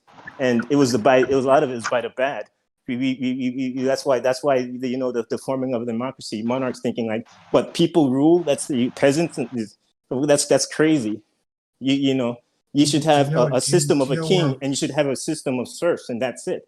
And that was that ideology. It was a fight between two mindsets of ideology of equality versus ideology of inequality. Serfdom, don't you? My God. Dude. Yeah, well, I gotta scan. I gotta go across all. I gotta go everywhere. She's got a PhD in that serfdom thing. Serfdom, yeah. Oh my God! Now you guys are gonna start clowning on me now. No. Well, it is funny that like, almost every read more conversation we about, have, like, we go to like monarchies and serfdom. Yeah, and You gotta serfdom admit, every time. Yeah. And Dude, I'd say just like read more about like the like how Europe became to be what it was. Oh, and then there's that also the came right and the from left and the middle. well, and how Europe came to be what it is based off of the Greco and Roman, the Greco and Roman history that it came from. Like, so is to me, it seems you're looking at something always from the position of hindsight is 2020. And when you're looking at it that way, you can say, oh yeah, because it was all because people were just trying to subjugate other people. I don't think that's necessarily what was going on. I think what happened was people were subjugated and it turned out bad. But where it initially came from, people were just trying to get by with the best information that they had at the time, you know? And we have a lot better information now, so it's easy to look back and be like, oh, they were doing it for this, that, and the other reason. The But illusion I don't behind think it. that's what's really going on. What up, dudes? Yeah. How's it going? Good, man. And We've been talking about humanity, people were doing good at different times. Our podcast. Scott, with the professor of serfdom. Yeah. Scott, throughout humanity, people were doing good at different times throughout humanity. By the way, Nivik, are these guys goofing on you or what? A little bit. We are a little bit. They We love goofing it. you? It's hilarious. He has a little spice. Love it. He did get a little bit clowned on, but I'm like, I'm Dude, trying to like bring it back to, you know. Nivik, feel free to throw the clown back on them, man. Yeah, and what was your response to my statement, Nivek? no, I was just saying throughout humanity, people were doing good and bad at different times. Hey, Bruno, we're getting feedback from you, man. Yeah, exactly. Like people are doing good and bad throughout everything, and that's why, like, I can't necessarily sympathize with this idea of like saying, hey, this is they were doing it for these reasons. They were doing it specifically for the purpose of subjugation, just because we can look back in hindsight and see that that's what happened. That's totally different than saying this is the reason why they are doing it. You know, I mean, like as you'll see, I mean, there are going to be certain things in life that you do that you think you're doing it for a good reason, but the outcome might be bad. And for somebody to say, oh, because the outcome was bad, you meant for that bad outcome. That's the part where I'm like, oh, I disagree with that. Like, I think that's a separate issue altogether regarding the outcome or the initial reason why some sort of action or position was taken. And by the way, I mean, there are a lot of influences by going to a lot of other nations that helped within Europe culture, with scriptures and new things that to be discovered that influenced the mind to change in a way away from, because their mind, a lot of the thinking was rigid. A lot of the thinking was rigid because culture. Having an open mind was frowned upon, and being open to different views outside of the culture. No, it wasn't. Like, I mean, just look at the Silk Road. I mean, the Silk Road started in what, the 1200s. I'll have to double check that date range, but basically what it was, that was the trading route between Europe and Asia to get spices and stuff. And so the people who are going along that route, nobody had issues. Like, it wasn't the same kind of thing that we have now, where like, oh, this person's fucking this, that, and the other because they fucking wear this, that, and the other, or their eyes look this way, or their skin's this color. Like, when people were first like mixing, like that kind of thing didn't even come into question. You know, like Cleopatra was Greek, right? And she became the queen of Egypt. You know, so like they're like things back then were a lot more fluid than they are now regarding these ideas of race as well. So I just want to jump in for a minute. Guys, this is that time of day. We're going to transfer over to Trav's Tavern. So head down to Trav's Tavern. We're going to just sit for our nightly bullshit session. So those of you on YouTube, feel free to join us. I just dropped you guys the Discord link. Jump over to Discord, meet us in Trav's Tavern. That's our evening bullshit session where we just get to know each other a little bit and maybe engage in some conversation. So join us there. Oh, and we usually turn our video cameras on to get more acquainted. There's still an opportunity to connect. Yeah, go ahead, Scott. I was going to say, I do want to, like, maybe it's out of line, but I do want to maybe suggest call it Trav's Tav. Trav's Tav? Yeah, I like that. Trav's Tav. Maybe it's a little out of line. I thought you were going to bring up my divorce or something. All right, dudes, this has been the Pangburn Hangout. We went through systemic racism today. It was really great talk, guys. Yeah, really good talk. Really Thanks good for talk, everyone guys. who engaged. But those of you who are still with us on YouTube, jump over to Discord and come say hi in the after show.